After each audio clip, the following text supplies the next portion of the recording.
I'm so not used to how quick that transition is. My usual transition is like a whole 6 seconds, so I hit the button and it just like, I get to sit here, wait, and, you know, prepare myself. This one, it's like, bam, you're in. Throw myself out to the wolves. I say as if the shroommates are wolves in any way. You're not wolves. You guys are very nice. Hi! Happy Thursday! Does it give me enough time for the shrink? I mean, you could shrink me before I hit it. Theoretically, although I guess you don't have any way of predicting when I actually will appear before you, so maybe not. Unclear. But hi! I'm Squiiji, I'm a freelance artist fungi, and I'm also an art educator. Today we're going to be continuing doing our critiques for the AFK journey characters. And you may notice I'm not really sounding like myself. So I do have just like real quick, just real quick. I'm not like myself today. I was supposed to have a stress test on Tuesday for like health things. Their machine was broken, so instead they have fitted me with my 24/7 heart monitor. No hospital. I'm okay. No need to go to hospital right now. I was fitted with a 24/7 heart monitor, and I'm not allowed to take my medication while I'm on it. So I have to just deal with the fact that I'm like uncomfy. But I feel kind of like Tony Stark right now. This thing is like crazy and high tech. It's so weird. When you think of a heart monitor, you probably think of like something that's like this big, like uncomfortable object you have to wear that's like a backpack or something like that. But no, it's like this tiny little like, it's like 3 points that are pinned to my chest via these like stickers. It's like lightweight. It itself isn't uncomfy to wear, but I can't take my beta blockers while I'm using it. So like, I just have to deal with the fact that it feels like there's somebody standing on me. Oh, and Cinda, thank you for resubscribing. Welcome back. Hope you enjoy your continued rotation. Also, Striker, welcome back too. I saw you resubscribed when I hadn't started yet. Welcome back. Thank you for resubscribing. No, I don't have the plague. I just have to be minorly uncomfy today and tomorrow. So I have to wear it 24/7 for 3 days. So tomorrow at 2 p.m. is when I get to take it off, and I'm gonna make a plea to you because there's a second part to it. I'm not allowed to take it off. It's not waterproof. I am not allowed to shower. And I'm losing my mind about that. That's actually the worst part. It's like, you better bet I took like a washcloth bath and I washed my hair in the sink, but like, this is awful. That's the worst part. So I'm allowed to take it off at 2 p.m. tomorrow, so I'm gonna make a gentle plea. Can I be 5 minutes late to making snowflakes? Please, I want to shower so bad. Please let me be 5 minutes late to making snowflakes so I can shower. Funky fungus? No, you better bet I am not smelly. I took a washcloth bath. I am clean, but it like doesn't feel as clean as like I would like to feel, you know? Yeah. We'll allow it. Thank you. I appreciate your kindness that you'll allow me to shower. But yeah, so I'm sitting here, and despite the fact that I'm ostensibly clean, I still feel so gross. I am not feeling great. Tomorrow, I'll probably be feeling decently better because literally the moment I take it off, I'm taking my beta blocker, I'm hopping in the shower, and then you'll see me after. And maybe my energy will be a little bit different, but yeah. What a time. What a time to be a mushroom. I like the juxtaposition of me wearing my cozy little blanket, so I'm so nice and warm in my nice warm Christmas cabin that I'm in currently. But I'm also on fire. Everything's fine. Everything is totally fine. Thank you for the head pat though. Not the shrooms surviving on bird baths. Low key, that is kind of how it felt. I'm like splashing water on myself in my sink, but like trying to like keep it away from the entirety of my chest area. Ugh. It's something. Yeah, max cozy G level. Hey, I'm nice and warm at the very least. Yeah, fire is very warm. I'm doing great. I've been a very brave shroom. Okay, I've been very brave. I'm a brave little toaster. I will save all of the other appliances from the evil. Who has the hot choco? Oh, are you looking for hot chocolate? I don't need the hot chocolate. I already had hot chocolate today. I'm drinking electrolyte beverage right now because that makes me feel a little bit better at least. It makes it. Strangely enough, I didn't realize. I guess my electrolytes have probably been kind of low, but the electrolyte beverage actually does help. I can notice after I've drank it that I'm not as uncomfy, so I'm doing great.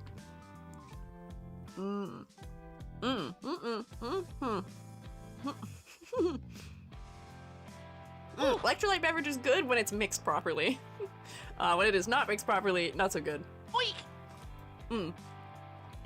But I can move us in the direction of getting started. So I did actually have trouble today. And not just today, because I was setting up for it prior to today, but picking which characters we should continue to look at from AFK Journey / Arena. And the reason being is that there's so many good options. Genuinely, I can't even think of any of the options that I looked at that I was like, this is a design that would score below a 5. I so strongly believe that this series does not miss when it comes to character designs, which is so crazy. And like, I'm so happy for them on that front. I'm so happy for them. But it does make choosing really hard. And I do usually like to pick a couple of like weaker designs and stronger designs so we can see the full breadth of what each game franchise brings to the table as far as character design strength. Because, you know, not everyone can be a home run. Not every time you swing the bat are you gonna hit it out of the park. Sometimes you gotta hit a like a pop fly, or what are the other things? Line drive? No, wait, is that baseball? Am I revealing that I don't know enough about baseball? So you're not always gonna score. Every time you shoot, not always gonna score. However, it seems like the odds of scoring for AFK Journey / Arena, pretty high. Their batting average is pretty good. Random question, you kicked me stealing your eyes. By that I mean using them as a ref for some character art. Actually, that's kind of a difficult question for me to ask. My eyes are based on reference art that I paid for from somebody else to draw for me. So on that basis, I don't know if I can actually offer you that. You can reference them. Don't one-to-one them, because I feel like that may not be kind to the artist who I had draw them first for me to reference or for me to use. But as long as you're taking like inspiration from them and not one-to-one mimicking them, that's probably fine. As you should be doing anyway when you're taking inspiration from things, but yeah. Ominously framed eyeless Squiiji. Not this model, but my other model I think actually has a toggle for removing my irises, I believe, which is sort of strange. Yes, Professor Shroom. Aye, Captain. Thank you. Drink carbonated water brand ice. Flavor probably not as good for me, but technically water. Hey, here's the thing. All beverages are technically water. So as long as you are drinking beverage, you're still hydrating yourself in some way. There are beverages that dehydrate you, specifically ones that contain caffeine, because it makes you have to use the bathroom a lot. So then you end up removing more liquid from your system than you're putting into your system. But getting liquid into your body is still good. Even if it's not the healthiest thing to be doing, it's still healthier to be hydrated than it is to be dehydrated. That's my stance on that. That guy we talked about, what is his name? Liam on TikTok? He talks about that, I think, a couple of times, where if what it takes for you to drink a beverage is to have some flavor in it, go for it. Just make sure you take care of your teeth at the same time, too. Yeah, just love how multi-dimensional they are, as many colors, but still gives gray eyes. Ah, see, that's because I'm using optical mixing usually in my eyes. Technically, this is my own recolor of my eyes, but I do use I use complementary colors usually in my eyes, or I use all 3 primaries, so that way my eyes optically mix from a distance to feel neutral, which is sort of weird. My eyes are kind of purple right now, but usually they're brown. But yeah. Consume the way you draw blush into my very pastel style. It's so focal and cute. Thanks! This blush style was me at the very least too, though. This is how I like drawing blush on characters. It has to be really big and bold because it helps make the face so focal, doesn't it? This red that I have in my blush doesn't show up anywhere else in my design, so therefore it makes you look right at my face. Right? Or it's like under my neck a little bit too, but that's still on my head. My fingies have a little bit of it, but not as much. Although you can tell I skinned my knuckles skiing. They're a little bloody, maybe. But it's okay. I was being safe. I was doing my best. I'll bandage them up. Playing Assassin's Creed Unity while you're streaming, so may not be 100% attentive. That's okay. Have fun with your assassination attempts, or preventing your assassination attempts. If I'm being honest, I don't know what happens in that game. I've never played an Assassin's Creed game. I also said song. That's not there's not a song. I'm sure there's songs in the game, but oh, I'm thinking Avenged Sevenfold for some reason. What a thing to confuse. What a thing to confuse. Confusing Assassin's Creed with Avenged Sevenfold. That's AS versus AC. There is a song. I'm sure they have a song. It's called Mirage. It's a nice song. Blush is cute. Chibi vibes without giving. This is child. Yeah, right now it makes me look like I'm cold because I am. It's a chilly time of year. My window definitely has a leak in my office right now, and I don't know why. It's like windy in a proper direction where every once in a while I get a cold breeze. And I tinkered with it earlier and I couldn't seem to solve it. So I think it's just gonna be chilly in here a little bit today. But anyways, housekeepy things. I do have like 1 or 2 housekeepy things to talk about before we actually get into the critiques, because I do want to get to the critiques efficiently today because I was struggling so bad with trying to pick which characters we should be looking at, both balancing the things that I wanted to look at because I thought they were cool designs, but also the things that were suggested in the comments. So I want to make sure that I'm getting to a couple of them. We're trying for, well, I'm not going to say those numbers. We're going to, the number that comes before 7 and 7. Why does my average have to be exactly in the zone of the forbidden phrase, the forbidden counting? Why does that have to be the way that I am? If I could get to 8, that'd be great. That's a rhyme for you. Before 7 and 7, yeah, the number before 7, you know the one. I'm not going to tell you what it is, but I'm sure you can count. If I say them in the opposite order, maybe it's okay. If I would like to get 7 or 6 designs discussed today. 8 even if we can. Maybe. There's just too many. I think I have 10 prepared. I don't know, there's no way that's happening, but like, if we just touch on them for like 1 second, that would be nice, right? I just want to look at them. So, I'm going to take roll, and then I'm going to teleport us into the critique room so that we can look at the rubric. So, who's here for class today? Who's here? If you're on Twitch chat, you can use the 1 point channel point redeem. If you're in YouTube chat, you can just say hi or here or something of that capacity. By the way, teacher, when is Secret Santa due? That was actually a housekeeping I was trying to talk about, and then I forgot that that's what I was trying to talk about. So in the announcements, it has it. The Secret Santa, your submissions, if you are creating something for our Secret Santa, are due on the 15th. So you have 4 days. The final countdown. You have 4 days. We already, I think, have more than half of the submissions in, though. So good work, Shroommates, getting your work done. I am proud of you for working in a timely manner. Mine will be done as of probably Saturday. Yeah, Saturday. I have to finish something else first. I have to finish something today that's a different project, and then after I've finished that, then I will finish mine. But mine's like 90% done anyway. I just have to finish the shading on it because I am very much wanting to make sure it's really cute. Worried it's not enough though? Hey. Oh, why did that make a noise? Hello? That was a weird noise. Hey. I promise it's enough. If you put your heart and your soul and your time and your effort and your care into it, then it's enough, I promise. Did you hear the weird noise? I toggled myself to get closer and my computer went wee wee. Not like a Windows is mad at you kind of noise, but just like a unexpected sound. I don't know what that was about, but it's okay. Did you hear the boop boop? Wait, so that means boop boop came from something I'm capturing the audio of, so it couldn't be desktop. What boop booped at me? Huh? Interesting. Thanks for the 4th wall scare. Am I breaking? Am I breaking? Am I coming through the computer into your house?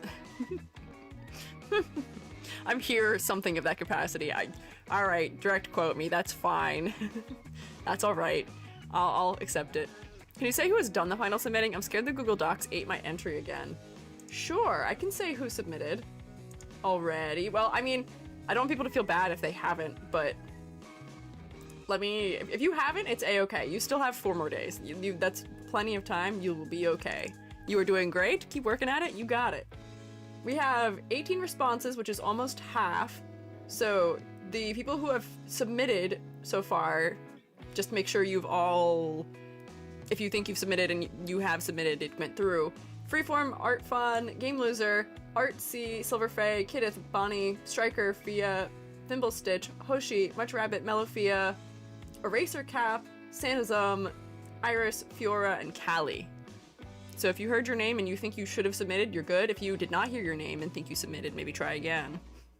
Never felt paranoid from Google Forms until EG. Listen, I think the Google Forms work fine, aside from my critique one. I think the critique form is screwed up because we are pushing that Google form to the limit of what it is meant to be used for. It has a lot of questions, and historically it has had an incredible quantity of submissions. So I think that is why that one doesn't work all the time. I think that's why that one eats entries, is because we are really pushing it to its limit. But with this one, I have total faith that it should be working. Submitted a form to Jonas Snark the other week and it failed to go through the first time. Why? Why? Tell me why? I don't know.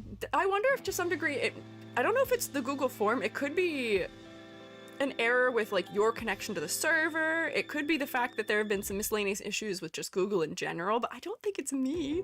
I don't think it's me. I don't think you guys are saying that it's me, but I can't help but feel that it's kind of me. Why am I the one who is cursed? I don't think other people are cursed the way I am.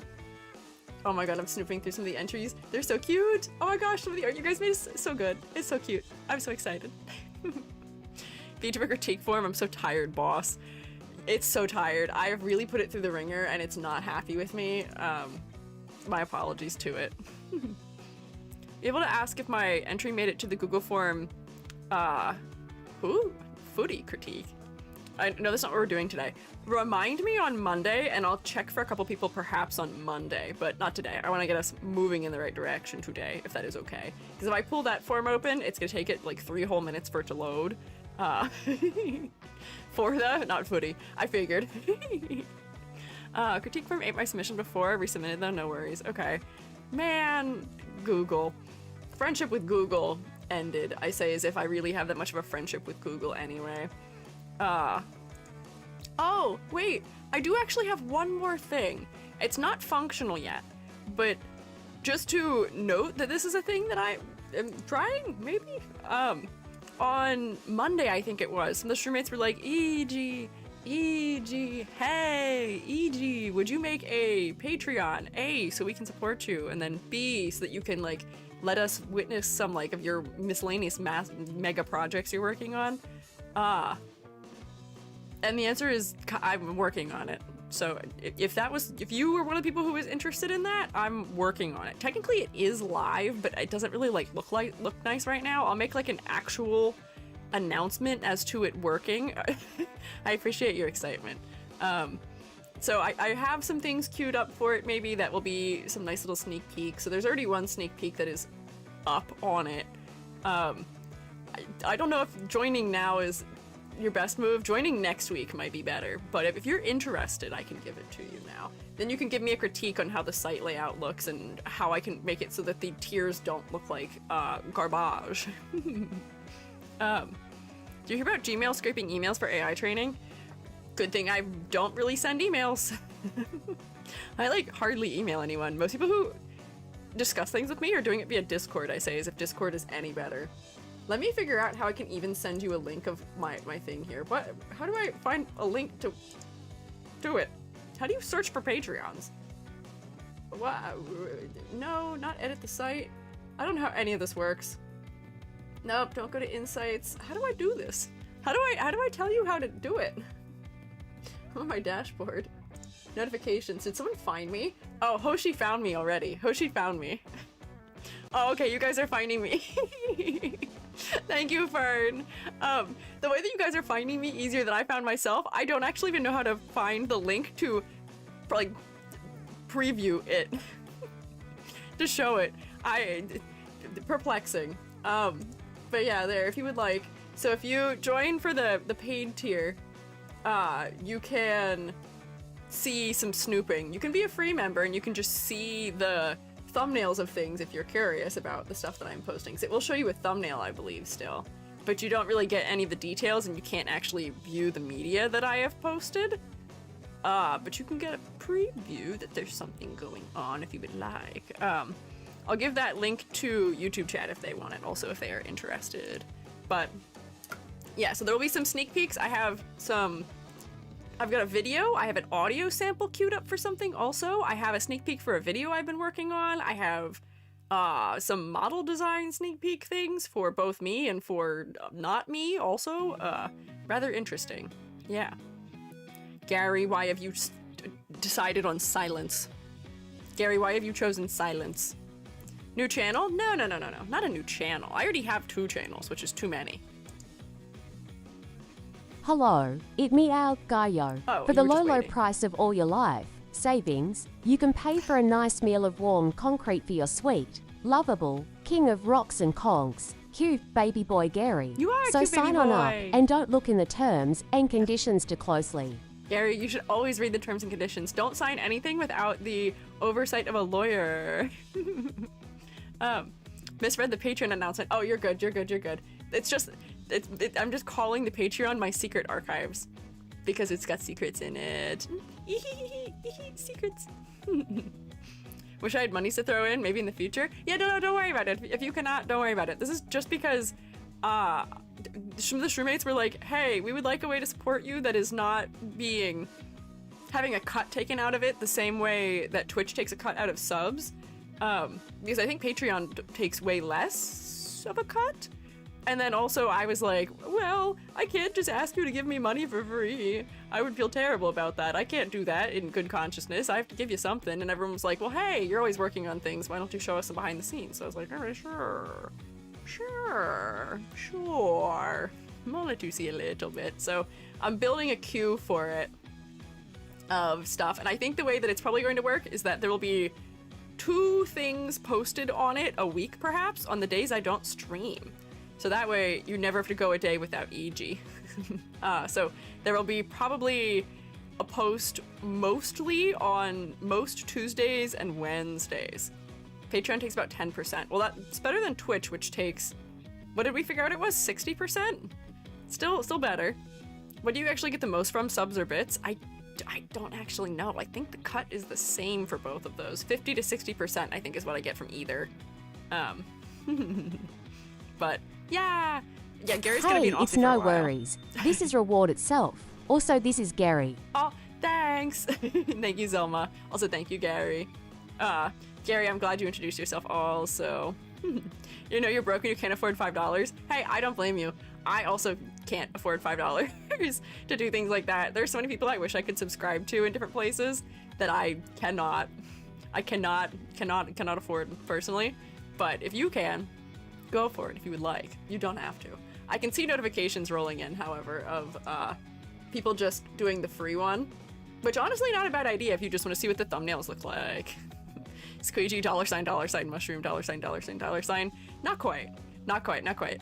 Everybody was holding me hostage while they were trying to give me $. It's more like Mushroom hiding in a little house going, wait, leave me alone, stop, you don't have to, it's okay, I appreciate it, but you don't have to, wait. Also, if you reveal what you've paid for, I will end you. I don't think the shroommates are going to do that. I don't think they will do that. I was thinking though, for if you are in the paid tier, there is a role in the Discord server called VIP, which I may give for that. Just that way, if you want to talk about the things you have seen with other people who have seen them, you can do it via that method, potentially. So we'll see. We'll see once if there's anyone in that in that tier. Sounds good? Yeah, because I know it can be sort of exciting to want to talk about things. But that way you can discuss them, but with other people who know, so we're not spoiling it for everybody else. And I do every once in a while show spoilers for things I'm working on stream, just as like a, hey, thank you for being nice to me. Here's something I have in the works. So, I mean, I'll still probably do that a little bit, but I think a lot of it's going to probably potentially go in here. So, keep an eye out. Yippee! Join Amber on that front too. What, you're going to help? Wow, team up between my Royal Guard and the people who are a member of an organization that the Royal Guard is usually defending me from? Working together? Crazy. Join the Patreon for the Shroom State's darkest secrets. What kind of dark secrets do you think I have? I don't think I'm a dark secret haver. I'm terrible at keeping secrets. I can keep secrets if they come with an NDA or if they come with this wouldn't be appropriate to discuss in public, but I'm so bad at keeping my mouth shut about things I'm excited about. And I'm a terrible liar. So if people ask me about something they think is going on and I'm trying to not make it clear that I know what's going on, I'm horrible at it. I have accidentally spoiled not one but 2 surprise parties because 2 different people were like, oh yeah, you guys are having a surprise party for me, and they just looked in my eyes and they were like, oh, you are, and I was like, no, don't look at me, leave me alone. So my friends all know that if they need to figure out something people are keeping from them, they just come to me and they just ask me questions until my face reveals it, because I can't not. I'm so bad. Like, for as much as I hate to say it, being okay at lying is a skill to have. Only speaking about like little Only white bombard lies. Mother Igor with Right. love and affection. Eat 3 concrete meals a day. Drink your dehydrated oxygen. And read the things. By things, I mean manga. Not this contract saying you agree to these terms. Hey, listen, I approve of most of those statements. Things you should read also? Books. Hey, do you want to do something crazy, your mates? If you have read 1 book this year, 1 book, just one book, you have read more than I believe 70% of Americans.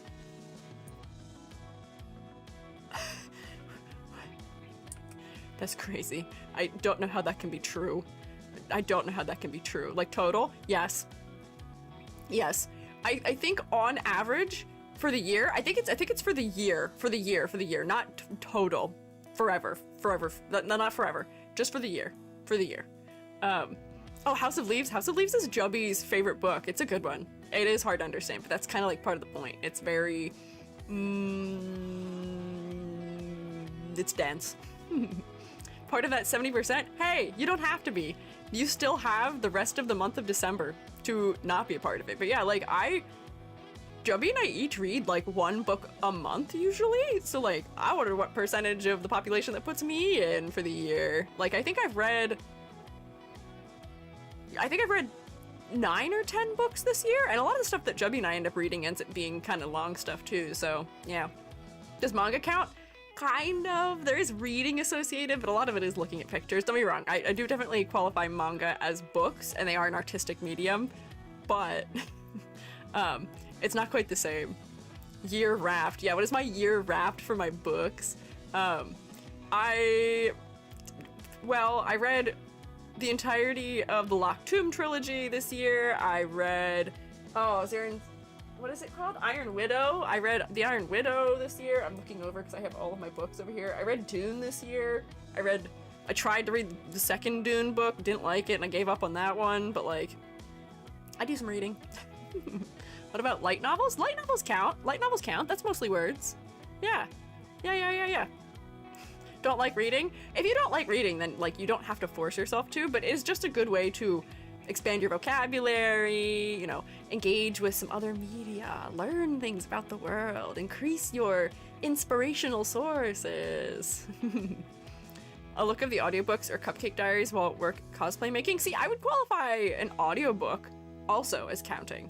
I wish I could listen to audiobooks. I can't. My auditory processing cannot do it anymore. I can actually tell exactly at what point my auditory processing got way worse also, because my freshman year of college, I listened to all of The Hobbit and all 3 Lord of the Rings books as audiobooks, and I was able to understand them, but now I can't listen to audiobooks. I can't understand them. I can't follow. I like have to read along with the person reading it to me, and that kind of defeats the purpose. School ruined books for me. Don't worry, Hoshi. I promise you that once you graduate college and spend a little bit of time away from it, the enjoyment for it may come back to you, because that's sort of happened to me. When I was in my master's, I was routinely reading probably 1,000 or more pages a month, and none of it was like stuff that I wanted to be reading especially. It was stuff for like all of our seminars. Some of it was research. It was stuff that I picked, but like it was a lot. It was an incredible amount of stuff to be reading. And I will say I'm a better person for having read all of it. You know, I'm a little bit more knowledgeable. I have a little bit better perspective on certain things because I've read them. However, it was so much. It was so much. And when I graduated, I think I didn't read for 4 months afterwards. I did not pick up a book. I was like, nope, I'm good. Yeah. Audiobooks are for rereads and nothing else for me. That's fair. That makes sense too. Do you have a book of the year? I don't think any of the things I read came out this year, so I don't know if I have a book of the year in that way. My favorite book of the year is, just out of the ones that I'd read, is Harrow the Ninth, just because, or wait, is that what her name is? Yeah, Harrow the Ninth. I like that one a lot. I like the Locked Tomb trilogy. It's really good. There's a lot of cool things going on in that book. It's very neat. Like, the way that it is written is fantastic, and it raised the bar for me so high that half the books I read now disappoint me after having read that one. It's so good. It's so good. It's so good. Read the Locked Tomb trilogy. It's so good. If you want to hear anything about space lesbians who do necromancy, read the book. Read them. They're so good. I cannot compliment them enough. They're so good. This is how I learned I have an auditory processing disorder. I kind of have the same problem. I have to read along with audiobook or I get lost. It could be auditory processing, or maybe you just have a hard time focusing on it when it's auditory and you're not visual, potentially. But for me, it's just, I can't tell what the words they're saying are. It sounds like they're speaking Animal Crossing language to me sometimes. I own Gideon the Ninth, but I haven't read it. Read it. Read it. Do it now. Do it before the year ends. Come on, please. Please. Please. We can have a Shroomate book club. Come on. It's worth it. Yeah, necromancy. It's so cool. It's a space opera. It's so good. The first book is is murder mystery. The second book is space opera and also a little bit of murder mystery. With necromancy. The third book is doomsday, like apocalypse survival in some capacity. Also identity crises. It's good. They're so good. They're so good. Read them. Please. Please. Anyways, I do have to focus. I want to get through many a character design, and I was like, oh, we're gonna focus. We're gonna do it so quickly. Here I am yapping about books. I like reading books. Convincing me to read them, good, as I should. If I was like a foot taller, I would love to cosplay as Gideon, but I feel like I'd look kind of silly because Gideon is like big, tall, strong. But I have the haircut to be Gideon. I have the orange hair to be Gideon. But I'm a little guy. See clearly, yeah, just little. Anyways, let me move us to the room so I can do disclaimers and get us started talking about the thing we're supposed to be talking about today, which is AFK Journey / Arena. Ooh, teleportation, magic, ready, go. Oh.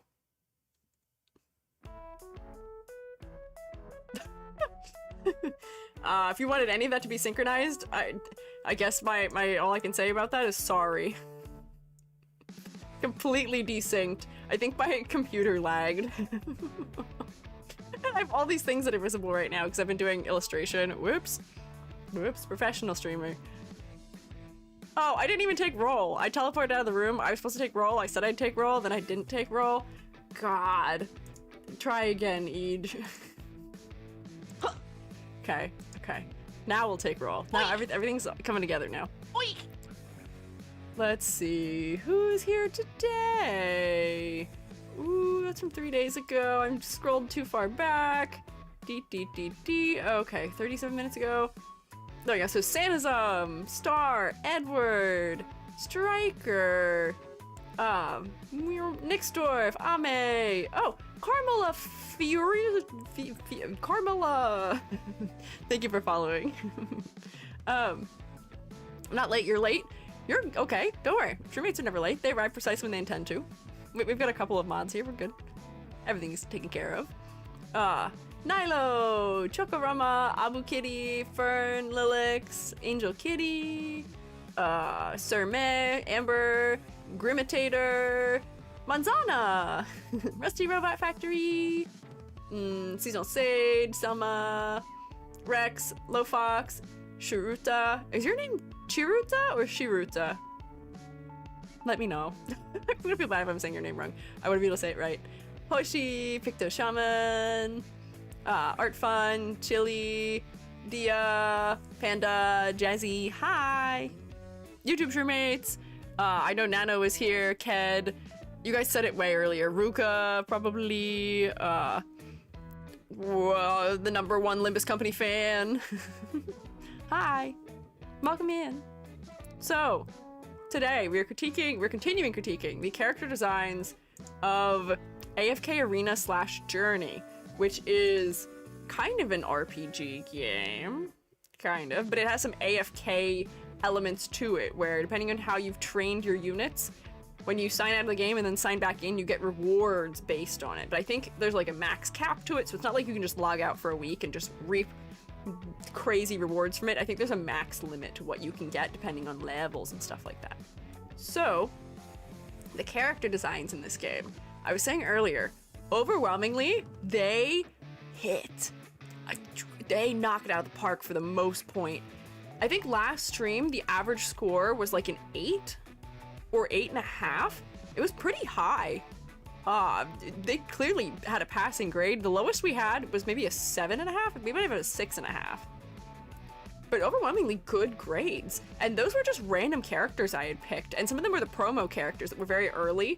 And some of them were even characters that weren't very high in rarity too. So the fact that they are paying some amount of care and time to the lower rarity characters does make me happy. I do feel like characters that aren't the SSR, like peak of what they want people to pull for, often get sort of just ignored for character design. They get something kind of bland or just otherwise under-designed. But I'm proud of the designers for AFK Journey, that they do pay their respects to the lower rarity characters. It's pretty great. So, disclaimers that I have. I'm EG. I have taught character design for a couple years now at the university level and also just as my full-time job. But having said that, you know, for as much as I may have some credentials in this area, you are still welcome to disagree with me. You can argue with me if you're nice. You can tell me that I'm wrong if you're nice about it. And you can tell me things that I've missed, because for what it's worth, I am still partially an outsider coming to this series. I'm more familiar with this series than I am other series I've talked about, just because I did play AFK Arena years ago. So like my memory isn't great as to what's going on in it or some of the characters, but I do know a couple of the characters. And I do know a couple of things about how the game works. So I do understand a little bit about the playstyle, I understand about the factions, I know what the classes the characters can fit into are, so I do have some knowledge. But if I miss something, as I am likely to do because I haven't spent as much time with it as maybe some of you have, you can also let me know, whether live or in a comment later or something. So, yeah. What else do I have to say here? So I will be doing a cold read of these character designs when we take a look at them. And part of my cold read will be determining whether I can identify certain key aspects of the character just visually. Usually I'm looking to see if I can tell the character's intended occupation, if they're an animal, if I can guess what species they are, as some of these characters are animal inspired. For this game specifically, the 6 factions that exist in the game should be guessable. Or I guess the faction that a character belongs to, rather, should be guessable. The factions being Lightbearers, Wilders, Maulers, Graveborns, Celestials, and Hypogeans. Hypogeans? Am I putting the emphasis on that wrong? I might be. But then on top of that, there are 6 classes in the game as far as the gameplay for each character goes. You should be able to identify to some degree how each character plays. And the classes that each character can fall into are Tank, Warrior, Marksman, Mage, Rogue, and Support, I believe.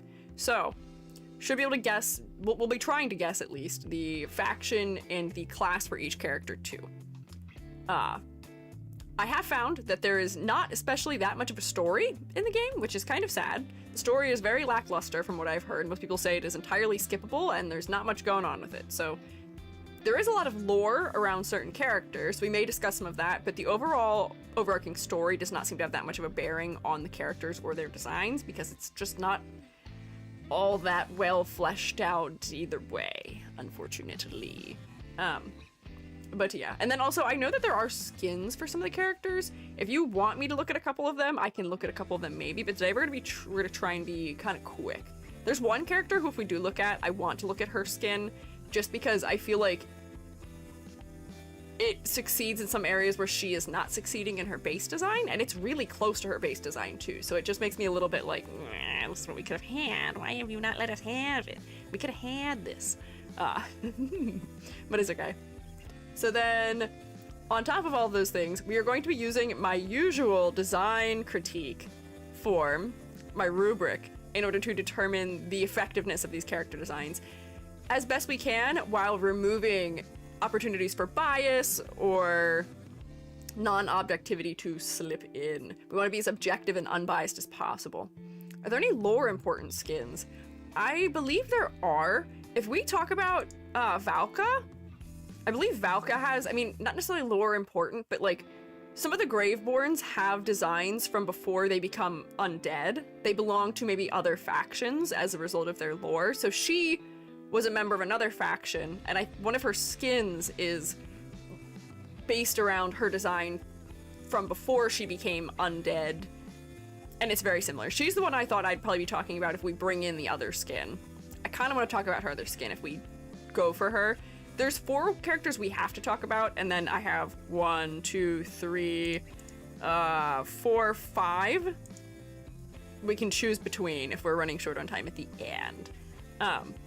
But yeah, so we'll look at skins maybe. Or if anybody has any particular lore important skins for any of the characters we look at, you can let me know. So, on our rubric, from our rubric rather, a character can receive up to 10 possible points. You can receive 2 points in each of the following categories, those categories being color palette, silhouette, complexity versus clarity, focal points, concept and motif, and we don't do bonus points. So, 2 get full points for color palette. The palette should be cohesive and interesting. The contrast should work at a distance. The color placement should support the focal point, and there should be a strong color hierarchy present. You will get no points in a design if the palette has instances of low contrast, clashing, or overwhelming choices, or if we just think that the hues and values need completely revisited. I will say this game makes me very happy as far as the color palettes go, because I tend to get a bit of fatigue with gacha game color palettes. So many of them stick to that very, very safe Wacom, black, white, a color, a metal palette. But this game generally doesn't, and I'm very proud of them for it. They have much more inventive color palettes usually. However, they do tend to have similar color palettes like across their factions, which can feel a little bit samey sometimes, but it's not too bad. It's not too bad. It's still better to me than the overly safe black, white, a color palettes. Give me more than one color in a palette, please, I'm begging you.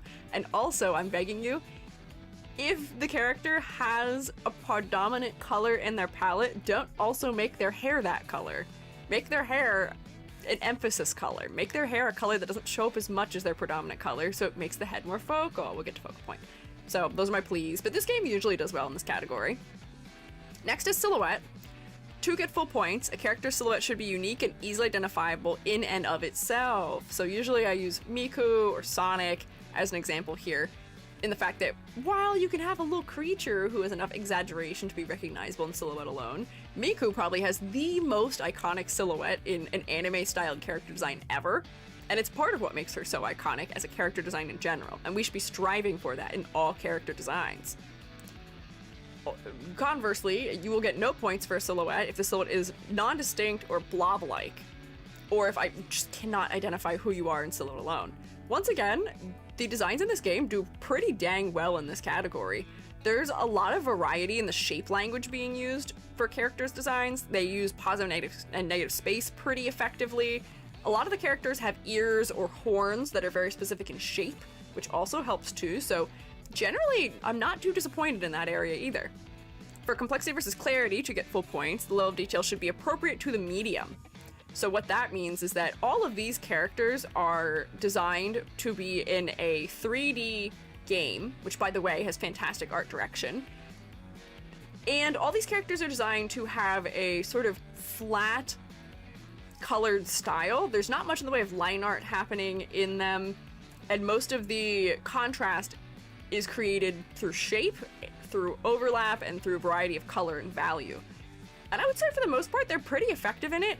I think some of the characters could use a little bit more specificity in their designs as far as detail goes, but overwhelmingly, I am hugely relieved. So many gacha games rely on the idea that more detail equals more better in order to get a player to pull for a character and spend their money, but this game doesn't, and I'm very relieved to see it. On the opposite, if a design is distractingly too complex or too simple to the point of genericness, they will not get points. I haven't had this issue with this game yet. For focal point, in order to get full points, the primary focal point should be well executed. Should be well executed. Good reading skills, e.g. The viewer should be drawn to look at the face primarily, predominantly, first and foremost. Please, I'm begging you. The eyes are truly the window to the soul, and that is how we're going to form a connection with a character in their design. Other elements of the design can be focal, but they should be a secondary or tertiary focal point and not a primary, optimally. So a character will receive no points for focal point if the focal point is not at all focal due to low contrast, over or under detailing, low contrast, things like that, or if it's just completely outcompeted. Then finally, for concept and motifs, this is what I was talking about earlier with the ability to visually identify elements of a character. The concept should be clearly, creatively, and thoroughly explored and supported by motifs. The key conceptual aspects should be identifiable visually. So we should be able to identify things like a character's personality, their occupation, their gameplay style, their faction in this game. If they're based on an animal, we should be able to identify species, their fashion style, things like that. Any cultural reference points in their designs. We should be able to identify those visually without having to be told in the wiki what they are. So in the opposite, if the concept is visually unclear, underdeveloped, or non-existent, no points. I will say, one of the things that I don't know if I'm harsh enough about in this game is the fact that a lot of the characters don't have all that much depth to their motifs. They end up being a little bit one note. And I fear that I was a little too kind about that last stream, where often, you know, we're looking for a layered concept. We don't just want a character to be, all right, this character is fire. That's their whole character. That does not allow us to make as creative and effective character designs as we could if we were marrying two different concepts together. So if fire and flowers were combined instead, that way we can have a more specific motif, we can find interesting ways we can combine those two elements. That tends to make a concept a lot stronger. So some of the characters did effective things in this category, but not others, and I feel like I was too kind to them. So we'll be a little harsher today in that category. But yeah, your Patreon banner is really cute. Thanks! I redrew a Norman Rockwell painting as me because I thought it was kind of funny that the VTuber experience is the fact that I draw so many self-portraits, which are not of me. They are self-portraits of Squiiji, essentially. But I'm glad you like it. I'm glad you think it's cute. So, why don't I move us into getting started here also? Do I have any other things I need to say? The art direction of this game slaps. It's really good. Yeah, I think that's it. Please do Cookie Run Tower of Adventures next. We have talked about Cookie Run Kingdom pretty extensively before. Are the tower designs that different? I don't think we've talked about anything else in the Cookie Run series, just because the designs have some overlap or something. Jaden is here? What do you mean Jaden is here? What does that mean? Who is Jaden? Like Jaden Animations? Is Jaden in that game also? Jaden's in this game. Or not this game. Jaden's in AFK Arena, not Journey. I know that much, but I don't think she's in anything else. Is she? The characters from... No, this game. Oh, yeah. Jaden is in Arena, not the other one. Sorry, no, you're good. You're good. Tower of Adventures is 3D. Oh, interesting. Jaden's in some AFK game. It's in not this one, but the predecessor to this one. Which I say predecessor. I think that game is still running. But, anyways, why don't we get started? Yeah, keys. Glad you said it, Amber. I'm gonna take a sip of water, and we're going to look at the first character we're going through. Oh, I forgot it's electrolyte beverage. Spicy water. Take care of yourselves. Make sure you're drinking and eating. Fix your posture, as I say as I'm fixing mine. I'm trying to be better about the fact I have good posture when I stream, but I do tend to like cramp my diaphragm, and ever since I was given the hint of expand diaphragm to avoid hiccups, now I'm like paranoid about avoiding hiccups. Plant person. Yeah. Hi, Logan. Welcome. Oh dear. It's okay. It's not bad. I'm doing great. I'm doing okay. Don't worry about me. But this is Florabelle. my educated guess, first things first, right off the bat, is that she is probably a member of the Wilders, right? Wait, hang on, am I thinking of the right? Yeah, Wilders. Wilders are green and gold often in their color palette, and a lot of the motifs they have associated with them are plants or floral, or things that you would potentially encounter in the wilderness if they have animal elements associated with their designs. So look at her, Lily. I think this is Lily of the Valley, or a flower that is meant to be inspired by Lily of the Valley. But the way they're using the flower motifs for her is very cute. So she's got her flower staff. I'm gonna guess that she's probably a support character. I would guess that, you know, she's holding a staff. She may be some type of healer. We tend to associate nature-based characters, especially nature-based characters who have like big flowy skirts and are a little bit cuter, with support. Although if she was some type of mage, that might be interesting too. Yeah, more AFK journey. Yeah. Lily of the Valley-esque something. Yeah, I think it's a staff, I believe. But some interesting cute things happening that I'm noticing so far is that she has Lily of the Valley flowers at the top of her big, giant, exaggerated blades. These are not blades. Imagine if they were. Braids, which they have such good lumpy shapes to them. She's so round as a character design too, despite the fact there's a lot of sharp edges at the ends of the petals. She's got all these nice big round shapes in her skirt, in her hair. All the flowers a little bit bulbous at their base. So through the shape language, they are trying to hint to us that she may be pleasant and friendly and kind and welcoming. She does appear to be a little bit shy as well, which we're getting from her posing. But I think the interesting thing that we may gather from her, were the character acting not telling us that, is the fact that her sleeves are sort of long and droopy. And her hair is also really long. A lot of the shapes in her design are arcing down and maybe out.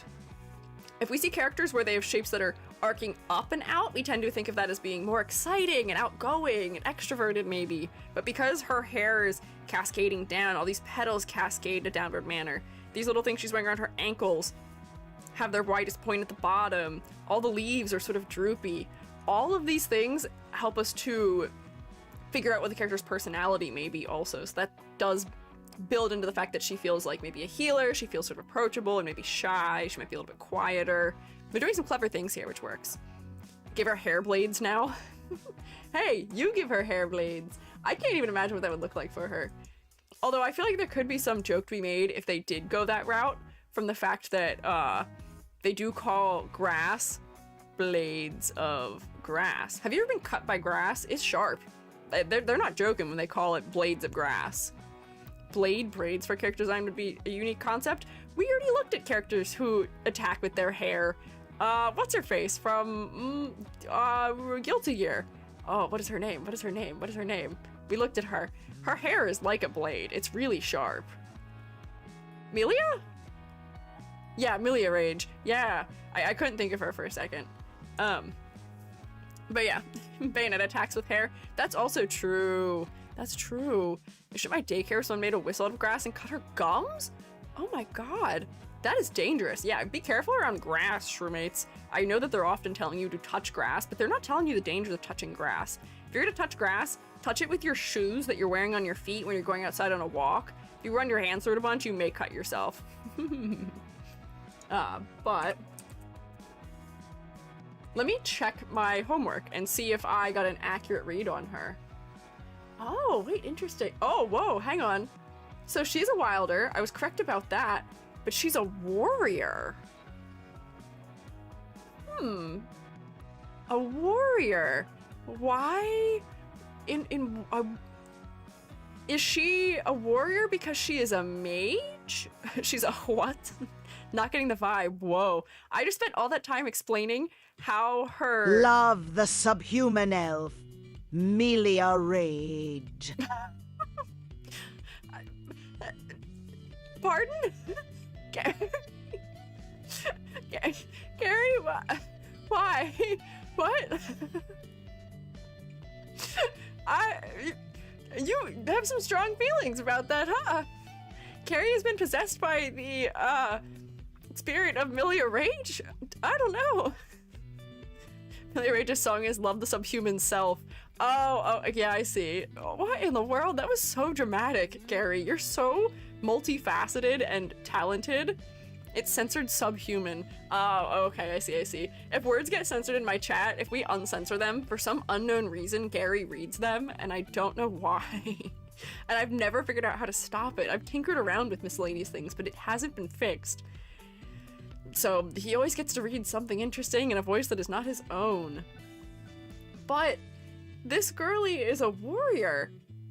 Her attack, she's like a frontline warrior. She's hitting people with this. She's using it like a club. Her attack that they show for her skill is her wielding her staff here as a melee weapon. Look at that. I would have never guessed. Is this supposed to be a character where we're aiming for a subversion of expectations, maybe? Because sometimes you can do that. That's okay. We're allowed. But I don't know if that's what their aim is for her personality. Also, her occupation is as a teacher. She teaches at an academy, which is interesting because I wouldn't say that she looks especially teacher or professor-like. It really feels like she is somebody who is young enough to be taught. She does not have an air of wisdom about her. She seems like she could be a shy student in class as opposed to somebody who is an authority figure. Just interesting. Let me just look at her lore really quickly. Not getting the vibe she's a teacher either. And this is so sad because I love her design. The color design here, immaculate. It's so good. She's got all the colors of the sunset plus green. She's so pastel. The color design is lovely, but concept. Says a teacher who blends in with the students on day one of classes. Listen, I can't help it. I'm short. It's not my fault. It's not my fault.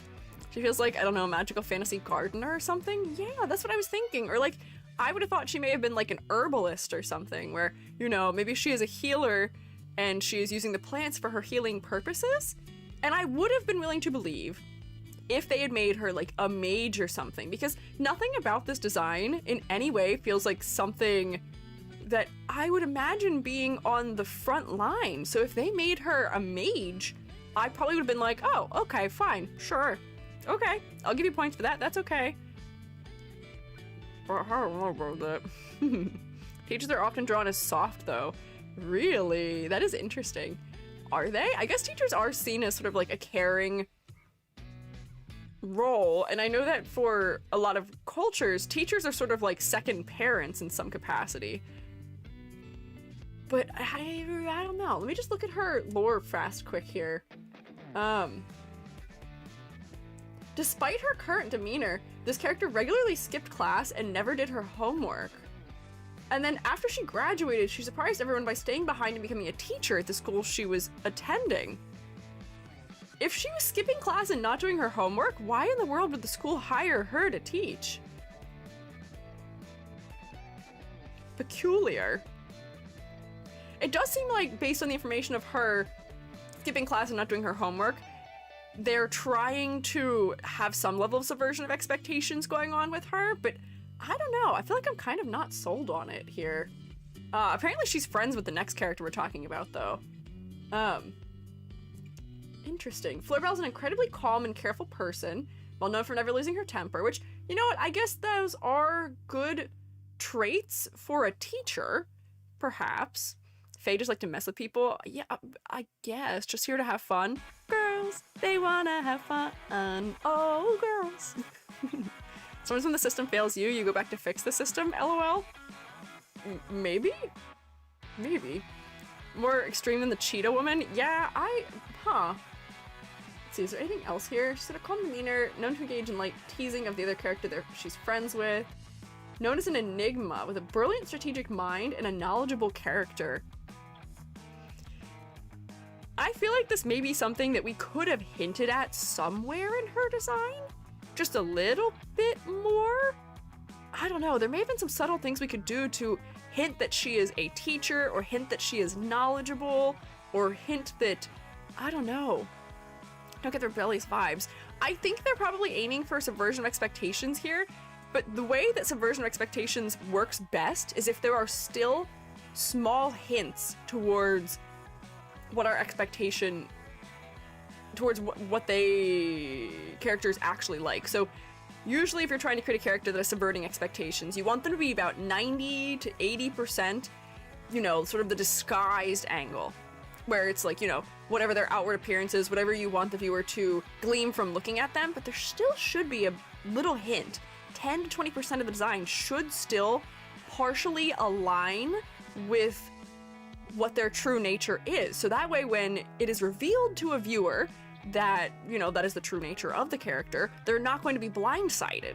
They're going to say, oh, okay. Because if when you leave that little crumb trail of hints, it feels really fulfilling to have there be, like, you know, to have those expectations subverted. It's like plot twists. Plot twists work when we build up to them. They don't work when they feel like they come out of nowhere and there's nothing leading into them. I don't know. Like when you have an alien trying to be human, you add little things. Yeah, like, I'm just wondering about, like, what would I add here to make it clearer that she is a teacher in some capacity? Maybe she just needs a different flower that has more edge? I don't know if she needs something with more edge. I'm trying to think of what I would even add to make her feel like somebody who does contain a little bit more wisdom or something. I can tell you the cop-out answer. I can tell you the shorthand cop-out answer. Both doesn't feel like she skipped classes and she doesn't feel like she's a teacher. Yeah, no, I don't think either of those things are coming across to me. Fun for a teacher? That's kind of funny, maybe. Do the flowers mean anything in flower language? That's a good question. Let me look up Lily the Valley.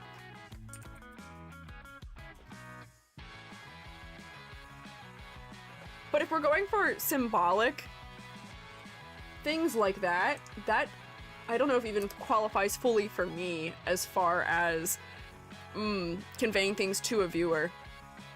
Glasses is the cop-out answer. Yeah, Nocturne has guessed accurately what the cop-out answer is. Lily Valley has poisonous berries. Interesting. So I guess that could reveal the fact that she's a little bit of an edge to her. Common symbol that is referred to as Our Lady's Tears. It is associated with the return of happiness. Seems like playing mantis, that flower mantis. That could be interesting. Shocked they did a plant teacher and didn't make her an apple. Oh my god, that would be so funny. I've seen so many good apple-based character designs recently, but honestly, that would have been clever. Flower and can turn into a pencil. That may be too on the nose. They're trying to be a little bit more subtle about it here, and I fear that that may be too on the nose. I'm thinking, yeah, also having a uniform of some kind and then have her subverting it. Yeah, so my thought here is if we could in some way reference the regalia of, like, graduation, I wonder, or like a scholar, where, you know how when you graduate you have that long hood if you are graduating with, I think it's a PhD or an master's, right? You get the hood. And then there's also different hats that are associated with it. Like there's a particular hat that people who have PhDs receive. So those elements may work well if added. So that way we could have a little bit of a hint. So like if she had like the, let me just find it. Master's gown. Although I feel like the stuff that I'm suggesting would make her look more like a mage, because we tend to associate scholarly things like that with being a mage. But like if she just had like, we could have like a droopy sort of like flower language hood on the back of her outfit, where you get like the double layer. That could be a good little hint mayhaps. She's an orchid mantis or a flower mantis. That's why she's a fighter. Aggressive mimicry. That may also be a better angle. Shuri looks like a mage. Yeah, if we are trying to lean more into the angle of making her look like she is a warrior, that may work out better. Square graduation hats, but the square top is a flower. Maybe. I was thinking because when you get your PhD gown, if you get your PhD, you get a different kind of hat where it's, come here, where are you? Come here. It looks a little bit more like a chef's hat, which is funny. So then it doesn't have to be as direct, and then that is still implying the wisdom, but like the tassel might just be interesting. If she had a tassel in her hair on the top of her head, that may be a Hint. Orchid mantis could be cool, plus orchids are parasites, which imply an edge to the flower knowers. Yeah. Maybe all it would take to solve this for us is orchid mantis as the reference, as opposed to being... Let me just look at an orchid mantis also. As opposed to having Lily of the Valley. So she could have orchids, and she could have more mantis references. Yeah, I could see some ways this could work, maybe. And we do associate mantises with wisdom also, surprisingly. Which is like an interesting thing. I don't know where that comes from. When I took Kung Fu, all of the mantis forms were associated with waiting and making logical deduction and things like that. So I do feel like that would check out also. Remove the staff, maybe even remove the skirt and turn it into pants or something. I feel like there may still be some way for her to have a skirt if the skirt was made of the orchids, but she may need to just wear like bloomers under it or something. Or some sort of like pumpkin short or something, just that she's a little more practical. Gasp, e.g. removing Lily of the Valley from a design. I know, it does pain me. It is my favorite flower. One of my 2 absolute favorite flowers. I'm removing it, but I do think that for her concept, it just doesn't make sense. It doesn't work out. The do not pass go, do not collect $100. And I'm actually really sad about that because visually, aside from concept, I love this design. Kind of like Lurantis from Pokemon. I don't know that Pokemon. Lurantis. Lurantis. Let me just Google it so I can see. Oh, wait, Lurantis is so cute, but Lurantis is also a little bit of like a jester theming with the striped pants. It's a little too much. Mantises do tend to move slowly and deliberately before swiftly striking. Yeah. In her abilities, she's more of a summoner kind of fighter. Most of her abilities summon minion characters that attack others. Might only be a warrior category because they deal physical damage. Ah, so it's on technicality. From looking at her kit, I had assumed that she was the one swinging a weapon because of that one screenshot that I'd showed you. Oh wait, but it does seem like she does summon a bulb sprite, maybe. She's more of a summoner. That might be okay then, if she's a summoner. Ankle length skirt would work. Maybe. I think a longer skirt may also help us to read her more as a teacher, potentially. Don't see Jester, more like a kimono-like outfit. No, it is a kimono-like outfit. It's just the striping. Just the striping on the Lurantis makes me think of a Jester. It feels whimsical and silly. It doesn't feel as serious because of the vertical stripes. So for concept for you, girl, the fact that she's a summoning type warrior makes me not as bothered by that, but I still feel like that's a little bit odd for her. But the teacher angle is really not coming through, and all the elements they're trying to describe about her background I don't think are coming through her design either, so gotta put her here. Not a total flop. I get all the flower imagery, and the flower imagery has been worked into design effectively. It's just concept-wise, it's not matching properly. But as I said before, the color palette is lovely. This is beautiful. I love the transition of colors. We're going from cooler colors up near her upper body to warmer colors down at the end, but her hair sort of helps unite the whole palette where it's cooler all the way throughout. It's lovely. Golds and oranges and reds. She feels very spring-like, which is also helping her to feel friendly and approachable. She's got all these nice colors, but they're sort of pastel. They're a little bit muted in places. They're not overwhelmed. She doesn't feel like she is super energetic or outgoing. So for color design, I'm also not really having much trouble determining the edge of objects against each other too. Clarity-wise, it seems fine. So I want to give her full points for color palette. Mwah, beautiful, love it. Some of these characters with specific names like Spinny and Smashy. I'm seeing some gameplay video of her. It feels like they might be supposed to be her students beating up the enemy. Oh my god, that'd be crazy. Hey, can you imagine, Shroomates, if I was in this game, I summon all of you to do my fighting for me. I just call forth Gary, just send you at him. I feel it's kind of funny. Those that they make her a flower mantis and then made the school background, it could very well could be that they designed her in a way that was divorced from writing her, where those just were not two things that were discussed in the same conversation, maybe. Or they, were like, well, we have this good design, she would be cute for this, and we just want her to have this personality regardless of what she looks like. I would say that's not the strongest way of designing a character, but they can do that. Like, it's not the end of the world. One of my favorites from the game, I don't play it, but I do love their characters. I agree, as far as design goes, I really like her design. she's, concept-wise, she's just not, it's just not working. Secondarily, here's a question for you. What is the focal point for you, Shroomates? What is the focal point? Close your eyes, hold your eyes closed for a little bit so that you can forget what she looks like. Look at like a blank gray square in your mind if you have to do that intentionally. If you're me, you just get to look at the blank gray square anyway. And then snap your eyeballs open and see where they go in the design. Where did they go? Keep staring at her weapon. Interesting here. I can cover the weapon because that's technically not a part of her. If that makes it a little bit easier for us to isolate. Whoops. I'm erasing her hand. Because I don't think that the staff is stealing the focus for me all that terribly, but just make it a little bit easier maybe. Bottom of the skirt, especially where the hair comes out from behind it. The waist, the dress, horizontal hand. Horizontal hand is only focal right now because I've used a dark background and it's really light. I don't think that's... Whoops. I don't think that's actually focal. If I make the background lighter, it's not as bad. Now you can see behind the scenes and see my secrets. It is on a canvas. Those flowers are her hair. Yeah, these flowers down here are her hair. Skirt, dress, skirt. Yeah, so I would agree with that. I find the skirt to be the most focal. And I'm so sad about it too. It's just because the most of the saturation is found down here. This is really saturated. These elements in here are very saturated. We have a moment of high contrast happening here too.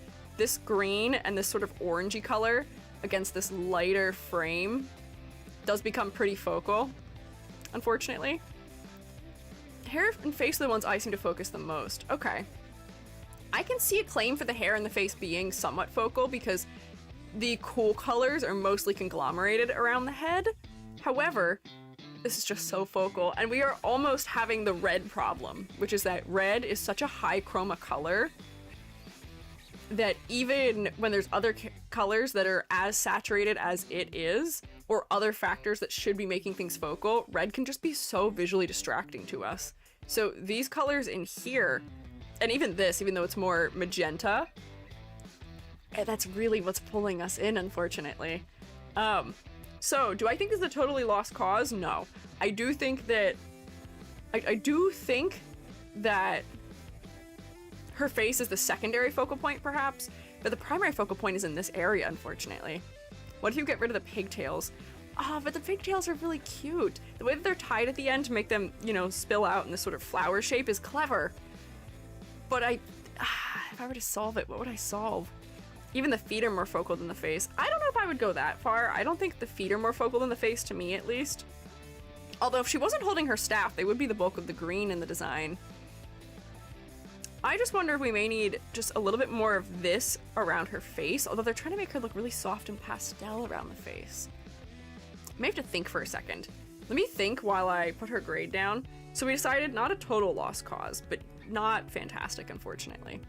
And I'm so sad about it. This is why the rubric doesn't lie, despite the fact that she's one of my favorite designs that I've seen for this game. She's already lost 2 whole points. Put the red palm into words. What does chroma mean? Oh, chroma is just one of the, like, essentially parts of color. Color is broken up into usually value, hue, and chroma. Often we use the words chroma and saturation interchangeably, even though technically they're not interchangeable. When we say it's high chroma, we're just essentially alluding to the fact that it is a very bold color. It is probably the boldest color, even. Green eyes. Yeah, maybe we could try green eyes. Let's just see. Her eyes are brown, which is so nice and soft. So for her personality's sake, I almost don't want to change them, but let's just see. Green eyes. And then I'm gonna try and invert the coloring for her braids also. So let's see, green. Because without this, there's not a lot of green around her face. Although I'm feeling since her eyes are dark, it's not gonna be that focal. But it helped bring the reds closer to gray. I would be so sad desaturating her. But let me just see. This might be hard to do just because... Oh wait, hang on. Let me try something, actually. Let me try something. Let me just see if this works. This will be crazy if it works. If it works, I need you all to round of applause me for having this fantastic idea. what I'm going to do is I'm going to select her hair, and then I am going to make a gradient map that is inverted of what the colors currently are. And we're going to see if that works in order to test making her hair darker. Because I feel like if her bangs were not as bright, they would have better contrast with her face also, and that would probably also help. So let's just grab everything. This might take me a second to loop all the things in though. Oh, Latho, thank you for resubscribing, or for subscribing. I appreciate it. Hope you enjoy your rotation. Welcome in. Also, hi fish. Let me see. Even the feet, yeah, no. I don't know if the feet are more focal than the face, but I can see that when compared to her without her staff, though. Okay, so let's try. Layer, new correction layer, gradient map. Okay, I have to clip it. I need to turn it invisible so I can select all my colors. But now, if I go like this, and for this, I select the darkest colors, which are down here. Grab, whoops, that, yep. Grab, like, this. It's not gonna be perfect, but it might work. Grab this. Oh, I love that it's transitioning to, like, lavender. It's so nice. Oh, okay, grab this. It seems like this may be it. You can't see what I'm doing because I'm not capturing that window. Is there anything darker? I may actually push some of these just a little bit darker. Oh, but you know what's not going to work about doing this is the fact that the highlights are going to be the wrong color also. Let's just try it and see what happens. Okay, hang on. I have to push them around a little bit just to get everything into the proper range. But like that is kind of working already. Push a little bit of this more. We're losing a lot of the detail right now, and it's not going to work as far as light source, but it is making her head more focal by leading us up in that direction. Love it. What are thoughts? How do we feel about it? Do we think this is working or not?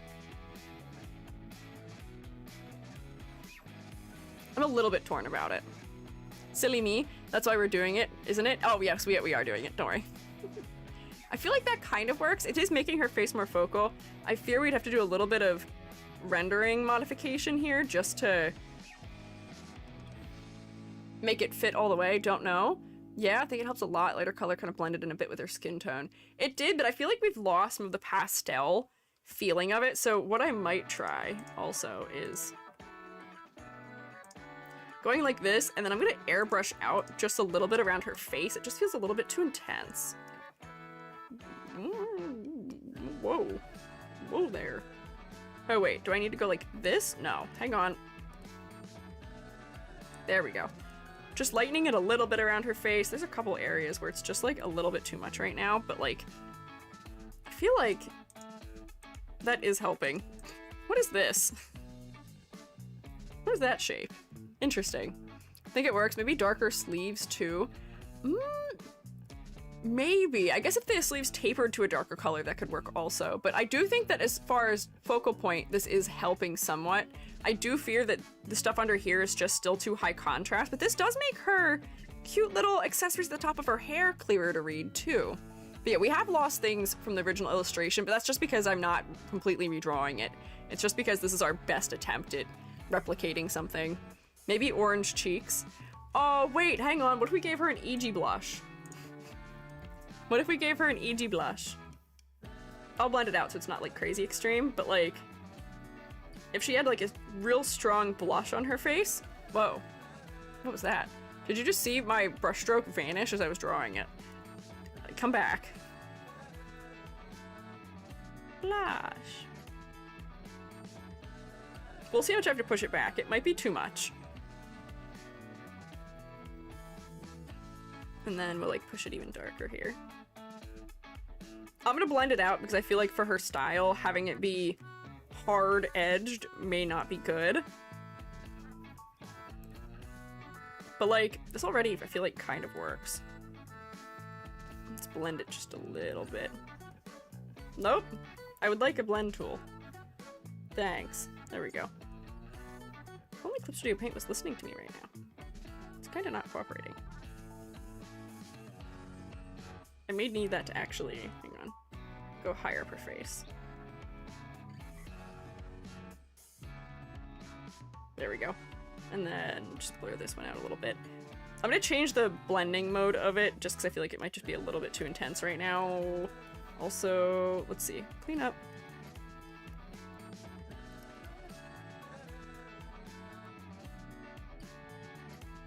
Oh, that's like kind of cute though. I feel like it might just be a little bit intense, but yeah. AG brush trademark copyright. Yeah, yeah, yeah. One for supportive lesbian flag mantis.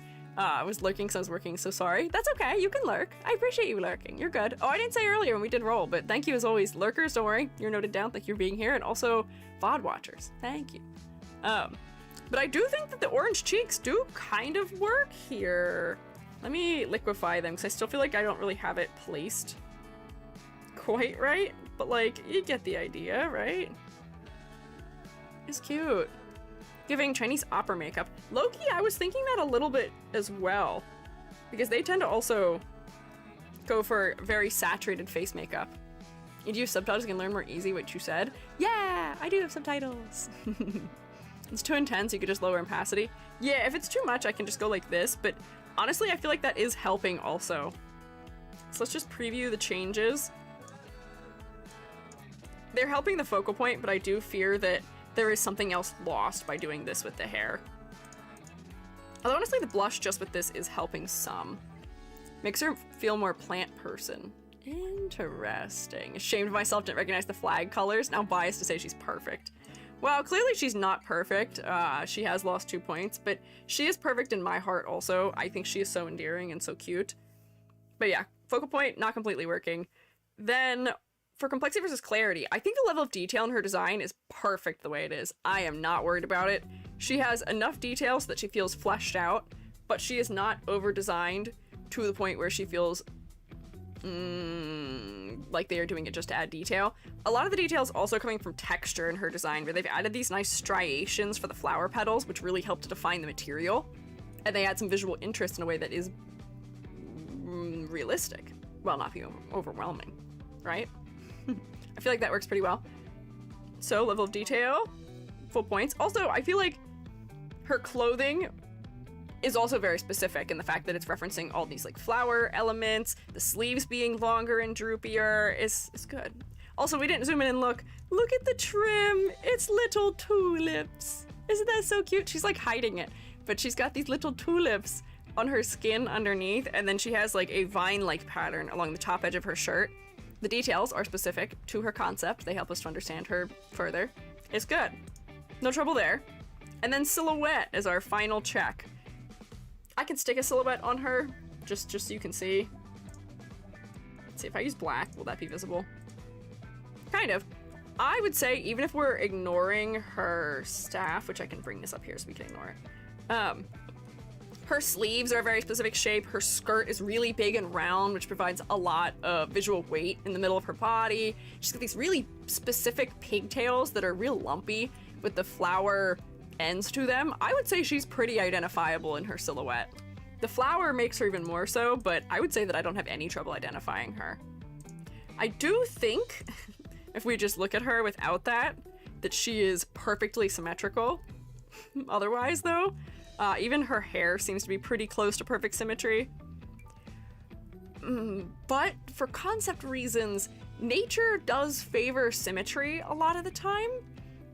If you look at flowers, a lot of flowers are very symmetrical, or they have like lines of symmetry in them, one, if not two or more. And then, you know, for a teacher, somebody who's going to be more like orderly, we tend to associate symmetry with, you know, control and, you know, things not being out of place, caring about appearances and things like that. So I'm not actually bothered by the symmetry here. It makes okay sense to me conceptually. So I'd be willing to give her full points for that also. So I think that's a grade here.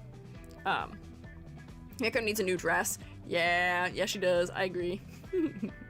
So, what do we have here? 2, 4, 6, 7, 8 out of 10. I don't know what I gave her on the thumbnail, I don't remember, but I think an 8 out of 10 is fair. She's a 10 out of 10 in my heart for sure. but the rubric doesn't lie. And the rubric is right. The rubric is correct. That conceptually, question mark.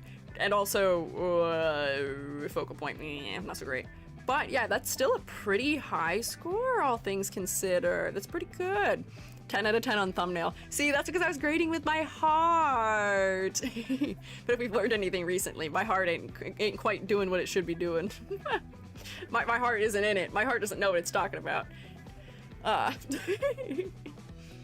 I got higher without you knowing the concept. That's true also, because I didn't know the concept when I graded her before too.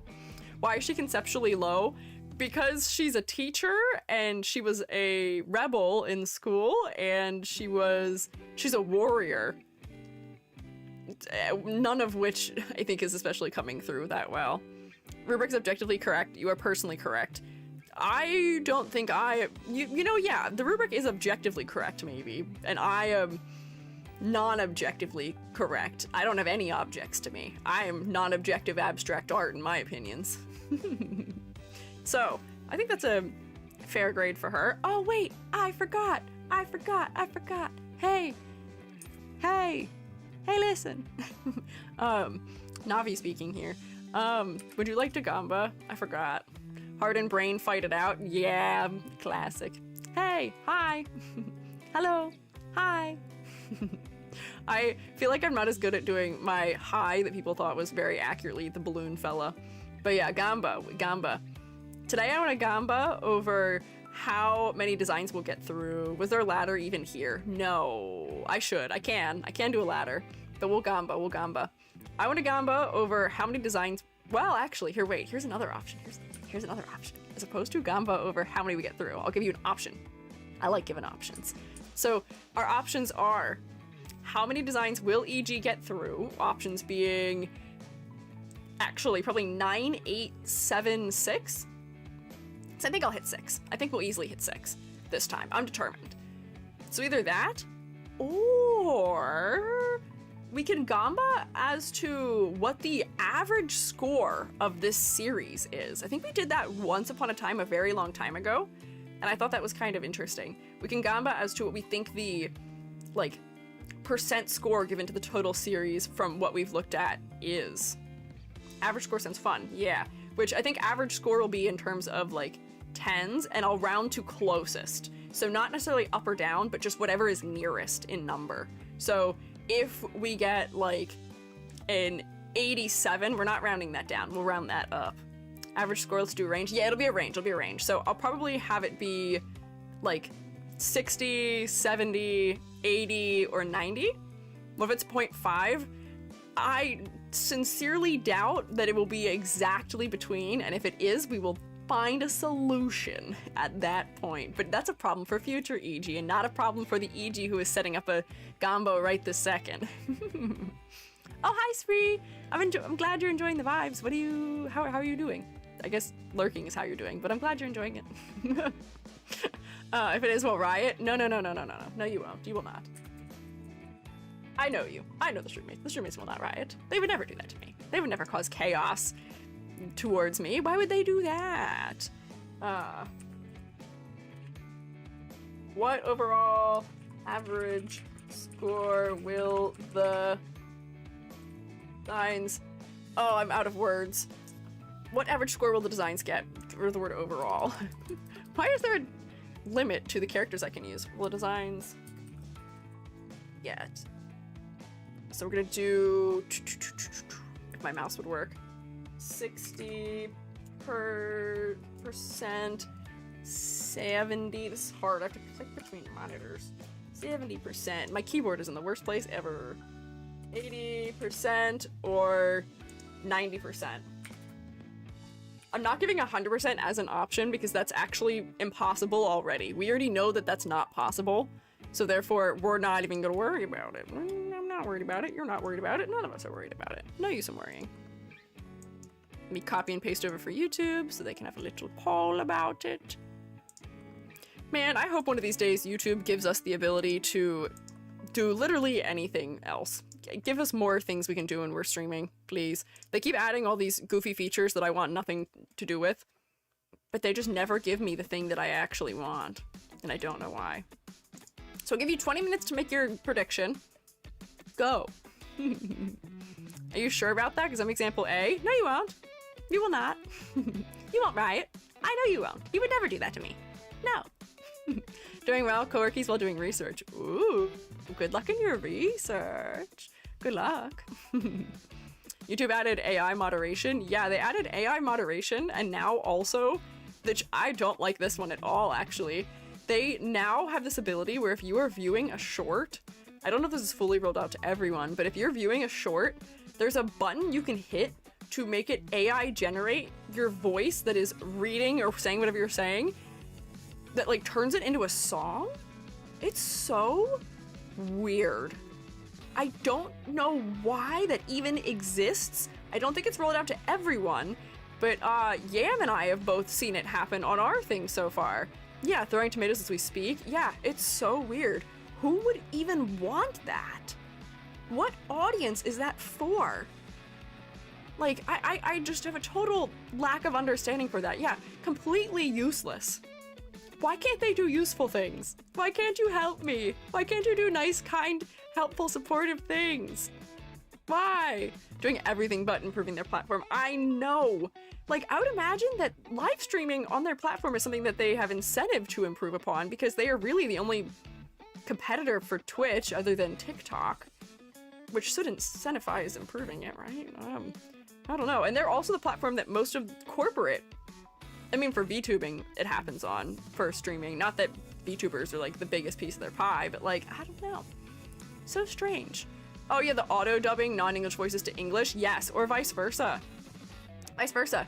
I had to turn it off manually for every single one of my like actual videos because it was creating auto dubs in Spanish of me, and they're just hell and nonsense. We don't need AI for that. Why? Evil, cruel, unusual. Yeah, they shoot themselves in the day every single time. I don't know why they do this. But anyways, I should keep us moving as far as talking about characters go because it's almost 4 o'clock already. Unfortunately, my Twitch is a bit better. Yeah, Twitch, the corporation that allows streamers to be attacked at their own conventions. They're doing great. Honestly, neither of them are good. They're both big corporations. None of them are kind or good or not evil. What are the previous scores on stream been so far? We had an 8 so far today. I'm keeping secrets about what happened last time. But today's a new day. Today's a new day. We'll see. Corporations evil. Yeah, that's a TLDR of what I was saying. Corporations evil. Don't trust them. So, let's keep us moving. I didn't realize that this character is actually friends with the previous character, but this is Lyca. And the reason why she is here is because she was my favorite character in AFK Arena. I thought she was so pretty and so elegant. I love the fact that like an integral part of her character is that she is always riding this deer.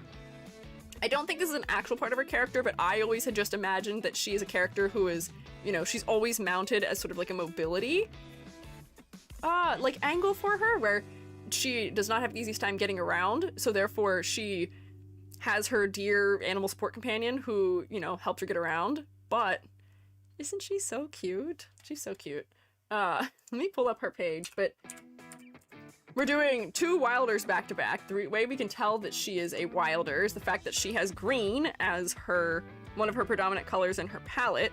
She also has forest creature associations happening in her ears and her shoes, making her a rabbit in her design. And then she's got her deer companion.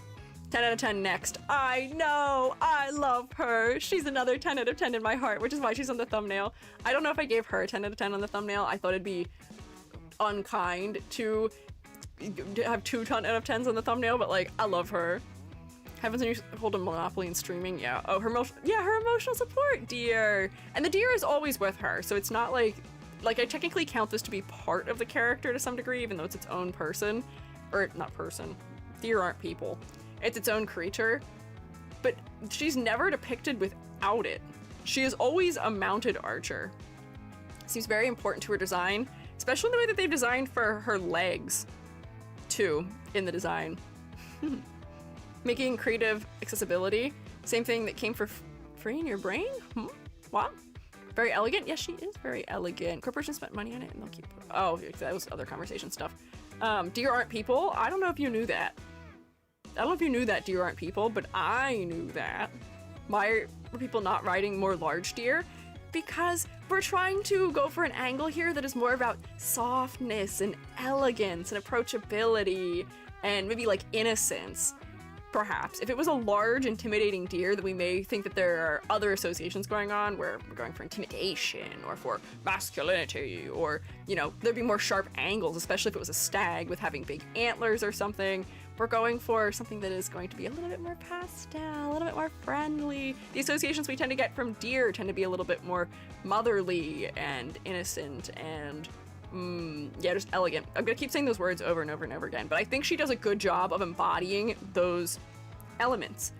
Most of her design is very round, so I have both her 3D model render from AFK Journey and her 2D art from AFK Arena, because I couldn't find a concept sheet for her, but I don't think her design has actually changed really at all in any way, because why would we change perfection? She's already perfect. Oh, we've been raided. Hi. Hi, Plumies, welcome in. Hey, Shumates, can you rotate for the Plumies, please? Can you rotate my head in a circle just like an owl might, so that I may fit in with them? Not much room for puns, but it keeps morale high. Hoot hoot. Hi, hoot hoot. Thank you for the pun as always, Will. Oh my gosh, they're all doing them. That's what the raid message is. That's good. I like it. Hi, welcome in, Plumies. I am Squiiji. I'm a freelance artist fungi, and I'm also an art educator.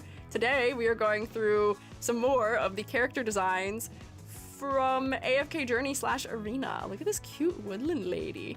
You always fit in, EG. It was a group effort. Good work to your group. I'm also honored to always fit in. Will, there is a character in Miraculous Ladybug that every time he appears makes me think of you. Because just something in the whimsy, and he's also owl themed. But every time I see him, because I watch Miraculous maybe once a week, every time he shows up in an episode, I'm like, that is Wilhelm in some capacity. And I don't know what his name is, which is actually the worst part. He's the principal in that show, and what is his name? Who? Ha ha ha ha, who? He's like, it's not Mr. Danincourt? Because Miss Danincourt, I think, is the other teacher. What is his name? I have to Google this now. But he pretends to be a superhero at night. Mr. Damocles, yes, Mr. Damocles. He's so whimsical in a way that I feel like is very you. And the capacity at which he says who is also probably related to me thinking about you when I see him. But yeah, welcome in, Plumies. What were you guys doing for stream? How was your stream? What are you guys up to? Clearly a big MLB fan. Major League Baseball fan? You're right. I know so much about Major League Baseball, as I had revealed at the beginning of stream when I couldn't figure out any other baseball terms to say. As a legend once said, hoot hoot. Who that legend is, you'll have to find out yourself. Volcoded, Glotty reminds you of me, and not the other way around. There can only be one. Yeah, no.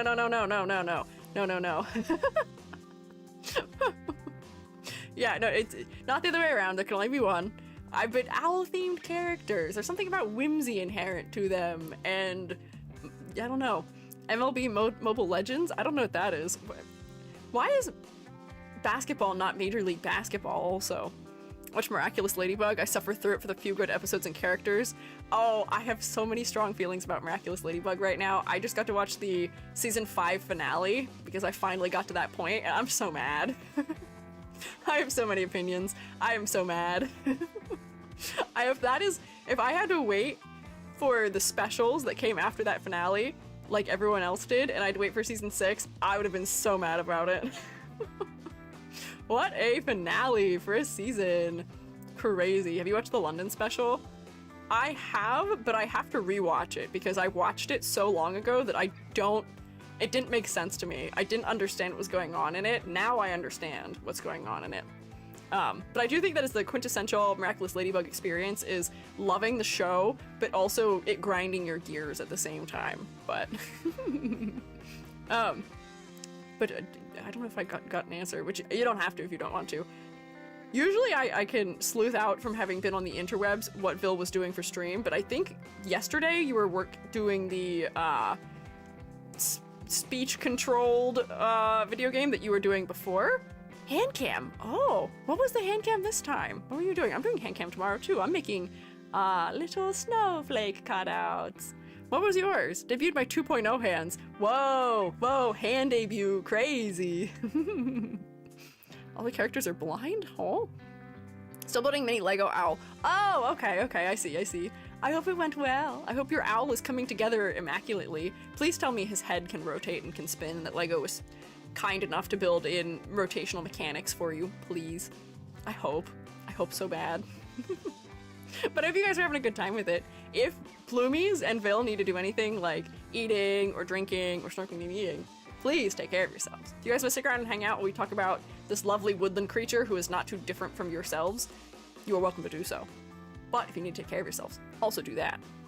Owl's very plumie coated, so it's mostly head with talon and wings. Oh, it's just a cute little guy. I wonder if you could find like a big real feather to just stick right in his forehead, where you can like sandwich it between blocks. Customize him. Need to find the brain cell and feather for the owl that's building. Is the feather the brain cell? Is the feather the like a neuron string or something? Rathers we've headcanon. Plumies are mostly neck and are swole. Oh my god, that's mostly neck? Where does the neck start and end?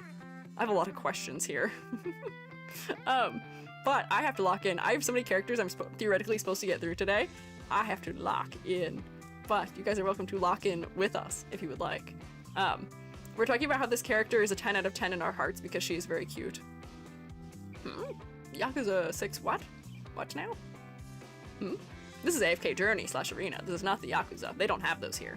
Actually, maybe they do. I don't know about the lore. They might have those here, actually. I'm unaware. But this is Lyca, as we were discussing.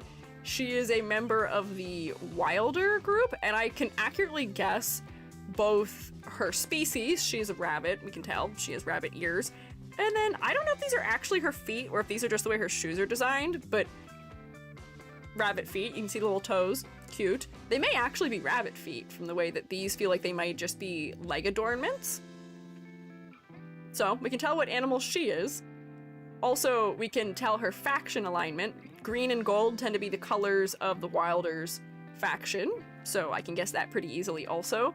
And she's got a bow, so I'm going to make the obvious pick that she is a marksman. Because why wouldn't she be? She's hitting enemies from a distance. She's a ranged hero. Honestly, I feel like marksman would have been better for the previous character too if you're doing ranged damage, right? I don't know. Maybe?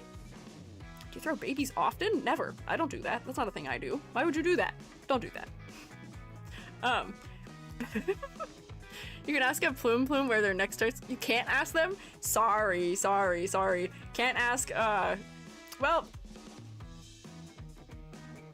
I mean, I can. I did ask. But I didn't know that was a rude thing to do in the Plumies, and I do apologize for that. I don't know your customs. I know that for the Shrewmates, we can see that the neck length, as you see in my son here, Gary, neck length is not very long, although still kind of swole, still kind of wide in the neck.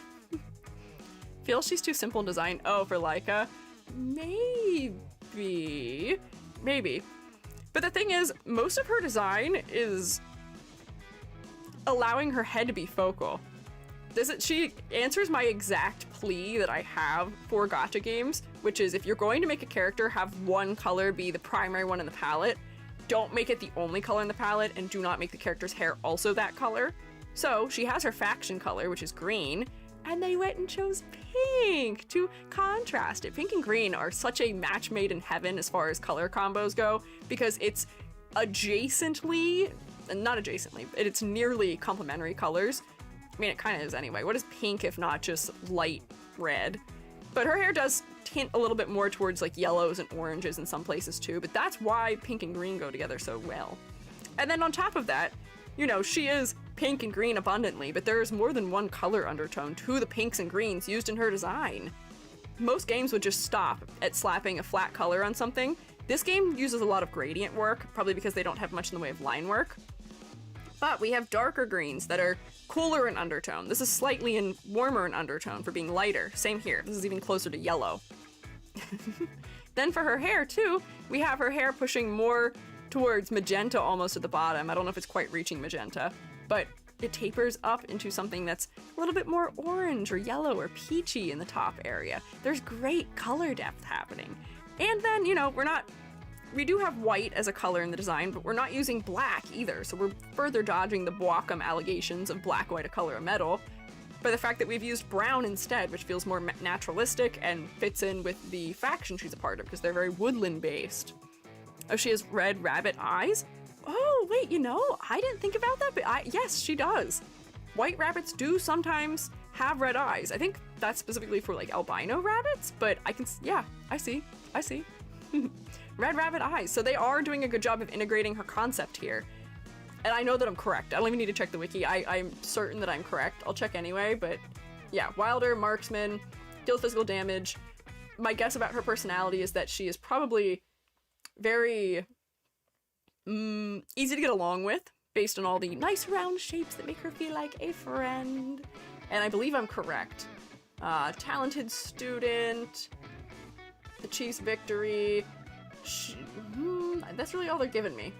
But I think I've done a pretty effective cold read on her. Love how big they make the ears in these designs, makes everything so shape languagey. Yeah, the exaggeration is so good. It's good for her silhouette. So we'll get to silhouette in a second here. But her color palette, first of all, I don't have any clarity issues with it. And all the color choices are very well done. They're well chosen. They support her concept. And then for concept and motifs, I have no trouble understanding her personality, her gameplay style, her faction alignment, her personality, any of these things. I think I said personality twice. I may have. My brain's a little funny today. Ears are white, so her hair might be hair dye. It could be, but them choosing to use pink for her hair does do one thing very effectively, even if they have dyed her hair. Honestly, dyeing your hair is kind of a good strategy. It's why many VTubers do it. Where's the focal point here, Shroommates? Where's the focal point?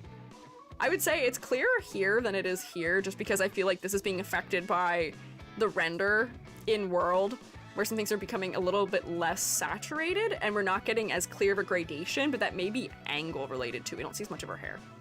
But I would say that her head is mostly where the focal point is. Her hair is a little distracting where it's super saturated, but her hair is this big shape that is tapering in around her face. It's wide here, which may be where your eyes start, but it's leading you in to her face.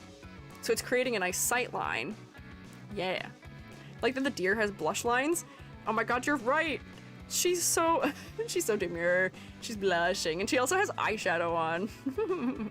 But yeah, the hair is pulling us to looking at the face, as are the shape of the ears too.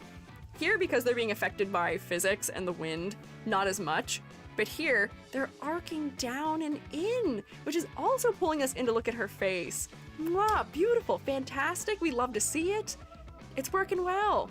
So I would say her head is pretty focal, all things considered, which is also surprising given the fact that green is used a little bit more sparingly in the design, so you may think that the green may become more focal.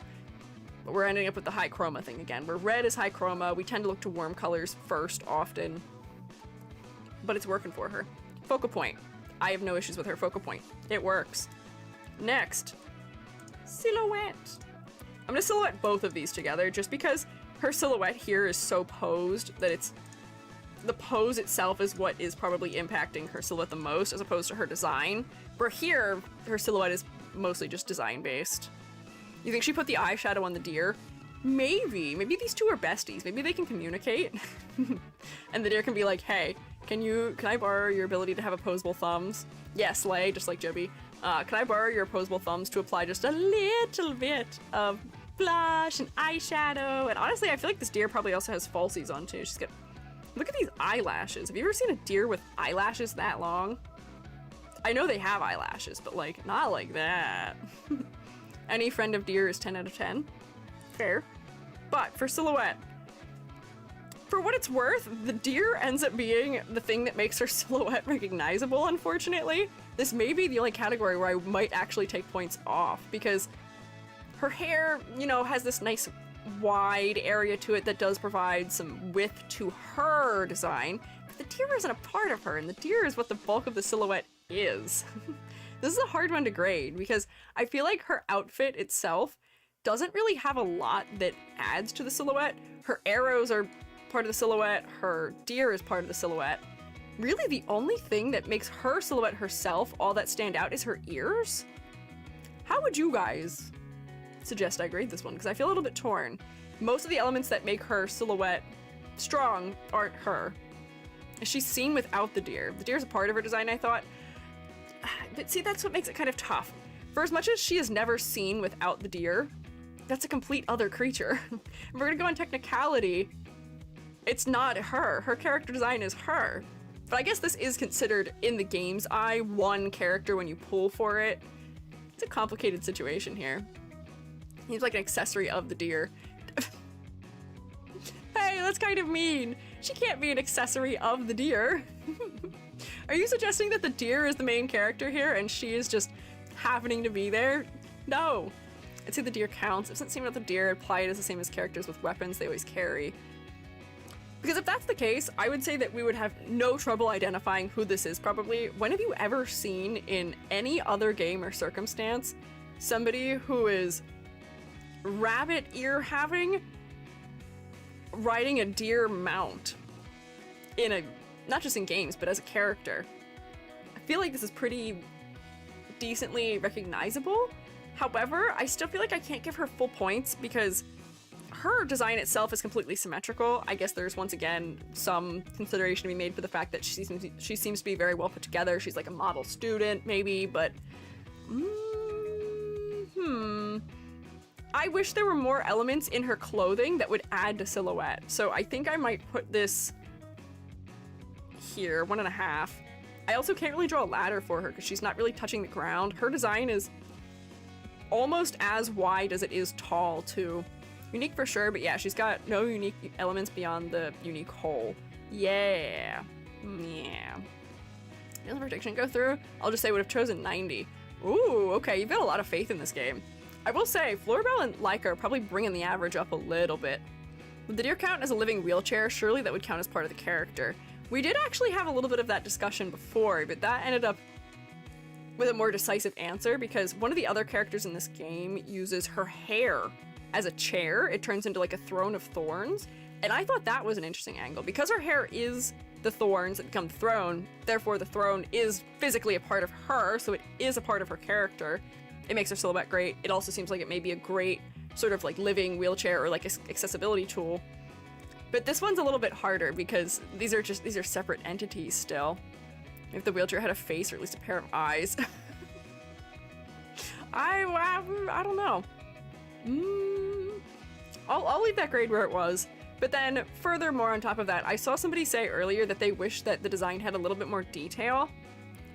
And a part of me does feel that way too. I feel like this is a character who was designed specifically to be lower in rarity maybe. She has a cool gimmick, the fact that she is mounted. Her color palette is very fulfilling as well. So it's not like she has been disrespected by the design process because she's only an A level as opposed to an S level character.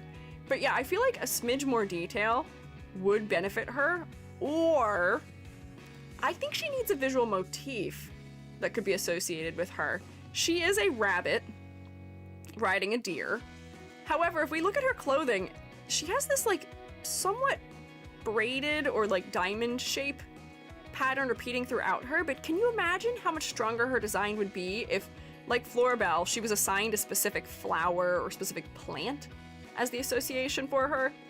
Like, then that could be something that is built into like subtle pattern work. That is something that could be built into the filigree work or the gold trims.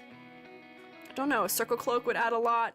A cloak could be interesting. Yeah, like her clothing doesn't have much in the way of layers either. And layering tends to be one of the things that makes clothing more visually interesting and feel just a little more fashionable and a little bit more effectively considered. Celery. You want celery to be added as our concept? That would be interesting for sure. Interesting vegetable choice there. But I do feel like she would benefit from having another motif and maybe just a bit more detail. Oh, as in rabbit food. I see. But wouldn't that be kind of strange if you are dressed in the food that you eat or dressed as a motif to what you eat? Do we do that as people? I guess we kind of do, don't we, sometimes? Like cow skin or like cow patterns were used for clothing. We don't eat cheetahs, but cheetahs pattern people tend to like sometimes. Green and white. I see the claims you're making. I'm picking up what you're putting down. Maybe. I'll give you a solid maybe for that. But I do think for level of detail, I don't think it's a full loss, but I would like something more. Please, maybe. Maybe something going on in the deer. The chest is too much white. That's also true. People wear leather. I mean, wearing leather and wearing cowhide or other things like that is because it's just practical to do. If you're going to kill an animal, you may as well use all of its parts. You should optimally, you know, pay respect to it and, you know, put it to full use. Don't leave any waste. But celery, I don't think you'd actually be wearing the physical celery. You'd be wearing something inspired by it, maybe. Alright, characters often have carrot accessories. That's fair, I guess. But yeah, I do wonder if maybe the deer could use a little bit more designing too. Bit under-designed. I feel like that was an aftermath of them not changing her from Arena. I do agree with that. Iron, who is another character who came over from Arena and is another wilder like her, however, his design lost some of the strengths it had in Arena though when they brought it over to this game. So I fear that if they would have modified her, they may have made her design weaker the same way they did to him. Because it seems like the designs that came from Arena mostly were either pretty one-to-one or a little bit weaker than their Arena counterpart, unfortunately. I feel like the deer looks quite generic. It'd be fun if they fully yassified, like a necklace hoof polish. Oh my god. Give her a little bit of jewelry, like a little bracelet draped around her leg. But yeah, I could see that. If she just had a little bit more going on for her, that might be nice. Honestly, I may move this down even further given our conversation. I feel like there's too many opportunities for layering clothing, designing the deer up a little bit more that were just missed. Also adding another motif. It's not bad right now. It's okay. She's still a recognizable character, and I don't feel like it's dooming the character, so I'm not going to take away all the points, but I still feel like there's a lot of missed opportunities, maybe.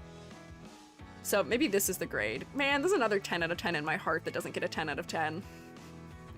My heart cries today, but as I said before, the rubric doesn't lie. The rubric tells us the truth. 2, 4, 6, 7... No, 2, 4, 6, 7? 8.5? I mean, still, that's a pretty good grade. That's still higher than a lot of characters get from other series we've looked at. These two are really bringing the average up. This one and Florabelle, the last one. Deer moves the complexity down, but not the silhouette up. Deer is just a debuff. No, the deer is improving the silhouette. If we were not accounting for the deer and the silhouette, I probably would have given her only a half point for silhouette. Her ears are the only part of her silhouette that makes her identifiable. The deer is the only thing giving her strength in her silhouette. Rubric Chan breaking our hearts with cold hard truths. Yeah, the truth hurts is what they say. It's hurting me particularly. Let me close you so my computer can take just a little break. Just a little. So next, in our suggestions, I figured for today we should get a broad view of different characters in the game, but I think I've accidentally only picked from 2 factions today somehow. Whoopsie. But I just wanted to show that there are a variety of types of characters. There's another character that we might not get to, depending on time, but I said before, one of the things that I enjoy about the character design in this game is that they aren't just sticking to safe character concepts, and they aren't afraid to have a lot of variety.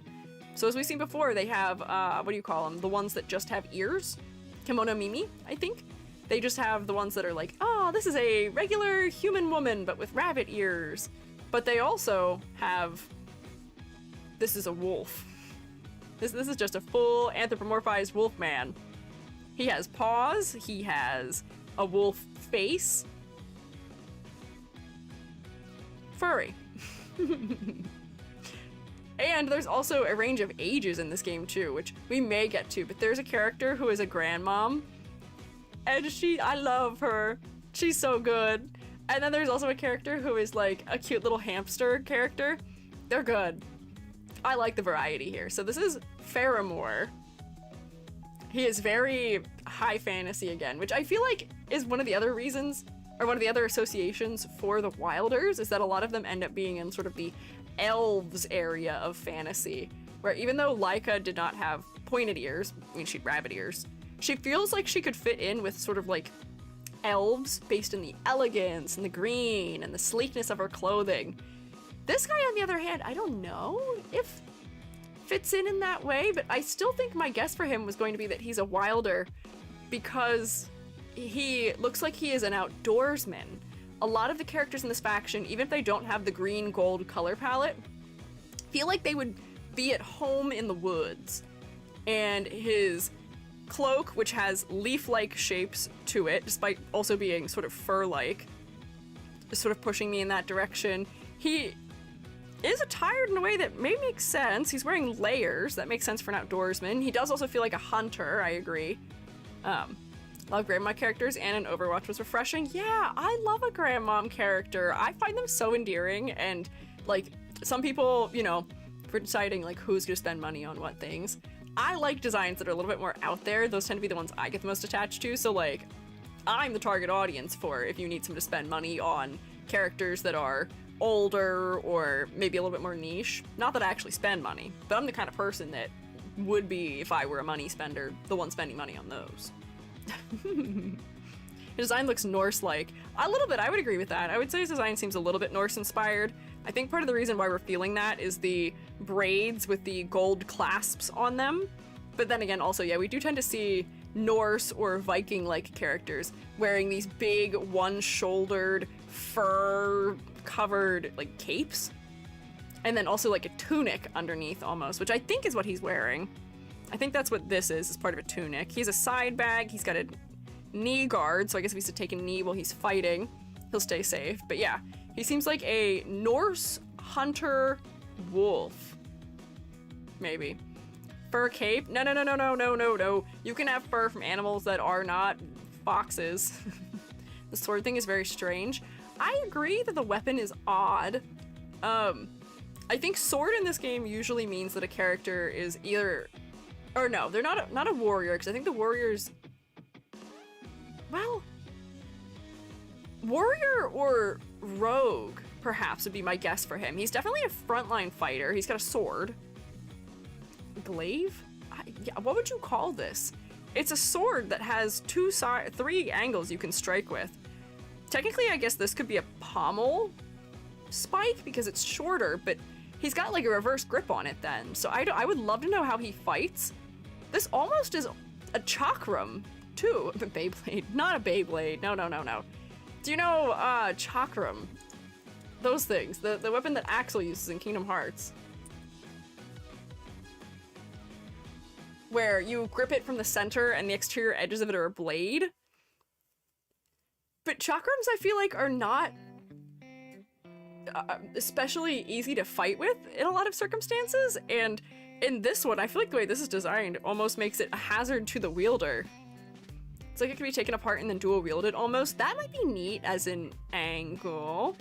Very much not Norse coded. Yeah, that's not a weapon associated with Norse mythology. I believe, correct me if I'm wrong.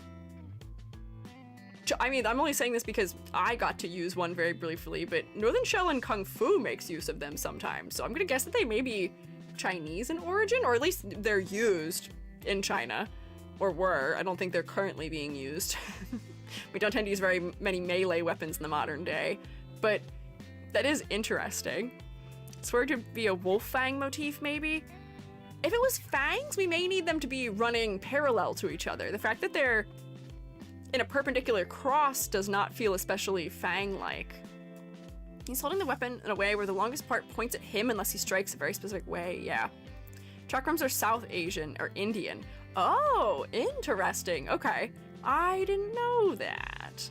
Could be a great sword. Sword guard makes it impossible to hold. Yeah, it looks like he's reaching to hold it with his other hand too. Chakrams are also throwing weapons. Yeah. I am just generally a little bit confused by the weaponry happening, but the weapon isn't a part of the character. The weapon is just confusing. Although, hang on, wait. If a chakram's a throwing weapon, can I make a different guess, actually, about what he is? I actually have a different guess. For as much as this makes it a little bit less aerodynamic, I wonder if it's meant to be something where it has a grip so we can fight with it in close combat, but I wonder if he's gonna throw it like a javelin. if it is meant to be a chakram reference.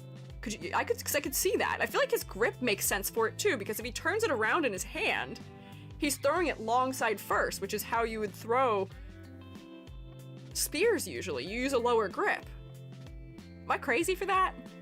That'd be crazy. That might be too next level of thinking. I don't know if the creativity would be there for that, but like if he was a marksman, I would find that really funny, because he is dressed like a hunter. I feel like this could be a valid theory, maybe. And we've seen that this game sometimes has some potentially odd things happening with it. Maybe 5D chessing their checkers. That's a good way of explaining the complexity here. That may be more complex than they were thinking of doing with the character, but I feel like that'd be cool, right? Also his claws, he doesn't get completely disarmed after throwing it. Yeah, he could be a brawler after he throws it. He's a mixed range character, maybe. Or it could be for sure. Well, let me see what he is, because I think he's a wilder. I think that he is probably, I'm gonna make the guess that makes the most sense. I would say he's probably a rogue, because he doesn't have a shield. The warriors seem to have shields sometimes when they have melee. If my memory of the last day of doing this proves true. But he could be a warrior. But he could also be a marksman. Wow, the fact that I can't narrow down from 3 actually is not great. Sound reasoning, fantasy games, so logic goes a bit out the window. Yeah, kind of point. Sword handle is hard for throwing because it will block the hand when letting go. Yeah, maybe. So yeah, let's see. He's also just an A level. He is a wilder and he's a rogue. Okay. So I guess just faction, right? I was in the right ballpark for rogue. Rogue means he probably is fighting in hand-to-hand combat with it. Although it seems like he's summoning magic circles? He seems like he is a magic melee character, where he is using blessings, a little bit of magic, and melee attacks. Increases haste. Actually, he's mostly doing magic, strangely enough, if I look at his kit. He has a sword, but it seems like he is mostly not. His outfit fits the rogue build. Yeah, I would say the outfit fits the rogue build.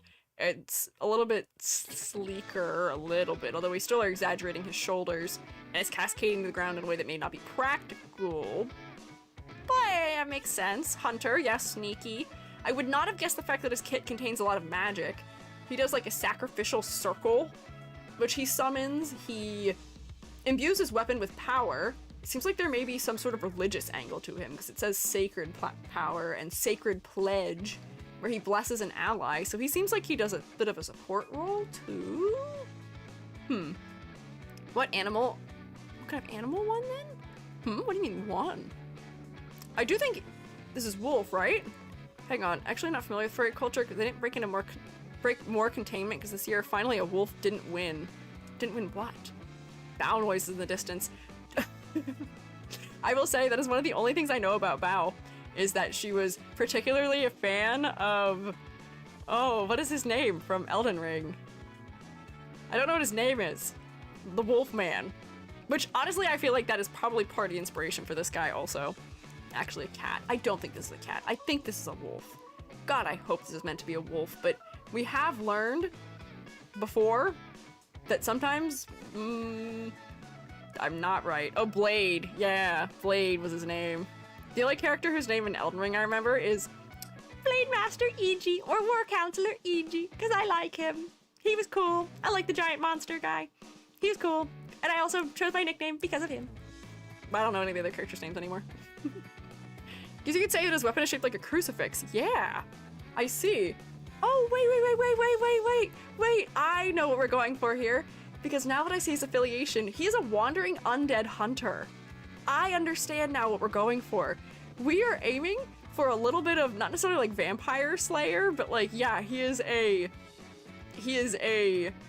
undead hunter. So that's why we have the sacred angle. That's why his weapon is a cross. But he does look like somebody who's a little bit more rough and tumble, but yeah, makes sense. E.G. and Turtle Pope. Turtle Pope? I don't remember Turtle Pope. Reminds me of Fenrir, definitely a wolf. Makes sense now. Yeah. Hearing what his concept is does make sense of his design for me. So I understand. I see what they were going for with his weapon, because I think they're also trying to make it somewhat like stake-like also, even though he's not really hunting vampires particularly. But the undead in this game, which are the Graveborn, do include vampires. Funny that they're almost making the werewolf-like character hunt what may be a werewolf, but yeah. It's a cross. A Van Helsing furry, mayhaps, yes. Okay, so that makes sense for concept to me. It doesn't say anywhere whether or not he is a wolf or not, but oh, Silver Fang. I'm gonna guess that he's probably a wolf if his name is Saint Silver Fang for this outfit design. Yeah. Okay. Concept-wise, I'm picking up what you're putting down now. I'm seeing. I was thinking in the wrong places, but I can see it. It makes sense to me, what you're doing. It's a warrior cat name. I love it. It kind of is, huh? Wasn't reading as a cross of the way it was being held. To me, it feels like he's like clutching the cross in an interesting way, where if you see when, I don't know if any of you have relatives who are cross holders, but my grandma, when she holds her cross, she does hold it like with her thumb wrapping around behind the crosshair part, which is technically where his thumb is if it was forming a full crosshair. I think it was the pose he had that I was confused. Yeah, I feel like the pose is also not allowing a lot of clarity for his weapon either, but no, it makes sense. Yeah, clutching the cross to ward off the evil. His other, hand is prepped to cast a spell to ward off the evil as well. Conceptually, it makes sense to me. He's a wolf. He's called Silverfang Mantle. He's a wolf. I don't have any trouble determining he's a wolf. He's got canine-like feet. He has big, sharp, pointy ears. His face is elongated and wolf-like. It's a wolf. Old monsters are weak to silver, considered a holy metal. That's why vampires have no reflections in old mirrors. Oh, interesting. Intriguing. I have a feeling they made his metal detailing gold just so they can have another color in the palette, because he is very neutral. I feel like he just needs more interest though, because here's my thought with this design. I can go through all the elements, but I think I have one overall feeling about him. Sort of the same thing I said about Lyca previously, which is that I feel like they designed him intentionally to not be the top level of rarity as a character, which makes me sad. He is an A level, just like she was, and I feel like he's just missing something. He feels a little bit generic, unfortunately. And the thing that I think is making me say that is the fact that his clothing, despite having a lot of color undertone variation in it, which normally makes me very happy, his clothing is so monochromatic that he's just not very interesting to look at. Yeah, he needs another motif or another color somewhere, somehow. So the gold helps a little bit, but I feel like he's just missing something.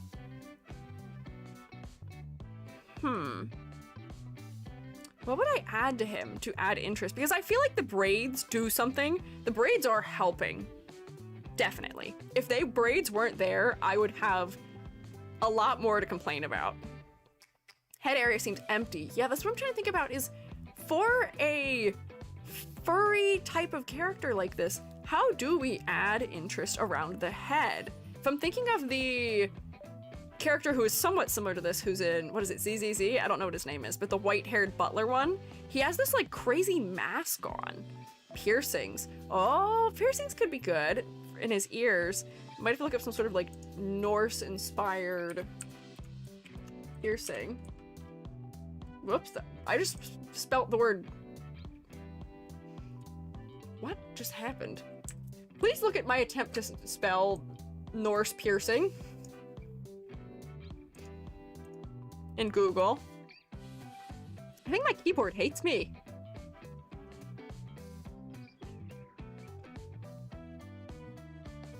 Piron.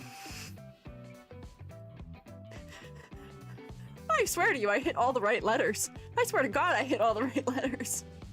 Why is the N at the end? What happened? You ready to just leave, Squiiji? I told you I'm having an off day, but I didn't realize my day was that off. Oh my God. Okay, hang on. Take 2. Norse? Piercing. Man, clearly says Norse piercing. Obviously, clearly. They wrote R's. No way. No.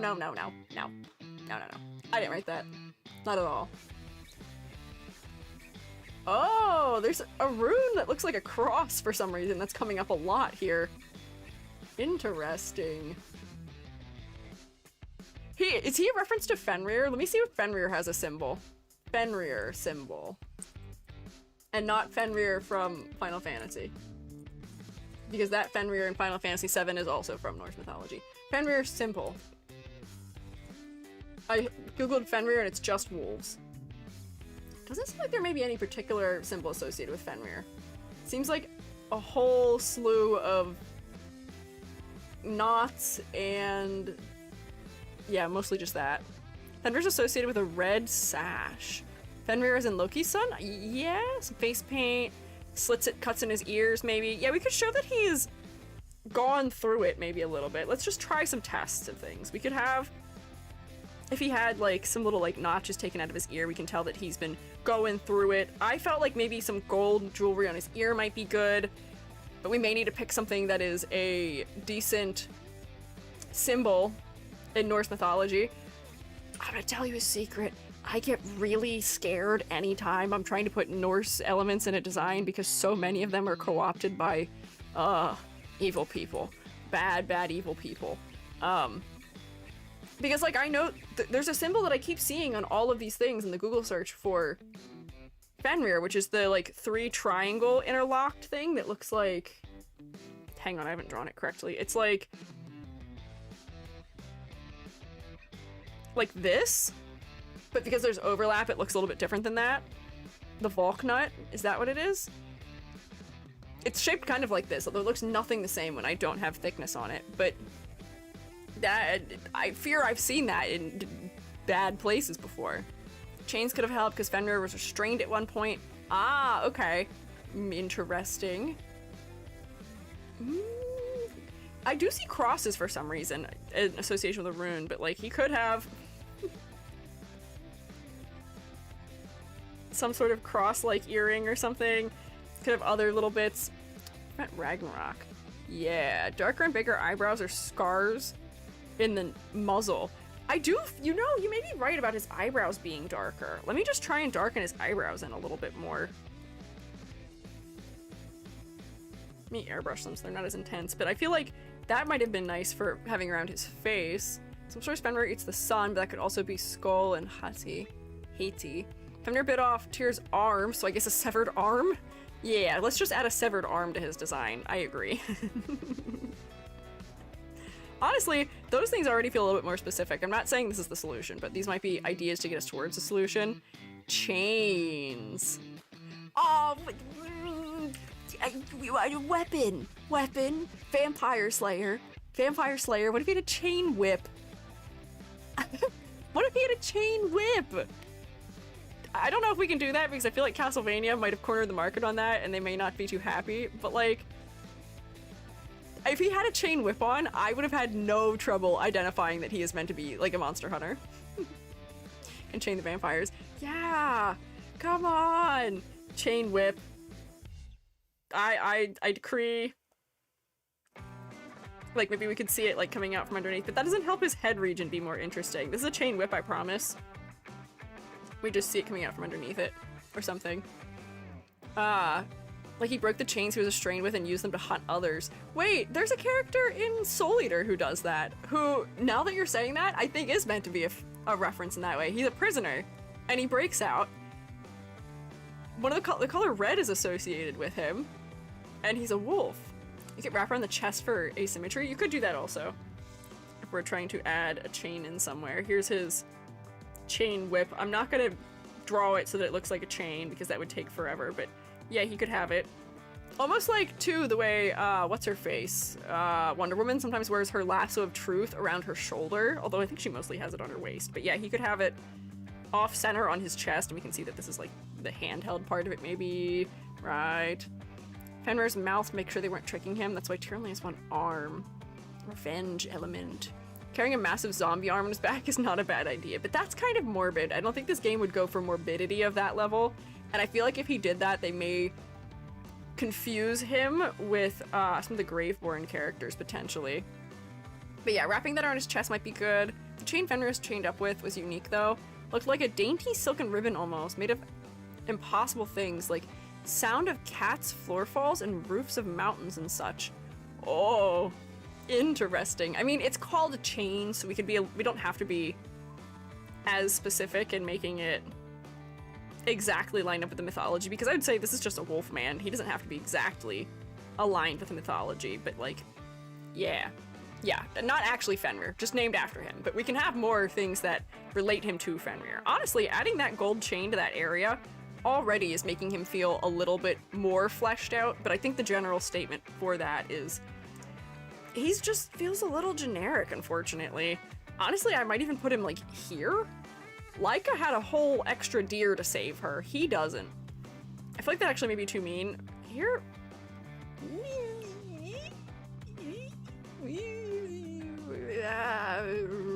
Shroommate's tiebreak? Half point or full point?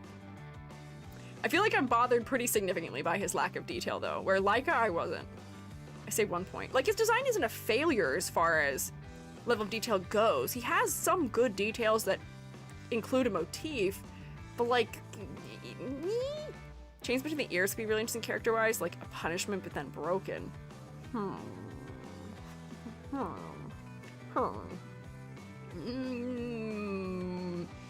Maybe we come back. 1 point, I think the pose he made makes it look worse. Potentially, but yeah, there's a lot of room for improvement, I would say.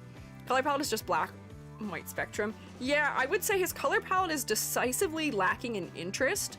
I'm not having clarity issues with it, but he is lacking pretty significantly in interest coming from color palette. It would be way lower if we didn't have the fact that his cape transitions from cooler grays and blacks to browns in the upper area. Like, he does have a variety of colors present. Even in his fur, we have some like teals and greens and pinks. So they did put some time into the color design. It's just, it's not that interesting. It makes him feel like an NPC in this world, unfortunately. So, middle of the road. It's not dooming him completely. They've done some things to make the color interesting, but we just need a lot more. Focal point. I will say, focal point may be the one area where he is excelling, because if I look at this design, the first thing I look at is his head, without a shadow of a doubt. We have all of these dark elements in his clothing bordering on it, and there's a lot of exaggeration in his silhouette up here. The inside of his cape where his tail is might be a little bit distracting, but making the bulk of his clothing dark does help make the areas that are light stand out a good bit. But also, I could see a case for the gold bits being a little bit distracting because they're the only places where there's much saturation in the design. Braids are also kind of focal. Yeah, they are framed by the dark stuff a little bit. Maybe I can't give them a perfect score, but yeah, they do lead up to the head. They do create the sight line up. I'll give him full points for focal point. His focal point is working better than a lot of the other characters we've seen in the game. Goldbits were distracting me at first, yeah. Okay. And then silhouette, finally. We're gonna ignore his sword in the silhouette. You get a layer here. Get rid of your sword. Man, the sword is like 80% of his silhouette, though. Let's see, and then it's also like right there, adding to his silhouette. But I think that's all. I think that's all the places where it's doing something for his silhouette. Honestly, this almost feels like it's leaf-like, but it's almost kind of feather-like, too. Bam! There's his silhouette. Missing some bright colors. I don't think he needs bright colors, but even if he had just, like, muted blues or muted greens, that may add some interest that I feel like we need. Silhouette. What is that? Oh, that's his braid. The fact that his braid comes all the way over here in the silhouette is very strange. Cape kind of covers up a lot. It does, and the cape is really not that exaggerated. His cape, if you were to ask me, optimally, we have all these things that are sort of flying away from the edge of it. Why are they not much more like this? Maybe it's just the angle, but I feel like we're really not getting much out of the cape. His one ear, because of his head angle, isn't showing, but his ear that is showing does help. Surprised not to see two distinct ears. It's just the pose. The pose is not letting us see his other ear. But they do have this, like, tall ridge on the back of his head that I think is getting in the way also. Credit where credit is due. I can tell he's dog-inspired from his silhouette. His cape almost reads like a tail, despite not being a tail. and his legs are very canine-like, so where his leg is not obscured by the cape, I can identify it. That's just the wolf guy from Elden Ring. It's just Blade in silhouette, yeah. This is just Blade Elden Ring, kind of. So it looks like a horse head with reins. Oh my god. There's the rein. I see what you mean. Kind of generic. Couldn't tell if this is a beast or Blade. Yeah, I will say, kind of generic. Granted, he's not a blob. It's just he doesn't have a lot of things that are making his silhouette unique. So it's not a total failure, but once again, very middle of the road. Now I can't unsee it. Sorry. We all have been gifted the ability of Uma vision. The Umas come for us always. Yeah, no, not great. Yeah, mid in a couple of ways, unfortunately. So where other characters were excelling in all of these categories as far as color and silhouette and clarity and complexity, but not doing so well in focal point and concept, specifically the first character, he seems to be the total opposite. Still, I don't think he gets a bad grade by any means. 2, 4, 5, 6, 7 out of 10. That's still above average in character design. It's just, I feel like we could have iterated on him more. We could have cooked on him more, but I know they won't, because this is not a 5-star, not a 5-star. This is not an S-rated character, so they're not going to spend the time iterating on him.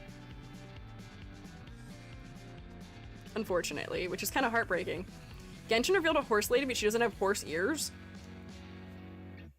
Man, don't they realize they could have won over some of the Uma Musume fandom? They could have gotten some Uma fans, Uma stans even, over on their side, but no. Yeah, they don't have Uma vision. Why make a horse character without horse ears? I don't understand. In what way is she a horse character then?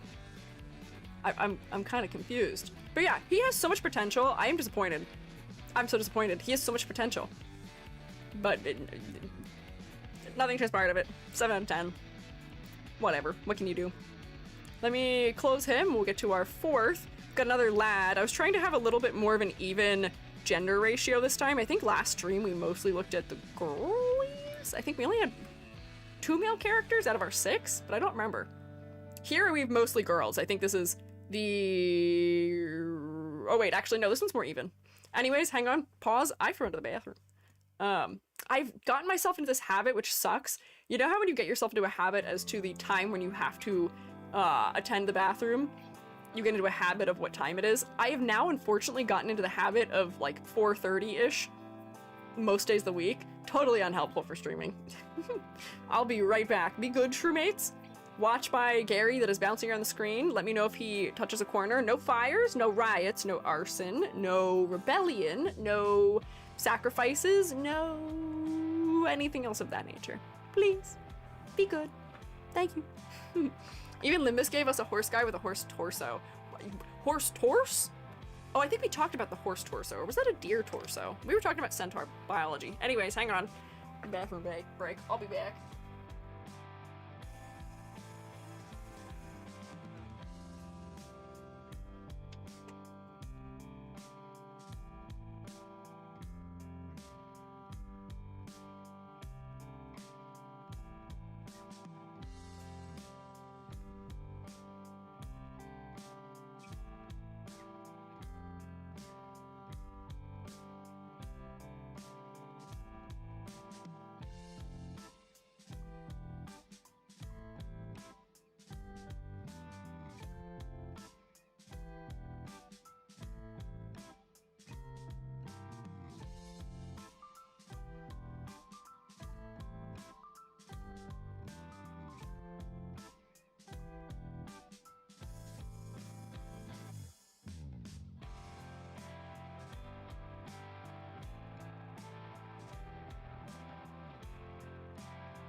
Hello?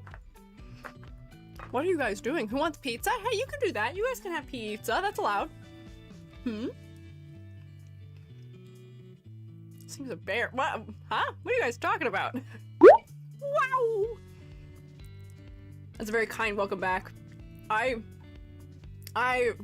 ate a snack real quick. Usually, you know me, I'm a record holder as far as speed and efficiency at running to the bathroom.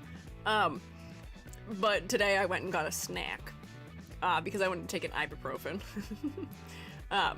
I'm getting a little bit more of the chest discomfort throughout the day, as tends to happen to me, without being allowed to take my beta blocker, so my chest is hurting a little more, unfortunately. But not that a little ibuprofen can't solve, maybe. So I had a little snack so I could eat it, so I could take it. Thank you for head pat. I'm okay. It's not that bad, but it's annoying, and I know it's gonna get worse, so I should preemptively prevent it from getting worse. But you're good. I'm glad you guys are discussing me on the screen. I'm so proud of you guys, being so focused and locked in, even in my absence. Asking what animal parts he's meant to have. So, I'm not going to lie to you, I also have some questions about it. Once again, I think I've picked another... I think this is another Wilder. Although, hang on. Based in fashion? Maybe he isn't. TLDR, he's just a very skinny bear, we think? You're wild today. Who's wild today? Me? Oh. I'm wilder today than usual. I'm not just wild today, Rex. I'm wilder than usual. Starved poor bear guy. I think the point of the way they've designed him is to really exaggerate his little waist and his wide shoulders and his wide pants. But yeah, he is quite thin. So this is why I have the concept sheet, because his pose in his render makes it so that we really can't see his design, like, at all. So that's why we have this to go off of. So this character's name is Soren, I believe. My first guess for him is that he is a Wilder also, for the same reasons as I guessed, or similar reasons as I guessed for previous guy. What is his name? Faramor? I can't remember. I've learned so many names for characters in the last, like, year or so. It's a lot. But I feel like I may be wrong. We're soaring, flying. I don't think he's going anywhere too fast in the sky. But I do think there could be a case made for him being a member of another group? My guess for Wilder was based on the fact that he, once again, just like the previous character, looks like he would sort of be at home in the woods with some of the natural aspects. You know, this fur is a little bit leaf-like. He's dressed in neutral colors, potentially. But then again, at the same time, I feel like the way they are using pattern work is not a way that they would do for the Wilders, perhaps. And I'm going to go on a limb here and say they're using warm colors. There's more gold and orange happening. Would it be crazy to guess that he is maybe a Mauler, which we remember are the characters that have like a Colosseum-like structure that they enjoy participating in, and also tend to be a little bit more desert or like grassland inspired, which really makes me wonder what animal he might be. I know you guys were debating it. Like, I could potentially see bear. I think this is a tail, which may also point us in the direction of bear. But it's very interesting that they haven't gone for any of the tropes we would associate with a bear. We tend to associate bears with being big and strong and intimidating. The name Soren is giving Scandinavian. Yeah, interestingly enough, grassland is a badger? Sun bear. Oh wait, if he was a sun bear, that would be interesting, because the cut of his shirt to like expose his upper chest, which is a lighter color, and sort of that V-shape area there, could be a bear. I could see a bear. I could see bear. Interesting. Did notice the checkerboard coloring on his abs makes me think of chimerism. What? I think that's just the way that they're rendering it. Oh, didn't. Oh, And then he has a staff that's spiked at the ends. So I'm gonna guess that he is maybe, once again, I think the thing we have learned is that if a character has a shield or is indirectly attacking, they're a warrior. If a character can more directly attack, I think they're a rogue. So we're gonna use my previous understanding of character designs here in this game and say he's probably a rogue, because he does seem like he's a little bit more agility based from his stances. We tend to associate staffs with agility as well. The interesting thing for me is that I often associate characters with staffs with monkeys, though, because of Sun King, monk class. Monk isn't an option, unfortunately, but I tend to think of Wukong when I see staffs. Yes, Sun Wukong. So, but he's not a monkey. That tail wouldn't make sense for monkey, although the ear shape is close for monkey. Kind of buff be a rogue, I think. Aren't they more slim? But the last guy was a rogue, wasn't he? The last guy was a rogue, and he was really big and wide in the shoulder. So, or was he? Now I can't remember. What was Faramor? Was he a rogue? Yeah, he was a rogue. Faramor was a rogue too, and Faramor was not very sleek either. Got my traditional definitions here. Fair.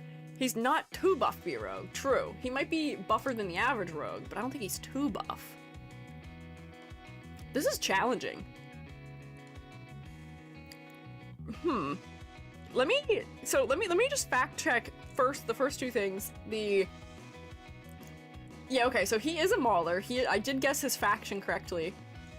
Really, the main thing pointing me in that direction was his belt and the colors on it, and the orange being more predominant. And he is a rogue, so we were right about that. Challenging means the character design might not be doing a great job. Maybe, but I don't think it's necessarily a bad character design. I feel like it's just doesn't have the most clarity. There may be a 1 point deduction coming somewhere. Buffer than your average rogue. Heard this in Yogi's voice? Yogi Bear? What Yogi? What do you mean?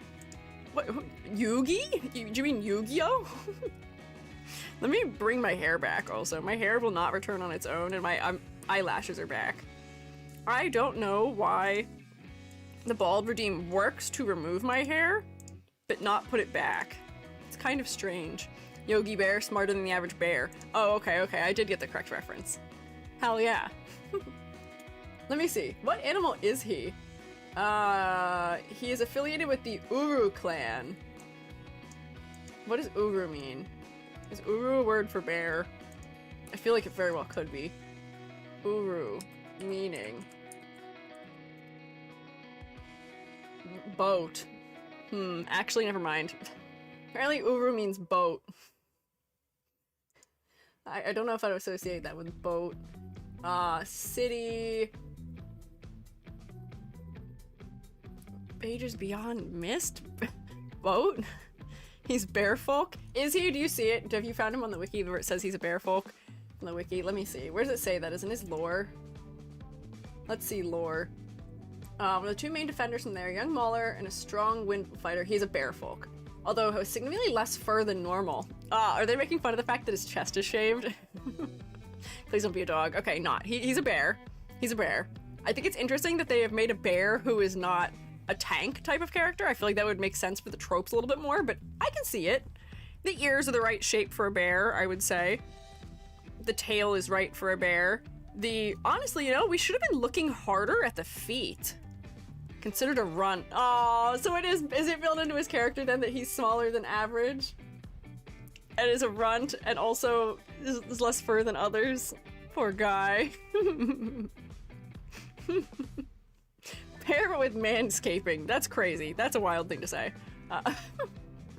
So, okay, I see it. I get it. The feet are much more bear-like than anything else. So I see it. Also, the Uru people are indigenous people of Bolivia and Peru, according to Wikipedia. Interesting. Okay, yeah, so he's supposed to be a skinny bear on purpose. Every time I say this, I have to, like, chuckle quietly to myself. So, conceptually, he does seem like he is a slightly more aggressive character. He's got the classic edgy hair over his face. He does have a combination of round and sharp shapes, but I do think the sharp shapes are winning out here. Say sharp shapes like 10 times fast, but sharp shapes. The fur trim is very sharp, whereas the previous character was a little bit more rounded, a little bit more flowy, bigger chunks of it. Here we've got a lot of more small sharp elements. He's got some sharp points in his belt. He's got these triangles around his collar. He's got his necklace, which seems like it may have a giant tooth in it. This feels almost like a sun in the patterning, which is once again combining round, friendly with sharp. His focal point are the abs because the window frames it perfectly. Yeah, a little bit. Oh no. Oh no. I hate to say it, but you might be right. Oh no. No, nothing about this game, but he's my favorite. He is endeared. I am endeared by his concept, but oh, I see what you're saying. I also find just the tummy and the belt region to be the most focal because there's more detail here than anywhere else, and then there's more contrast here than anywhere else. We've framed his belly. He's a big brother to his clan. He's a big brother, but he's the littlest one. Like the big claws, but could be even bigger. Yeah, I would agree with that. Let me see about some modificationing. That's a word, of course, obviously. Modificationing. Let's see. The way that his arms are tapering is very interesting to me. I feel like we could have gone for like a wider taper and more exaggeration to this fur in this area here. Like maybe not that much. We still need to see his wrist pinch in, but like bigger. Maybe the exterior edge wobble a little bit. Whoops. Also the fact that he has big giant claws and isn't using that for an attack is interesting too. I wonder how easy it is to hold on to and wield a staff when you have fur paws and claws. Give him glasses, a really skinny, tiny spectacle bear. No, that might be too silly. The suggestion is kind of funny to me though. Fanservice focal points are so valid. You can have fan service. It just shouldn't be the primary focal point. It shouldn't be the primary. What would I even do to make it not focal? I feel like he needs some of this pattern work around his head. Would it be crazy to suggest like a headband or something? Because there's more variety in color, more detail work, more asymmetry down here than anywhere else in the design. And I feel like that is part of what is causing the focal trouble too. So like, what if he had, oh, hang on, I need a brush so I can draw. What if he had like a headband that he's wearing under his bangs? And like we can have hair sticking out from it maybe. But we can see it going under his hair here. Color? And then he has like sort of like diamond things running along it. Although maybe I'll use the circles here. This could be something that's entirely different the way it's designed than other elements. But if we just had more detail here, that would probably help. So that's a step in the right direction, perhaps. Honestly, I may even want this to be even more of this light color than the blue. I thought the blue would help, but because it's not as warm, but maybe we just need something else blue. Maybe it gets like blue trim or something. Design him a headband, maybe. Yes, a headband, like a sweatband type. Yeah. Ear shape is really eye-catching because of the roundness. That's true. It is a contrast to the rest of his design, because the rest of his design is mostly more angular than his ears are. Although, honestly, I feel like his ears could still be just a little bit bigger, although maybe that'd be too cutesy. Ears are also red, so quite eye-catching. True. He does have makeup around his eyes also that makes his eyes a little bit more red, which should be helping with the focus too. I think I just have to push this back. This thing that he's wearing here is just too bright. Let me just stick a multiply layer over it. And I'm gonna do it sort of between the pattern, because I feel like the pattern is okay in terms of its value, but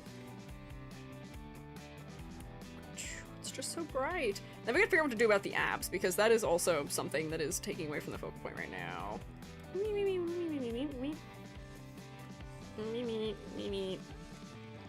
There, it's a decent cleanup. But like, I would say that is helping the focal point to be more around his head. Too big feet and it feels cartoony. Ear is perfect size for a human bear. Yeah, I mean, yeah, if it was too big, they'd be too cartoony, which is why I don't want to push them too much further that way. Make his eyeshadow more pronounced. Yeah, I may increase his eyeshadow, because honestly, it feels like in this version, the eyeshadow is not even very noticeable. I see it a little bit, but from any distance, it kind of fades away. feel like we could use just a little more of it. When I zoom in here, it's so small that it completely dissolves. I'm gonna give him just almost a little bit of a wing from it too. Just more. Yeah, continue it under his eye just a little bit more. So we can see it when we zoom out. Mice aren't as common as like cats and dogs. Can't remove the abs because some people lose 1 million in revenue. There has to be something we can do about it though, because they're just so distracting. Even adding some focus to his upper body around his head still isn't enough to solve it. And I don't want to just stick him with my classic solution of put something sheer over top of it, because I feel like that is, once again, that's like a cop-out. But it's just the contrast is too high. It's just too bright. Like, I don't even think we need to darken it all too incredibly much to make it not focal.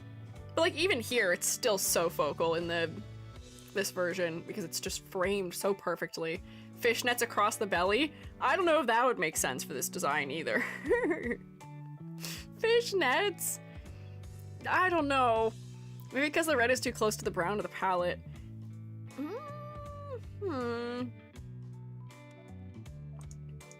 Like, that's helping. It's better. I'm not sure I fully solved it, but I can at least grade immediately. Focal point, not his face. There are elements that make his face somewhat focal. His face is still nicely framed by his dark hair and dark shirt, but his belly is even more framed. Belt over his belly. I mean, optimally we would do that, but I think people would riot if I covered that, so I won't, for the sake of not getting attacked. Want more fan service? Cover the stomach abs and make the V-neck deeper. Ah, joke answer, remove the shirt.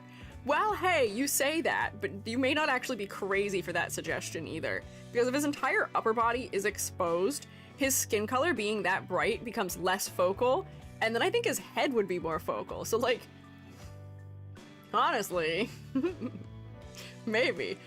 I do see both suggestions that have been made as potentially being options. If we want to lean more fan servicey, we could either, this is revolutionary options here. We could either say no shirt, and then just give him something like around his arms or something for detail, and give him just like a longer necklace or something. Because then his whole torso will be out, the color will be less impressive, and then the dark color of his hair will frame his face a little bit more. Or somebody had said make his shirt longer and just drop the V-neck more extreme. Which, like, I could see that also working. Let's see if I can just do the second one really quickly. I'm just gonna extend the fur down here. Extend the shirt down here, but don't worry, I'll give you a nice, super exaggerated V-neck as repayment. Although that, well, I fear what I'm doing may be leaning even further into the jokes about this guy being a bear than intended. Do you know what I mean? Do you catch my drift? I am not sure why, but I have become aware that really super deep V-necks are something that is closely associated with gay communities. And I would like to know why the straight men are not into deep V-necks. Is it too saucy for you? Don't be afraid. Show a little skin. It'll be okay. I can even open it up a little bit more. This is a little bit strange, though, the way I feel like I've done it. Let me give it just a little bit more fur texture. And then you could have, like, his chest out a little bit more. But honestly, I feel like that is a better way of handling it. Didn't know that? Yeah, like a really deep V-neck. What does this have to do with bears? Are you familiar with the, you guys were saying twink earlier, so I thought that was related to the fact that he is a bear. I know that twinks and bears are not opposite, but a bear is usually a word used to refer to gay men who are maybe a little bit larger and a little bit fuzzier.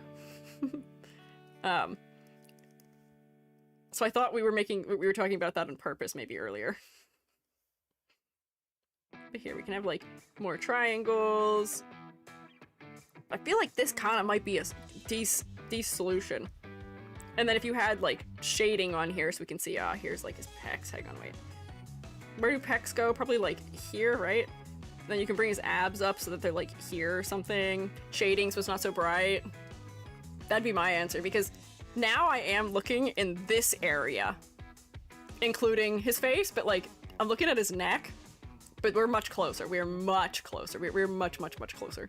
Probably popular because other gay men are into it. Straight men probably wear it if that's what women were into. Are women not into that? I don't know what women are into. I am not A, a woman, and B, I'm asexual. None of that works on me. I hear what people think is appealing, and I say, bet. I believe you. Okay, I believe you. I am. Okay, so what I'm hearing is, lads, you should wear shirts like that. Women are, straight men just don't want to be seen that way. Ah, I see. I see. But low-key, this might be a solution. Whoops, I drew an extra line over here. So, focal point. It's not working. We can make it work. What else? Concept. So, I was eventually able to guess his faction, because there's some orange in his design, although I feel like he could be confused for a wilder. I do think that I was able to guess his what do you call it? His fighting style also. The fact that he is a rogue. He is a little bit more lead, a little more agility focused, which makes sense for a rogue. So I feel like I could give him full points for concept. We were struggling a little bit about what animal he was, but bear was my first guess still, despite the little bit of confusion about it, and that is correct. So I do think it's only fair if we give him full points. Straight men would not wear what women are into because they listen to what other men tell them women actually want. Ah, I see. Man. Rip. Come on, don't be chained down. Don't think straight men know the tech. I'm sure they know it exists. They're just choosing not to. We just gotta tell them to do it. Do it. Go for it. Try it. It's fun. I promise. I promise it's cool. I promise people will like it. Me, I don't care one way or the other, but I promise I'm speaking on behalf of other people. They would like it. Anyways. Color design. Color design-wise, I think he has what the previous character lacked, which is specificity and pattern. He has oranges and yellows and teals and some almost purple in his design. He has a lot more variety in his color palette than the other guy did, so I'm not bothered by his color palette quite as much. We can have a character that is dressed mostly in neutrals, and the fact that we've kept most of the colors somewhat subdued and desaturated also aligns well with the palette, so I don't have any trouble with it. It works for me. I think we'll have time to look at Igor or Kulu. I hope so. We have an hour, and I'm on the 4th? Oh man, I wanted to look at Berial also, and Valka and Carolina. We might have to do like a speed round at the end. We may have to speed round. Kulu, for sure, I wanted to talk about, so Kulu will probably be next. But we may have to speed up. So I'm being the world's skinniest bear. I have no problems with this guy. Kind of like him even. Yeah, I don't mind him. I don't mind it. Okay, maybe part 3? False. The times that we have done a part 3 for a series have been outliers and are not the stock standard. What series did we even do a part 3 for? I think the only series we did a part 3 for was... Actually, did we do any? We did a part 3 for Limbus Company, and I think that's the only one, and that was because there was just a consistent question asked over and over and over and over and over and over and over and over again. And because I was dissatisfied with the base character designs, because, I mean, they were meant to be a little bit underwhelming anyway, but I don't know if I'll do a part 3 for this one. We got to move on to new topics. I gotta keep us moving. What's the next game? Next week we are doing a tier list. I don't remember what for, though. It may be Arknights? Maybe Arknights character design tier list? Maybe? I gotta see what's next in the order, because the tier lists are determined by what series we had critiqued in order. So the previous tier list we did was for... Oh, I don't remember already. My memory is so poor. What did we do a tier list of? We literally did it 2 weeks ago, I believe, right? What was our last tier list? I'm losing it. Oh, Honkai Impact 3rd was our last one. So whatever series we covered after Honkai Impact 3rd for the full critiques would be where we're going next. I'll check. I'll let you know. You'll find out at some point. Don't remember an Arknights tier list. Yeah, it might be Arknights is next, potentially. Didn't Arknights have 3 parts too? Oh, did it? I don't remember, but it may have. That'd be kind of crazy that I did 2 3-parters back to back and then never again. So, okay. Complexity versus clarity. I think the level of detail in this character is mostly fine. Now having added the belt to his head, really wish he had that. I so badly wish he had that, because I do fear that there's just not enough happening around his head right now as is. It's not as interesting or as engaging as it should be. It's not terrible. He's got specificity in some of his patterns. I do enjoy the shapes of his clothing. The fact that they've used more than one shape as well. We've got round shapes for his pants, sharp shapes for the fur. Maybe I'll put him like right here, kind of close, perhaps. And then silhouette. Oh, silhouette's gonna be sort of hard for me to test because I can't form a clean selection here. Let me see if I can just best attempt a silhouette test here. And his foot is also cut off, which doesn't help either. Okay, I didn't miss any negative space places other than maybe like here. I will say, for how detailed his outfit is, not a lot of it is adding to his silhouette either. Dark color. Whoa, his arm was already so close to being fully black that can't even tell that I'm doing anything to it. There we go. You know, honestly, surprisingly, I would say this is a somewhat recognizable silhouette. His hands are doing so much of the work here to make him recognizable. His ears help. The fact that he is subtly asymmetrical around his face helps a little bit too. I do wish that more of his clothing was adding to his silhouette a little bit, but the pants shape is specific, his shoes are specific, his sleeves are specific, his ears help.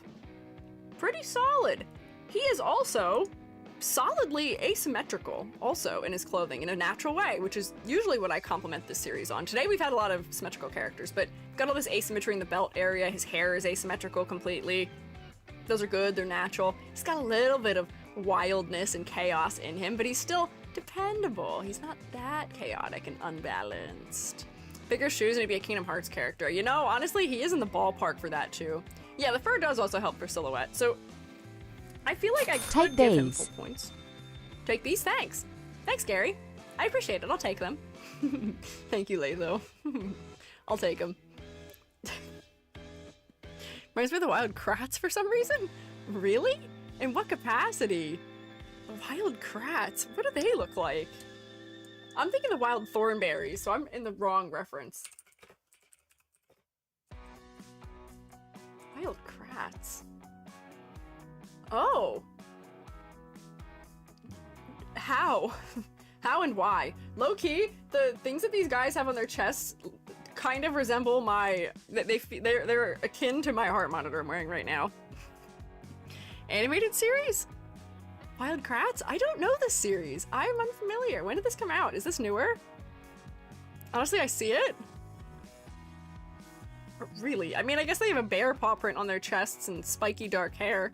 Their brother's not a couple. You know, I wasn't thinking they were a couple, personally, but... Okay. Silhouette. Oh, silhouette. Maybe. Exaggeration and wide shoulders, and then some width around the thigh? Around the knee? Kinda new. Okay. Interesting. Intriguing. Okay. What have I left? Nothing. We've made our complete grade here. 2, 4, 6, 7, 8.5 out of 10. Wow, big numbers. I feel like I'm being too nice. Do you guys feel like I'm being too nice? Am I being too nice? I feel like I might be. Where did my... Oh, there's that edit. No, he deserves a 10? Okay, wait, set your bias aside. You're not being too nice? Okay. But are you just saying this because we like the character? Not particularly, perhaps a little bit. Okay, the rubric doesn't lie. You're following the guide. I am, but there is still some level of... Like, we still have to make decisions about what categories certain things go in. And seeing the character like this versus, like, this is crazy to me. I don't know. I feel like in my brain, 2, 4, 6, 7, 8.5, the fact that I changed that much about it and gave it an 8.5 feels not right to me. I feel like the detail is not in the right place for the focal point. I feel like I should have been harsher about the focal point. I don't think I was harsh enough about it. I think you're being fair. The designs are just very effective. I mean, yeah, they are still very effective. Yes, even when they have some flaws. But, like, I still feel like I was too nice about focal point here, maybe. I'll give him an 8.5. I'll give it to him. Rubric doesn't lie. Be harsher if you want to. You know, here's the thing. This series does not make me want to be harsh, which is an interesting thing to say. There are some series because they, you know, just aggravate me in the decisions made in the character designs, where I'm like, all right, too much detail. All right, this. You've overwhelmed me in this capacity. You've completely underwhelmed me in this capacity. But because this series doesn't tend to make me feel very extremely... I didn't make a prediction, so I'm the only non-biased person here besides you. Ah, the only one. That's crazy. There may be some other people who are not biased about it. A lot of us don't have stakes in this race, but interesting. Thank you for the bits, though. But I feel like I'm more merciful with this game, just because they're not doing things that drive me nuts every left and right, so therefore I'm willing to let it slide. I do think I need to be a little bit harsher about the focal point, though, because it was really, really his stomach. He's losing just a half point. Because having gotten rid of my edits, that's all I was looking at, unfortunately. All of the details around his waist, around his head's a little bit too lackluster, and there just was too much contrast there. But I still think an 8 out of 10 is totally fair and a pretty good grade. He's not losing, by any means. 3 out of 4 are 10s in our heart, which is a lot about the game and design from the bat. That's also true. That's sort of what I started the stream by saying, too, which is that this game tends to hit. They don't miss. They're knocking those balls right out of the park. They're scoring goals left and right. Most of these designs are fantastic and quite strong. Your winter costume's so peak? Thank you! Thank you! Do you know what the pun is for my winter outfit? Same score as the thumbnail? Oh my god, is it really? Did I give him an 8 on the thumbnail? Good guess. Can you guess what the pun of my winter outfit is with my name? What is it?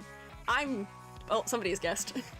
I'm Squiiji, normally, but right now I am Squiiji. Nope, not that.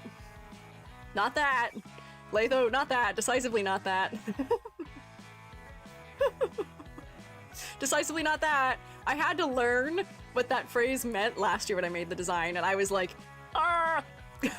Not intended by EG. Yeah, no. I did want to have a subtle rabbit theming going on, because I thought that'd just be cute as a motif. Cute little nose on my goggles, my ears in my hat for silhouette reasons, the fluffy little bunnies. But yeah, there is a meaning to that phrase, and it has nothing to do with me. I'm not teaching you what that means. Go ask the Gen Zers in your life what that means, perhaps. But okay, the fact that I'm getting this the same score as the thumbnail makes me feel like it might be fair also. Hoshi, I'm especially not telling you what that means. That you'll find out when you're older. I'll tell you when you're older. Hang on, we're gonna go to Kulu next. I want to do Kulu before we go to Berial. Let me put a drop shadow behind her also, because this object behind her is kind of making it hard to see what's going on. Whoops. There we go. Got it. Yeah, do not search, do not Google.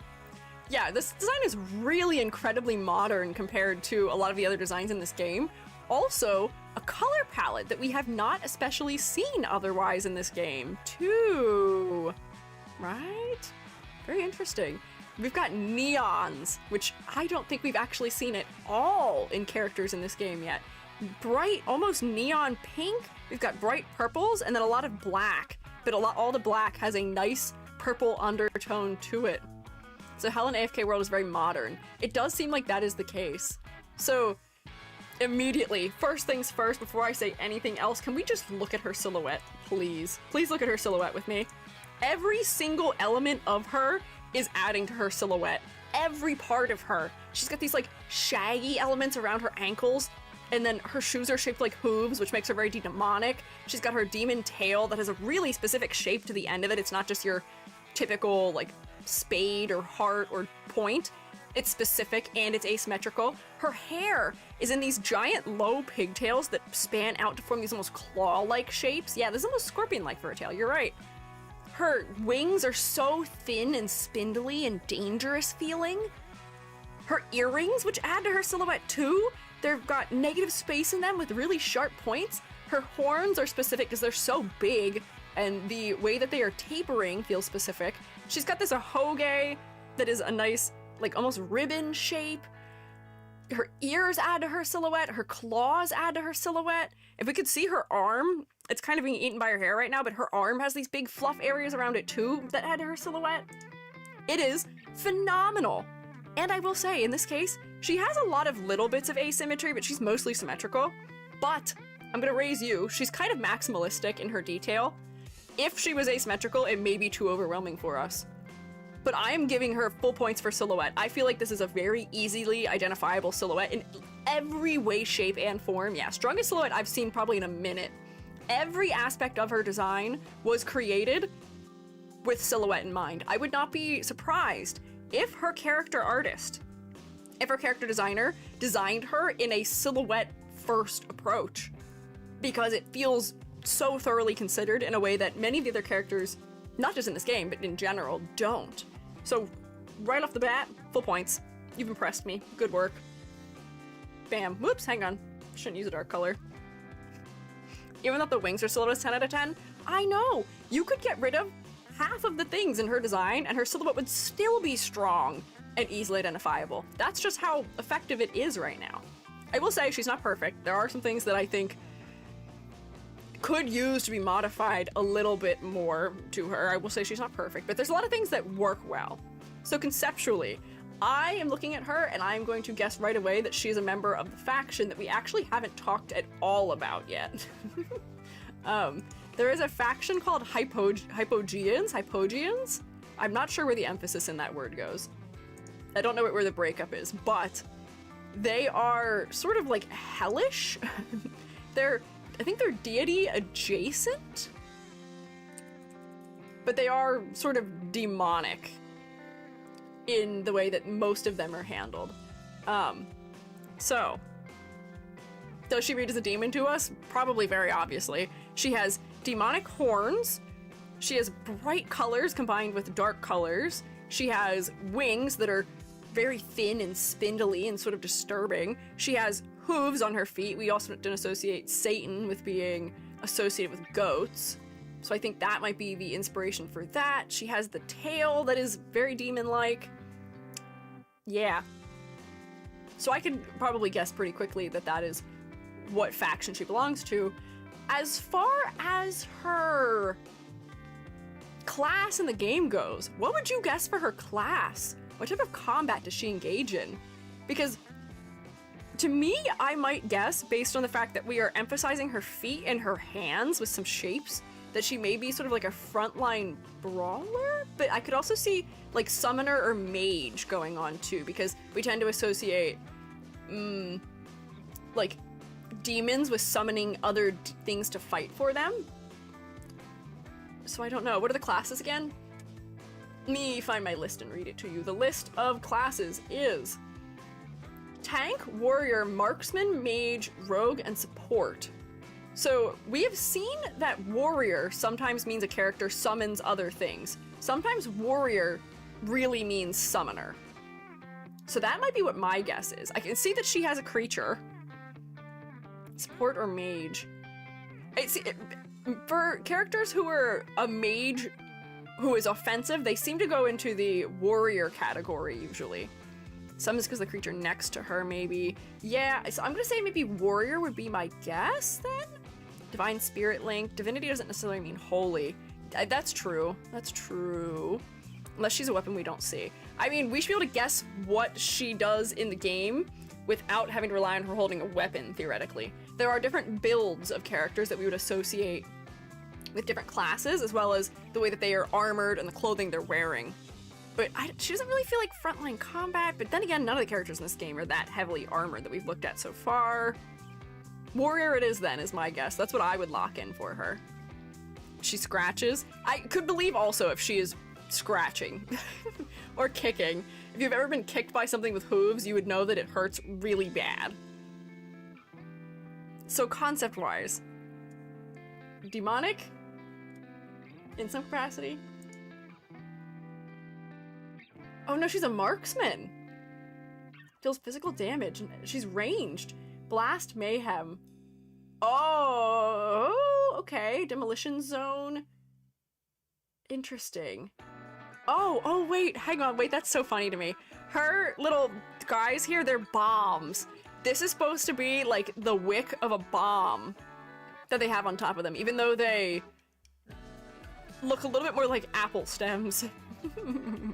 They're like the, what do you call them? In Final Fantasy, the funny little floating bomb things? Yeah, Marksman doesn't have to use bows. But that's interesting that some of the other characters that attack with minions don't qualify as marksmen. Love that I got it as soon as you said one of the power names. Yeah. Bombs away. Bombs are, I guess, ranged. Heartless? No, not the Heartless. Although there may be Heartless in Kingdom Hearts look like this. What are the bomb things called in Final Fantasy? They float around. They kind of glow red. You fight some of them in Nibelheim? How do you even say that? In Crisis Core? Bomb? No, that's Mario. No, they're not. I mean, maybe they're a reference to a fruit and a bomb. Apple bomb as opposed to cherry bomb. It's funny, her belt almost has like an apple shape to it too. Do you see that? I wonder why that is. She at least have a bomb on her hip or something? Yeah, I feel like we should be seeing like singeing damage on her. She has scars. But if she is somebody who is using bombs, I would like fire-based damage on her maybe. They're just called bombs. Are they really just called bombs? Stryker said that too. There's no way. Is that really it? Come on, Final Fantasy. Be a little bit more creative. Her name is not Lilith, no. Her name is Kulu. As a demon, she might be immune to fire lore-wise. Oh, yeah, I guess that might make sense. But for our sake, if she had something that had, you know, a reference to ash or smoke or something, even if her body is immune to it, her clothing wouldn't be. I'm gonna make a suggestion that is partially related to another thing going on with this design. But what if her hair, the ends of it, had sort of like a, oh, this brush is not gonna do what I want it to do at all. Do I have a brush that'll do what I want it to? No. Not really, but kind of. What if the ends of her hair were like singed and burned and turned dark at the end, as if they've been either burned or like dragged through ash or something? So they're a little bit dirty, because right now the ends of her hair are quite focal. They are the biggest part of her design that has high saturation color in it. And honestly, if I would have seen this, something that is bomb-like, or not bomb-like, something ash-like that points to the fact that we're doing burning damage, I may have been more likely to get the correct answer here, but I'm getting a 2-for-1 special here. Focal point and concept. And then at that, we could still damage her clothing maybe a little bit too, or you could have like, oh, you know, she's been walking around in the aftermath too, where she has a little bit of that ash on her shoes too, so that way they're not quite as bright pink at the bottom. I feel like singing is very common in bombers and character design. Singing? Singing. Singing? Why are they singing? Oh, singeing. Oh. I was racking my brain. I was like, did we look at other characters who sing? Who are bombers? I was like, what angle does that mean? But yeah, singeing. For a bomb-based character design, yes. For as much as that may not be another one of those like easy answers, it is something that we closely associate with that type of character. Ash even helped with the demon concept being from hell. Yeah! Her wings do seem a little bit burned, and they do have some holes in them. But here, I'll even give you as like a gift. Like if we could see that her like shirt, whoops, there's a multiply layer, has some like areas where maybe like an ember landed on her or something, where we get like some sort of damage, and then you get like, it's below here, like the dark edges as if it has been burned, you know, somewhere in her clothing. That may help. Although she seems pretty well put together, so I don't know if this would make sense for her if she's a character who cares about her appearance especially. But just for a thought. Just for a thought. Let me blend these out a little bit. There, now you just get like a little tiny bit of tummy as a gift. From me. Don't say I'm unkind. I've been listening to the fan service today. Some fire in the end of the hair, maybe. If we add fire, we may accidentally associate her with being a fire-based character as opposed to a bomb-based character. Although I wonder if there may also be some way we could redesign the top of the bomb and the top of her hair so that it looks a little bit more like the fuse on a bomb. Because right now, it feels like an apple stem. Although to some degree, I still feel like apple is an intentional thing they did, where apples are associated with, temptation, and that's sin? Because, like, this is kind of an apple shape too, as are all of the clasps in her design, other than the ones on her chest. I don't know. Is it an apple or a heart?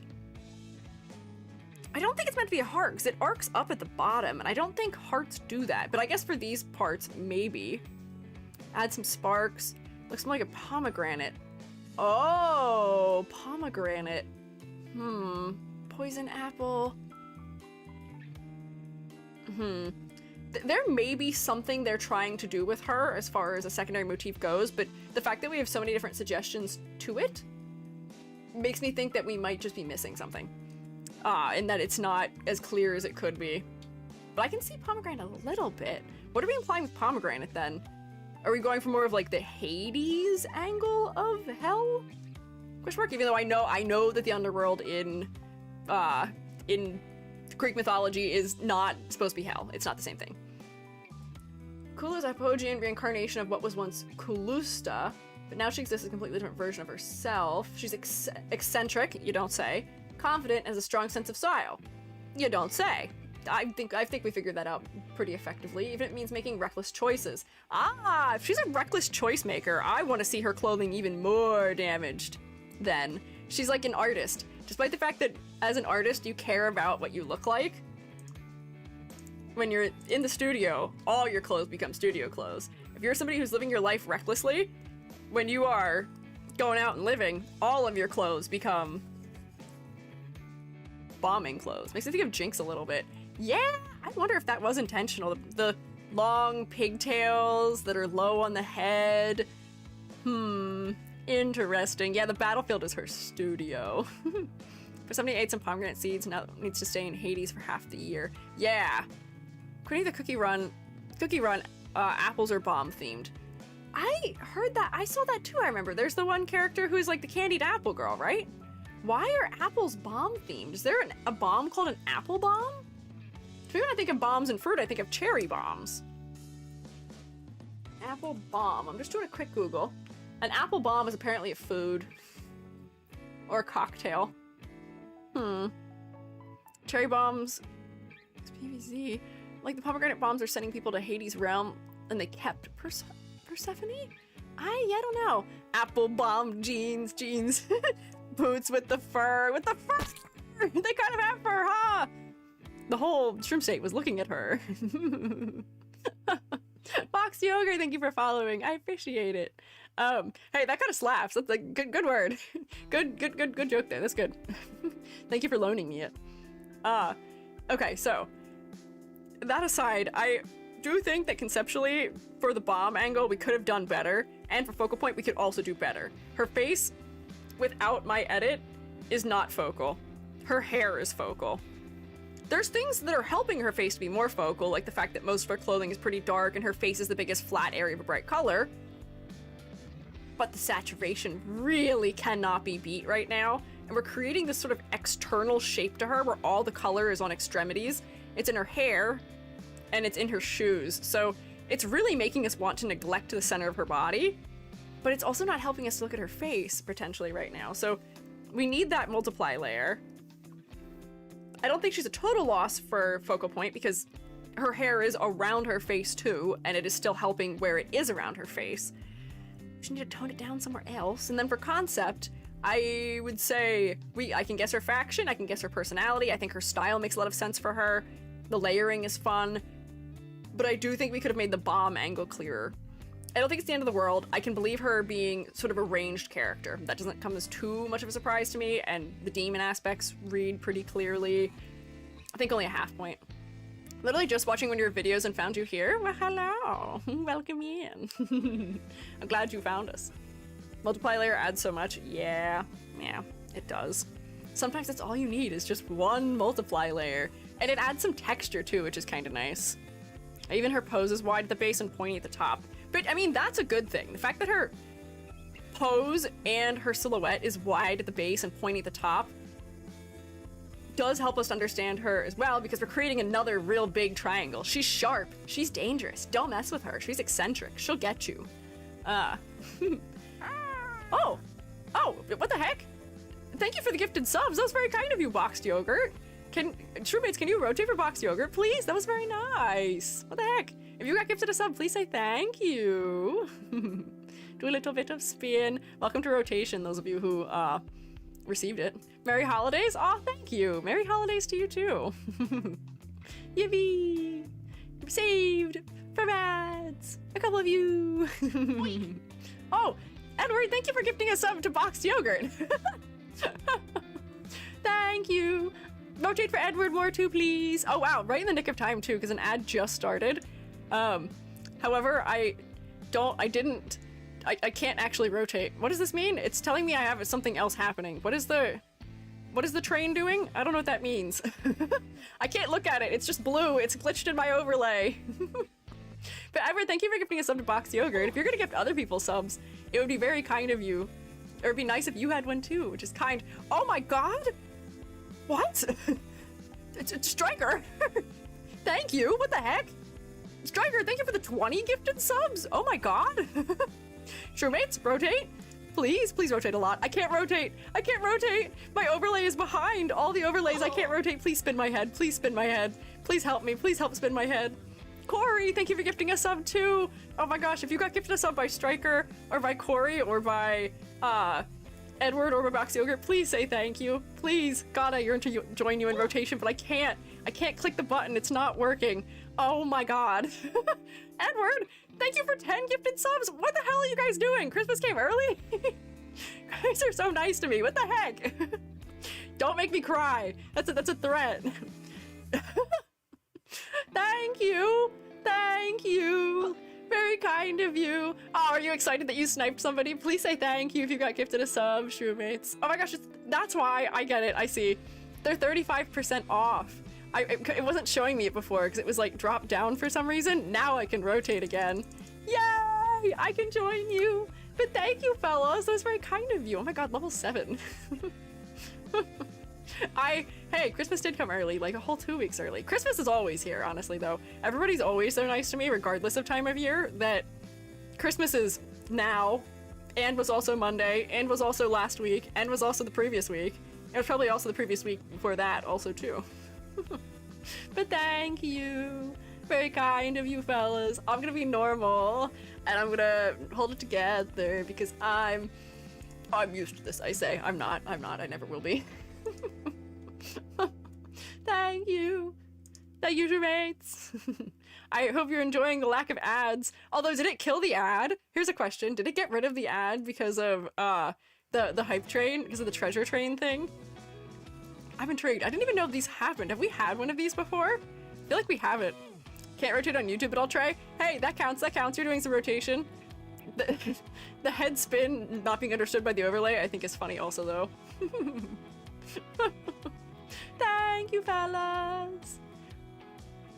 I'm gonna take a sip of my drink for no reason at all. Delicious. If I didn't subscribe, would have probably gotten hit too. We're so many. I know! That was like a rescue for like, what, like half of the Shroommates who are present right now? What the heck? Yeah. People are crazy generous today and every day. Very generous in their support of us, both financially and non-financially too. Support in showing up for stream.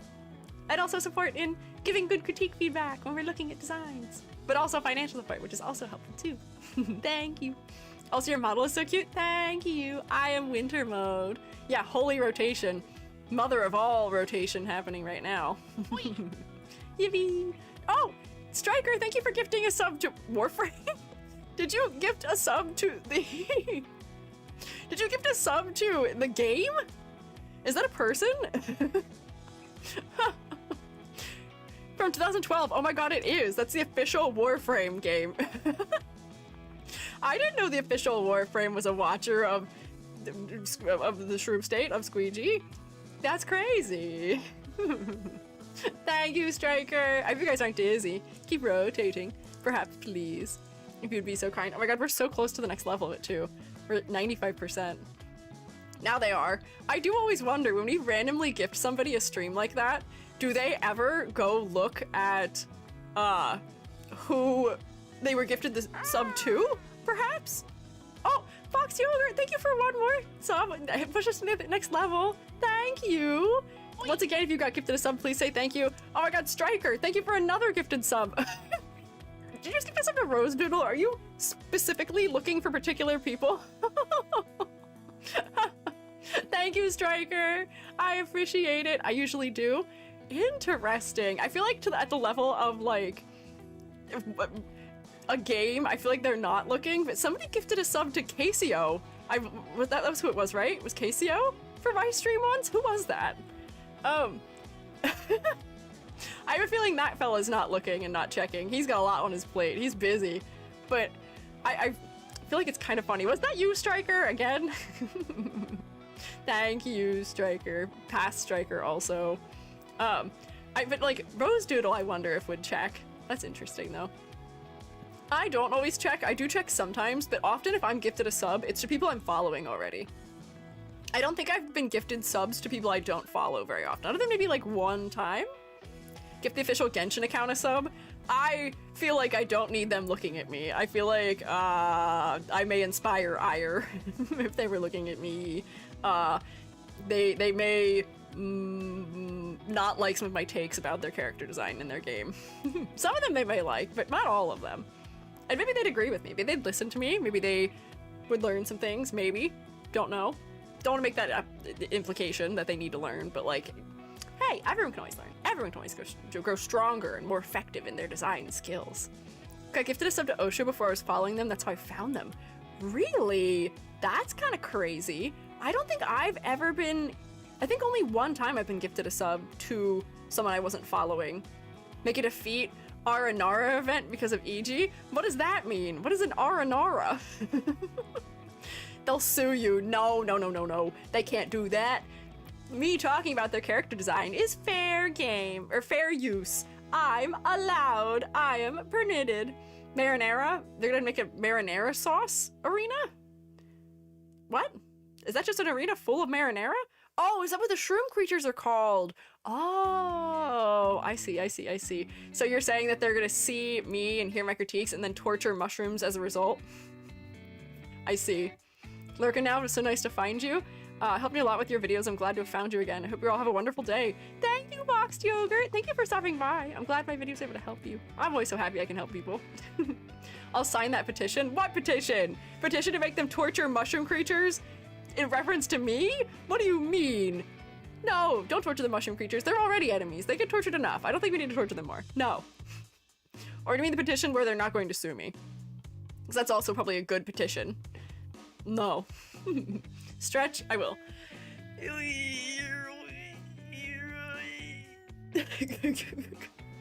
That was very dramatic of me to stretch like that. Oh, you ever stretch and then have the ability to smell something metallic? Interesting. Don't know what that was about. They shouldn't have put EG in a game. Ah, see? If I was put in a game, I would want to be put in, like, Reverse 1999 or, like, maybe Arc Knights. Honestly, I'd be okay with Limbus Company maybe too. I like the games that are a little bit darker and grittier in their character design if I'm getting placed somewhere. I don't know if I'd want to be in a Hoyoverse game. Get your nose checked? It might just be because it's dry out. It might just be because it's dry. I get a nosebleed from time to time in the winter. I'm not having one right now, thankfully, but it seems okay. Can't be in Limbus because only main cast. No, but they could make me like a side character. I don't need to be a character they're pulling from in the gacha. I could just be a side character. Don't think you'd like to be in the City Project Moon? Hey, if they torture my character, that's fine by me. I'm not worried about it. Design seems too bright for a darker game. My usual design isn't as bright, though. I don't know, EG in the next Doom game? I feel like that wouldn't make any sense for me. You know what collab actually might make the most sense for me? I'm a cute little guy. You know what game is full of cute little guys? If they put me in Cookie Run Kingdom, I feel like that would make sense for me design-wise. Oh, Animal Crossing. Animal Crossing would be cute. But I don't know what I would be in Animal Crossing. What animal am I? I'm not an animal. I'm a rare VTuber who is a plant and not an animal. fungi. That's not an animal. I repeat, not animal. I'm closer related to animals than I am to plants, though.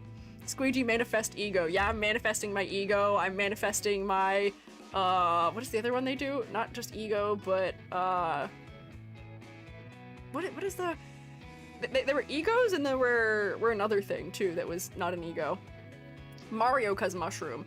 If they put me in Mario as a unique toad, I would laugh, but I think they're not allowed to do unique toads anymore, which would be kind of sad.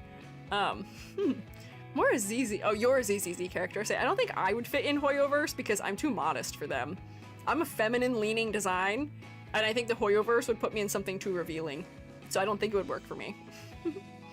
Possibly a stretch, either triggers and... Oh, you're talking about my weird smell I had happening.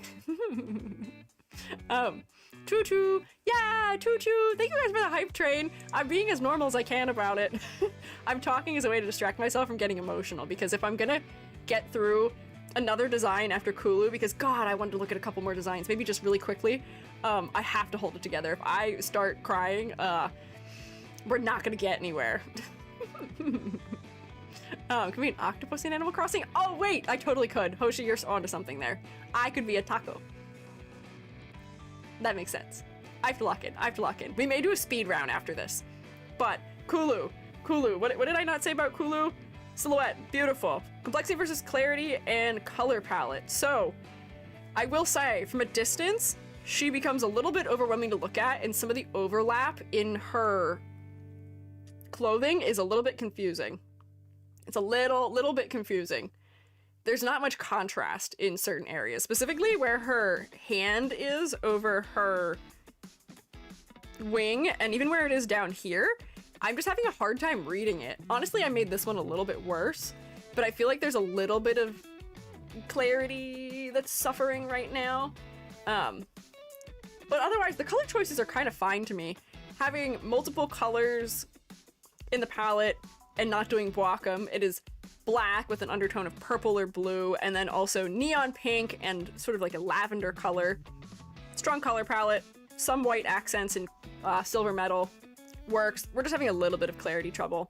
And then for complexity versus clarity, I have a critique that I often make to VTubers to make about her, which is that a lot of her accessories feel really non-specific, unfortunately. For as specific as her horns are, for her like wrists and her tail, her clothing doesn't feel that tailored to her, unfortunately. Like, we could have had a repeating motif that was more specific. We could have, if we're using apple as a fruit, we could have had more elements that refer to an apple. The belt is a step in the right direction, where it is sort of apple-shaped with horns, but the ones on her chest aren't shaped in any specific way, and even where she does have like her earrings, which are kind of specific in shape, it's just stuff that has points on it. Her motif is spikes. She could use another motif. Fruit is pomegranate, the motif could be pomegranate seeds. Yeah, I'm saying she needs another motif. If we're gonna use fruit, we should clarify it and make it a larger part of the design. Apple and worm motif. Bombs. Yeah, physically putting some bombs in the design would probably also be good, but yeah, it does kind of look vaguely goth-y to me. And for that reason, I'm gonna put it here. The clothing, while it has a lot of detail, the level of detail is not adding anything for me. It's helping us understand she's a little bit eccentric. But there's so much detail, especially in her legs, that isn't telling me anything new. It's not helping. Squidging me an aberration, a little prince abnormality. Are you still trying to put me in Limbus Company? I appreciate it. She's the only Hypogean that isn't fully evil. She's basically a bratty teen that is trying to get attention through her style and bombs. Oh. That's kind of funny. I appreciate that for her, that she's not fully evil. I could get that she might be a little bratty. She feels almost like a Monster High doll. I feel like someone said that earlier. But something about the really high saturation in her hair feels like a thing Monster High would do in their designs. But I think this is her stat spread here. 2, 3, 4, 5, 6, 7 out of 10. So despite the fact that she is kind of a masterclass in silhouette, she is lacking in a couple of other categories. So she is bringing our average down, unfortunately. So let me save her. Now we're gonna speed run. There's 15 minutes left and 4 characters I wanted to look at. What were the scores so far? We'll go back and do our math at the end. I'll pull up all the characters and we'll do math at the end. Draculaura. Oh, is that's the vampire one, okay. Is she also really bright pink? I feel like you would be right that she is. So this is Berial, which for some reason I pronounce his name as like Belial because I'm thinking of the demon. But this is just a little jester guy. Once again, look at his silhouette. They really know how to do it for these hypogeans.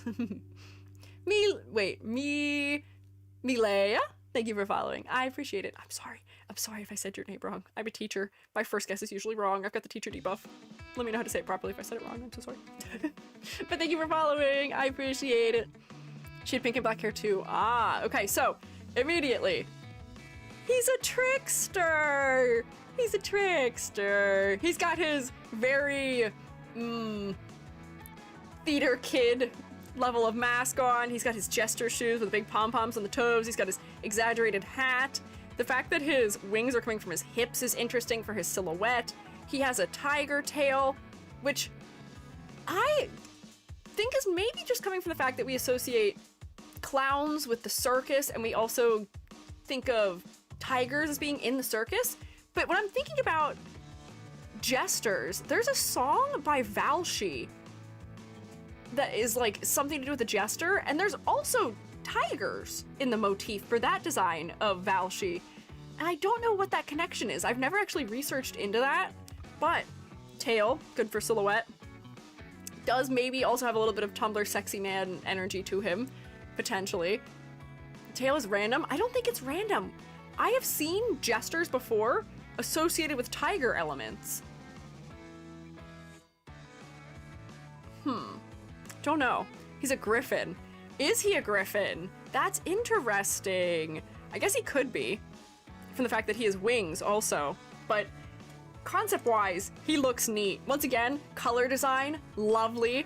Green, purple, pink, all the black elements have an undertone, whether it's a cool undertone or a warm undertone. His face becomes surprisingly focal because we've got this big white ruffled collar around his neck, the only area of white in the design, and then we follow that to the saturation of his face because they're high contrast. It's lovely. I think for my Google Special Edition, Jester Furby was released by Tiger Electronics. I appreciate your attempt at a Google, Rex. There may be something that's maybe not as direct, but that is interesting. Bird and Big Cat together is Griffin. I just want to see if that's officially what they're saying, if they officially say that he is a Griffin. But I see what you mean. Where is he? Do I have his page open? I don't. I have to guess his faction and his combat style. His faction, he's a Hypogean. They seem to have a lot of purple in their designs. What would you guess for his gameplay mechanics? Lions are more associated with the circus than tigers. Might be wrong, though. Reminds me of a flying monkey from the Wizard of Oz. Oh, wait, kind of. Because the flying monkeys in the Wizard of Oz, don't they also have, like, long tails, too? I feel like they had long tails. Interesting. Big Shadow Milk Cookie vibes. It's just because they both have jester themes. This color palette is completely different, and the emphasis is also completely different. So out of our options, we're just gonna go through quick, but out of our options, do we think this is a tank, warrior, marksman, mage, rogue, or support character? I see support or debuffer maybe, as a suggestion. I guess I could see that. The fact that he has no weapon makes it harder to tell. I would guess maybe he could be some sort of ranged attack also, if he was a marksman. I'm gonna guess that he's probably attacking via magic, though. It doesn't seem like a hand-to-hand combat build in any way. I could see a debuffer also making a lot of sense for the fact that he has a dark color palette, and he's the 2 colors associated with poison, which are purple and green. Throwing cards like Gambit. Yeah, I could see that mayhaps. Or if he's summoning more little demon creatures, I could see that making sense. Maybe? Want to hear you about the symmetric bad guy. Symmetric bad guy? Are you talking about this guy? There's another symmetric guy who was suggested, but I don't think we'll get to.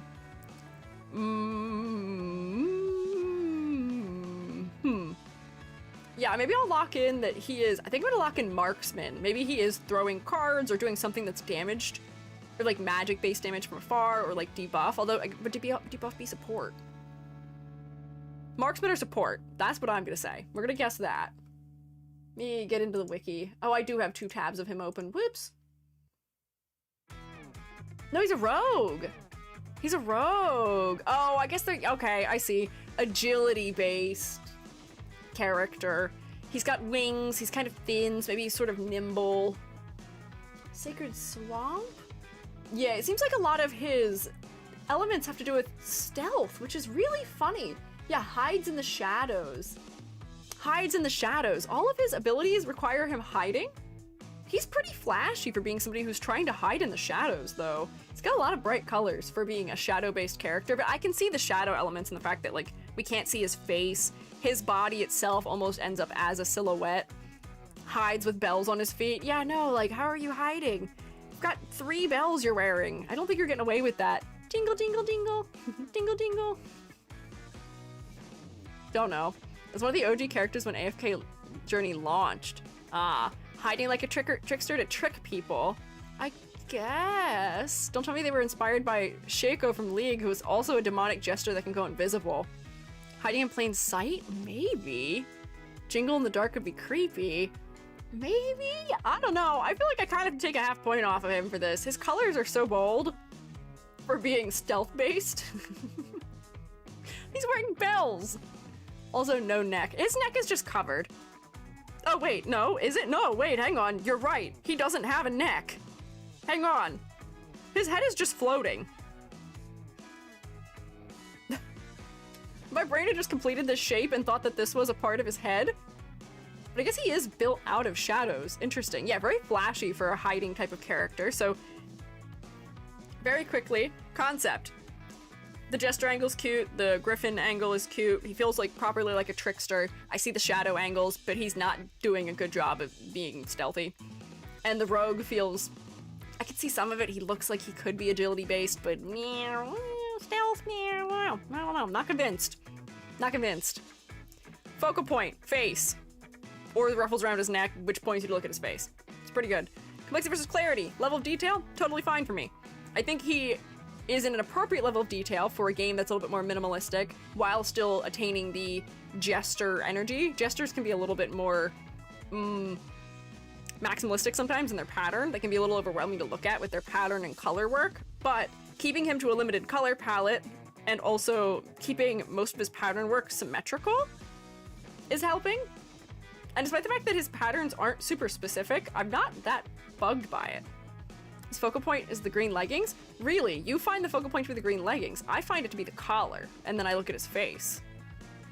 When I do the close my eyes and open my eyes, I look at the collar immediately first. We can remove a half point if more people agree with Rex, though. Collar for sure. Keep going to the face. Keep weighing in. I'm gonna give him a grade for complexity versus clarity, which is that I think it's fine. Despite the fact that he doesn't have a secondary motif, I'm not too bothered by it.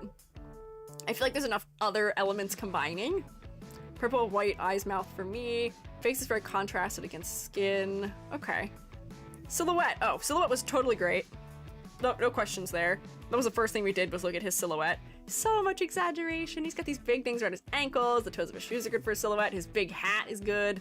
The placement of the wings allows the top of his body to stand out in silhouette too. I'd say he's probably very easily identifiable. Agreeing on collar, okay.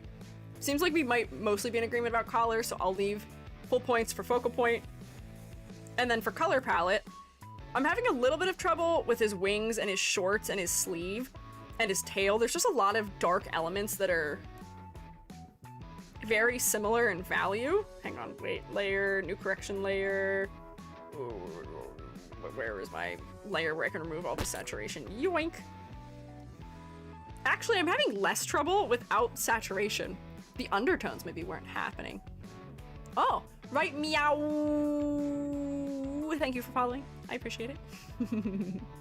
Purple and green can't go wrong. True, I do love the colors, but I'm having a little bit of a clarity issue from them. So I'm gonna mark him down a little bit for it. But this is why I'm sad that we looked at him so late. Honestly, I don't have that many things to suggest changing about him. Overwhelmingly, I think this design kind of slaps. Hat can be more distinct from the hair. Yeah, and the hair could be more distinct from the face. Honestly, I'm talking myself into, I think there are enough things where I would prefer a little more contrast that I move it down. But I do think the reason why the hat and the face and the hair all blend together is because they're aiming for that shadow aspect. But I still feel like we could have done something just a little bit more for clarity, just a little more. But I think this is a fair grade. This is a strong design. Whoops, Jester, moved you down by accident. It's what we call a hand curve. What do you mean a hand curve? Have I curved it? Am I modifying the grade? I think if the green was dark and the colorless flashy, the sneaky guy concept would be stronger. Yeah, I think all we need to do, this green needs to be either desaturated or less bright. Just less saturation or less high of value? That's probably it. The scores, shape. Oh, we are, yeah, we do have a curve. Oh my god, wait, it is a hand. It is a hand. Look, if you put my hand right on top of it, there's the thumb, there's the pinky. Because I accidentally offset these as well. But I think it's a fair grade. We'll move to the next one, because I just want to go through real quick. I said this was going to be a speed round. We only spent 15 minutes on it, but I do want to just look at a couple others really quickly. So, 2, 4, 6, 7, 8.5 out of 10. Man, these are good grades. 8.5 out of 10. Yippee, good work, man. Save and close. I wanted to look at Valka just really quickly because I was very happy about there being a character who is in full armor in the game, who is a feminine character. However, they did still go for making her chest completely focal. It's important to her lore, but I'm bugged by the fact that her chest is the focal point. And it's not even focal for fan service reasons. It's her whole heart we can see. So, for the fact that I can understand immediately that she is, I believe she's a warrior and she's a Graveborn, because she is green mostly. Prior to being a Graveborn, I believe her faction may have been Lightbearers, or at least that would be my guess, because a lot of them tend to be more medieval fantasy inspired in their designs, but she's a Graveborn now, which I can tell. And yeah, she's a warrior, I was correct, and a Graveborn. Hell yeah. So, concept-wise, I see what's going on. I don't really have any questions about what's going on. The exposed chest element is still kind of neat. It is cool. But I do wish that there was something to make her face equally as focal. And the thing that drives me nuts about her is the fact that AFK Journey Valka.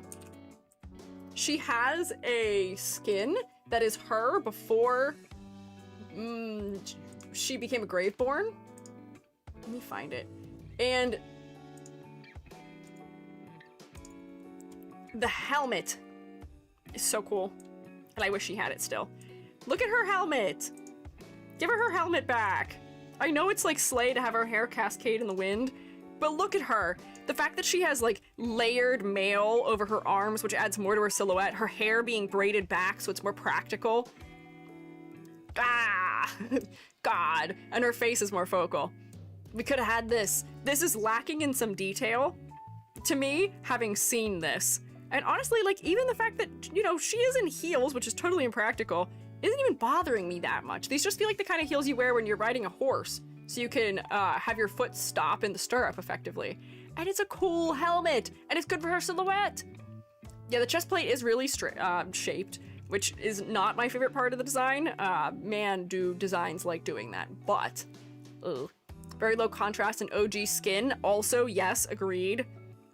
So for this one, unfortunately, for focal point, if we're doing our speed round grade, focal point, not her face. It's something that's neat and important to her lore, but her face is not doing anything to compete.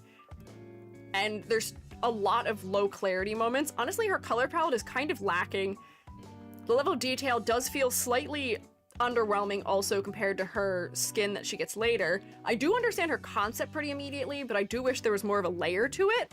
I get that they're probably trying to go for some sort of like ghost or haunted armor angle for her, but we could have made her feel a little bit more spiritual, maybe?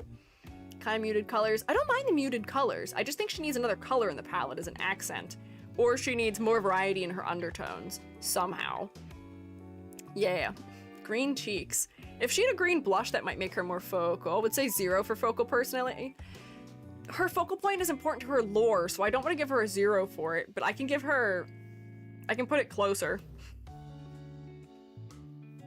And then her silhouette. Let me move her back onto the page, because she's kind of like off the edge of the page. Her silhouette. Kind of armored. Her hair is weird. Her sword is doing more for her silhouette than really anything else is, though, unfortunately. And she is completely symmetrical, other than her one little tuft of hair. So her silhouette to me is a bit lackluster too.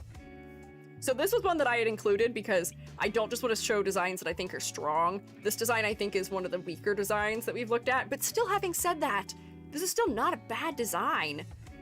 Although the points might say otherwise. 3, 4, 5 out of 10? She's still scored higher than characters from other series, not that they're really comparable, but this may be the lowest grade we've given yet for this series. 5 out of 10. If the chest thing was a whole all the way through, it would add to the silhouette. That's what I'm saying. Add to the silhouette.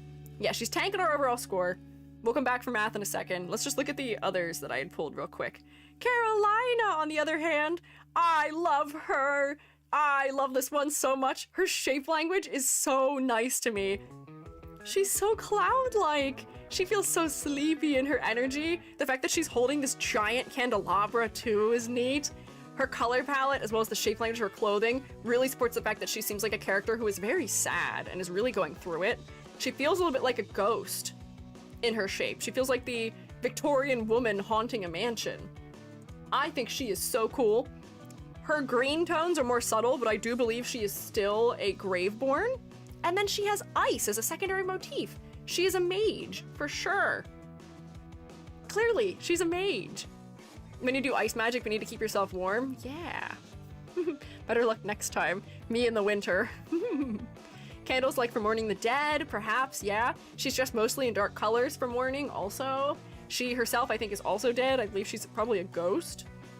But yeah, she is a Graveborn. She's a mage. Both of those things were guessed immediately accurately. Is her silhouette the most recognizable? I would say no. But honestly, I'm not annoyed by it. This is not quite bullet head. She has some distinction to the outside edge of her hair. Do you see how it's bumpy? If it was just a smooth drop into her shoulders, it would be bullet head. But it's also not bullet head because it tapers to a wider point also around her sleeves. Look at the exaggeration in her clothing. Do you see how huge her sleeves are? This big giant triangular shape at the top of her clothes, or the top of her, like, cape. I love the exaggeration in her. It's good. Drawn to her face, pointy, I think? Pointy. I will say her face is a little bit low contrast in the concept art, but it's better here. For focal for me, though, I am looking at the center of her body more than anything else. Rooting for lower score because I voted 60%. No! Don't root for lower score! Hey! Fire in her candles being green adds to the ghost feel. Oh, does she have green fire? Oh, she does! They are green! That does feel a little bit more spiritual. Interesting. And oh, she's crying! She's in mourning! Poor girlie. What is her thing? If you hear a girl's echoed wails among the icy mountains, you must flee. Her grief has been known to bring about blizzards and bitter frosts, entombing rash travelers in thick ice on lonely mountain roads alongside her noble parents. Oh my god, so this is probably the ghost of a girl who perished in the mountains from the cold, and now she's using the cold for her own gain. But we can see that by looking at her. Conceptually, I think she gets full points from me. I guessed everything about her accurately. She's a ghost, she's Graveborn, she's a mage, she's definitely in mourning, she's in grief, she's got an ice motif. It's good. Color palette. I think this is a more effective way of doing a muted color palette than some of the other characters we looked at today, because she does have some brighter teals, and were it not for the purple undertones, I may feel like something's missing. But the green undertone in her hair, the purple to blue undertone in her cape, her dress, and the greens in the white areas all end up making this feel like it is a fleshed out enough color palette for me to not be super bothered. I'm having a little bit of clarity issue with like her skin against some of the elements, although these are gloves, aren't they? I mean, I can't even say that. Sort of play on little match girl. Oh. Use the fire color for her pupils. I think her pupils, oh no, they are kind of gray. You could, if we're trying to make her face more focal, because for me, her face isn't especially focal. I'm looking at her clothing before her eyes. A little subtle green, maybe. That just help a little bit. But her face has some warm tones on it that may actually be helping. Let me see. But color palette, it doesn't bother me. The silhouette, the exaggeration is really good, but her external silhouette is not recognizable, unfortunately, aside from the candle, and the candle isn't a part of her. Although I guess if she's a ghost, maybe she's always carrying it. But I would say that her silhouette itself is lacking a bit. But the shape language is so good. Complexity versus clarity. Level of detail for her I think is totally fine. The fact that we've got a little bit of material property in her clothing with her sleeves being quilted and ruffled and ruched, there being layering in her dress. Level of detail is fine for me. Focal point, not her face though. I look here because it's framed by dark edges and all of the brightest parts of her design are not in her face. She's very high contrast, yet none of that is benefiting her face, unfortunately. So I'm gonna put it like here. Her face isn't totally lost, but it's not totally here either. Silhouette even gives the ghost shape like the sheet ghost. Wait. You saying that makes me want to give her a part of a point back for it though. But like part of silhouette design does necessitate that she's identifiable in silhouette. But do you see the silhouette here? There's really not much going on, unfortunately. I feel like I can't. Knowing her, that's like a focal point or place for my eyes to go. Yeah, I don't think the focal point is quite working of her face. Honestly, maybe I have to put it even lower if we can't even identify a focal point. Stick it like that. 2, 4, 6, 7.5 out of 10. I love her though. Personally, I think she's lovely. However, Ruby doesn't lie. What did I just say? 2, 4, 6, 7.5. 7.5. Save that one. Close it. No bonus points for silhouette, but good point for concept. Yeah, she did well in concept. And then finally, just real quick, Igor. Igor is a choice that is just because this is a pick for me. I like weird monsters. Like a weird walking waterfall. Yeah, kind of. Igor is funny because part of his character seems to be these tombstones he's always standing on. But look at him. Even when he's standing up in full, look how good this silhouette is. He's so skeletal. He's definitely a Graveborn again. He's got the greens, feels undead, he's a little zombie-like. But he's so skeletal, he feels undead, he's very sinewy. His arms are so long and exaggerated. His studded collar adds so much to his silhouette too, and even when he's being human, his hair is adding. It's flying in the wind like fire. It's so cool. There's a lot of exaggeration in his accessories. He's only wearing a loincloth because I think he's meant to be a little bit of a wilder type of zombie. He's not maybe as refined as some of them. His name is frying me, yeah. But he's so cool looking. I think he looks so cool as a character. So I can immediately identify his concept pretty easily. Also, we do have to talk about the fact that the sword is a part of him. It goes straight through his neck. That's morbid. The sword killed him, and it's still there with him. He's still hanging on to it. So. Focal points. I would say his neck to head region is very focal because the sword is so bright, as is his hair, and as is the slits in his mask, which are surrounded by the darker mask, which makes them pretty high contrast. So head, quite focal. Second area of focus, his open rib cage in his chest, which points to the undead angle. Great, lovely, we love to see it. Focal point, totally fine. Whoops, that's hot pink. Hang on, I got this. Focal point, great. Constant motifs. Stitched up with bolts does bring us to think about potentially Frankenstein's monster too, which is interesting. Oh, what type of attack he does? I was going to guess that he is... I had guessed that he was a rogue, but then again, he doesn't really quite feel like he fits the build of them.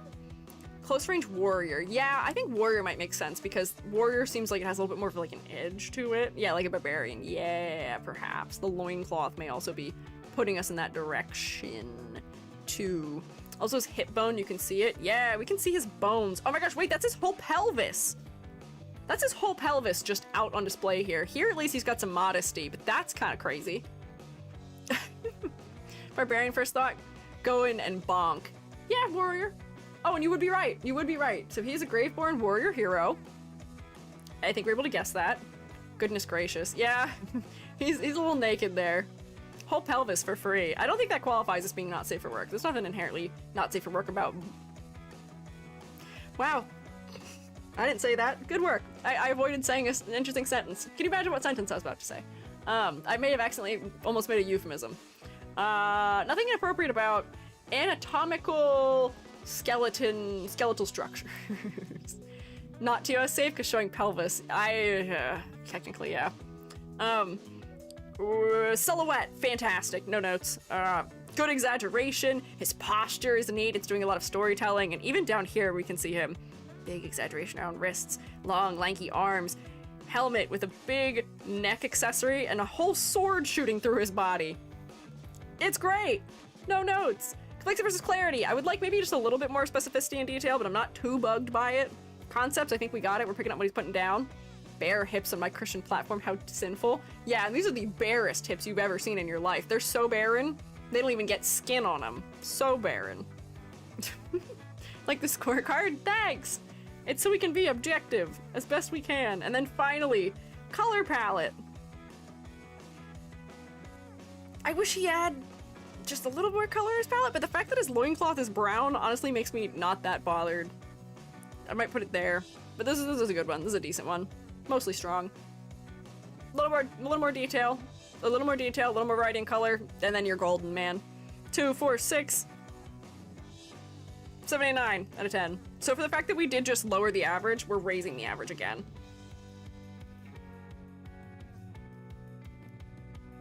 Bam.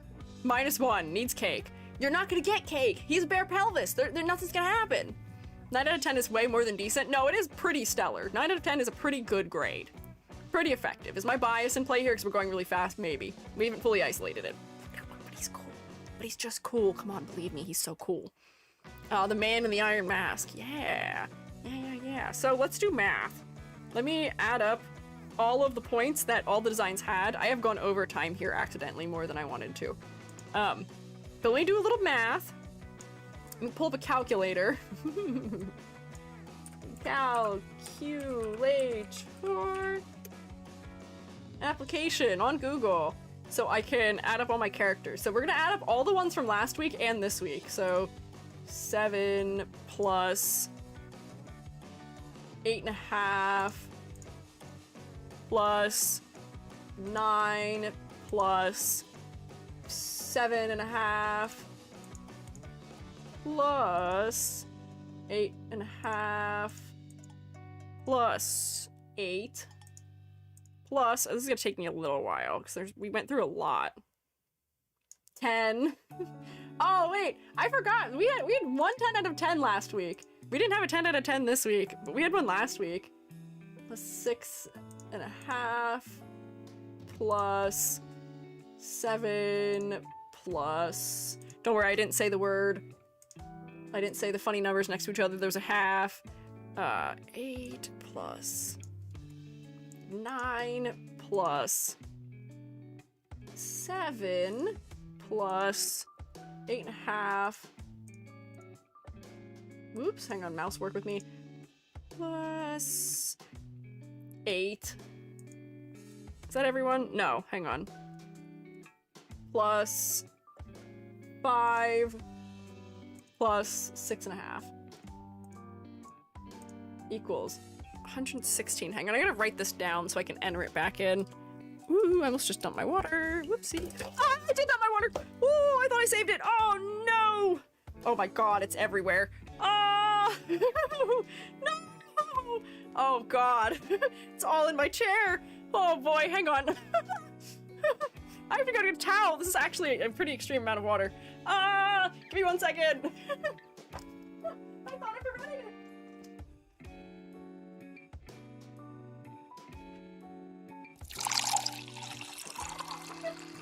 Oh no! That was a whole cup of water. Pretty much. Oh my god, it's all in my desk and my mouse. My poor mouse! dehydrated! I underhydrated! I didn't hydrate enough! Oh my god. None of the water is still in the cup. On your desk, yeah, it's all over my desk. Oh no. I tried to juggle it and I thought I caught it, but then I dropped it after I caught it. My leg is soaking wet. Oh, this is hell, this is hell. Oh, it's all in my pen? Oh, it's gonna be sticky too, because it has electrolyte in it. Man, I'm drowning my mouse. He doesn't deserve it. Okay, got that. That's okay. This is what I get for trying to be fast about something. I try and have any amount of speed, and the world is like, hee hee ha. No. Nope. Think again. Oh my god, I'm gonna have to set my mouse pad out to dry. It's drenched. Oh my god, I have a fabric mouse pad, and it is wet. Quick, get a straw! My mouse is okay, don't worry, he's okay. My mouse is alright. Thankfully, I think my, mousepad did most of the damage control here, though. The water's trying to escape. Oh my god.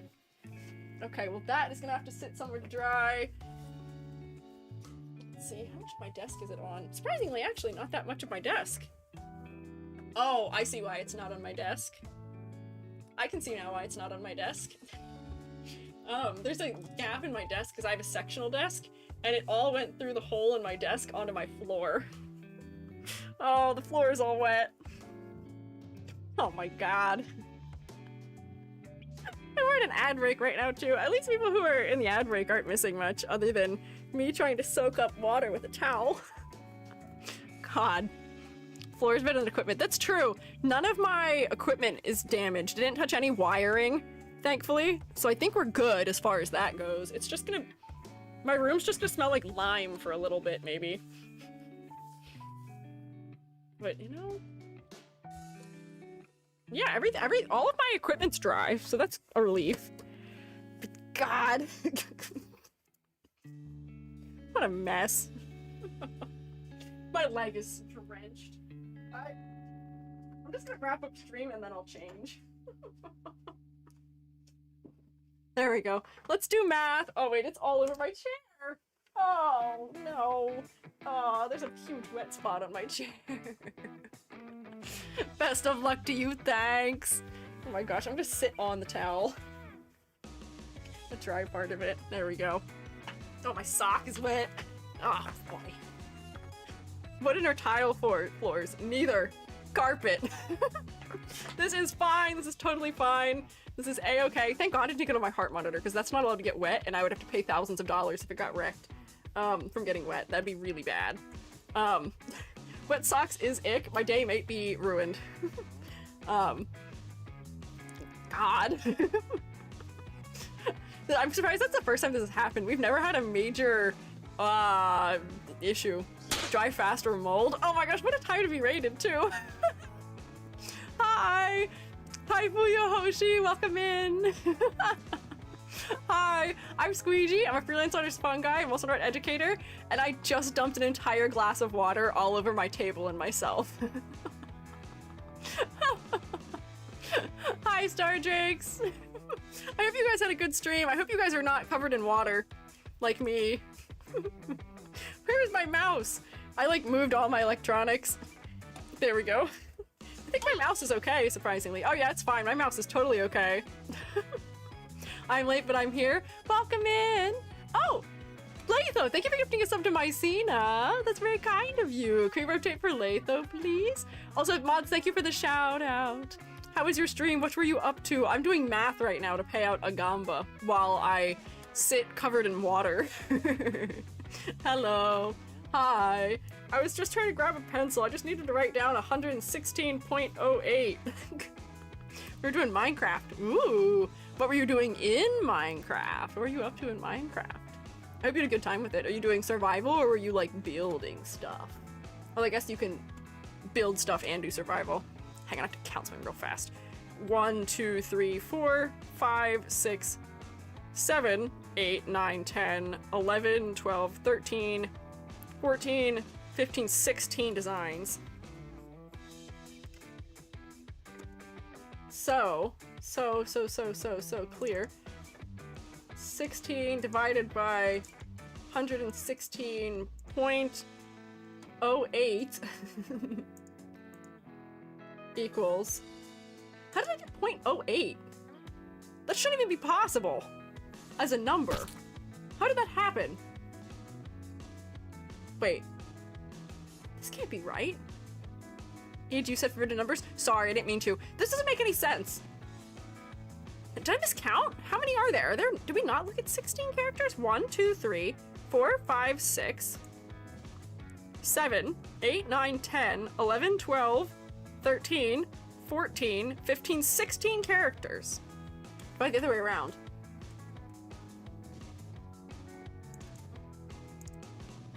What?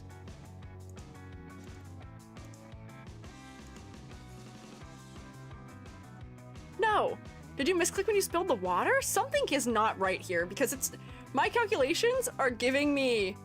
Yeah, all numbers divided by 16 is average. Huh, okay, well... Yes, all numbers divided by 16 is average. I was trying to go for a percentage grade because that's what we had done, but I guess we can just go with this, which is 7.25 is our average grade. It sounds perfectly fine. Okay. 7.25 makes sense then. Another shroom. Hi, it is me. I am a shroom. There's another shroom also, I think. Also, Fuyu Hoshi, thank you for following. I appreciate it. Yeah, 7 is the winner. Let me pay out. Flash. Prediction. I'm gonna take like a neck down shower. After spilling electrolyte beverage all over. Ooh, people thought 80 was going to be it. I think a couple, we weren't taking into account the fact that we had some 7.5s last time, and that 5 I think is really bringing it down. Perhaps. But there you go, enjoy your shroomy redistribution of wealth, those of you who had guessed 7. The underdog one. Yeah, 7 was the second favorite, potentially. But honestly, I feel like overwhelmingly the designs in this game are still very good. But I'm so sorry to do this. I know you guys just rated in, and I appreciate you guys rating in. I have to go. I need to go eat, and I'm also so covered in electrolyte beverage right now. It's all in my pants, it's all in my sweatshirt, it's all in my chair and my socks. Actually, it's all over my shirt too. So if you don't mind, we may have to do a little bit of raid train right now so I can go solve my struggles that I am now having. Go look after yourself. Thank you. You also look after yourselves. If you guys need to eat or drink or strength me, do that, please. Soaked EG? Yeah, I'm damp EG. I'm gloopy EG. This is EG maximum water damage. Don't worry, I'm gonna blow dry my floor when I finish streaming so I don't get mold. Put a pizza on. Ooh, that sounds good. I'm gonna be eating a crab salad sandwich. You've heard of tuna salad. Try making it but with imitation crab. It's even better, I promise. And imitation crab is not that expensive. It's good. It's yummy. I swear to you, it's yummy. DZ Senatop, thank you for following also. I appreciate it. Oh, I have a very easy raid to do today. We're going to raid into Sidear, who is doing Jingle Jam. They're doing fundraising stuff, I believe, so we'll raid in there. Sidear is a very lovely scientist VTuber who I lurk on not infrequently. Sidear is in my private accounts year-wrapped for Twitch. So let's go say hi! Let's go rotate! Let me get that going. And I think we've also raided Entomolo Moth before too. Yeah, science! I think they're doing some Jingle Jam collection. They're gonna be playing some games, but they're lovely fellas. So let's get, yeah, rotating raid. Grab your rotation. Did we already send the raid messages? Here's rotating for if you have the ability. I know a lot of people are able to rotate as of today that maybe we're not able to before out of the kindness of the shroommates. But if you cannot, there should also be, oh, I'm knocking other things over. God. Raid. Where's raid 1? Where's my non-falling? There it is, raid 1. There you go. So if you don't have the emotes, use the raid 1 with the ink pen and the mushrooms, but yeah! Beyblade raid, not quite. Kuro, see, are you the 8th? Thank you for following also, I appreciate it. But I'm gonna go deal with the fact that I'm covered in water. Thank you for hanging out with me. Tomorrow, I'll be back, I'll be making snowflakes. I'll be making snowflakes with a hand cam, but for now, bye! See y'all tomorrow. Bye. Oh wait, YouTube, sorry I made you sit through that. Bye, YouTube chat. Stream me later, I forgot. Bye.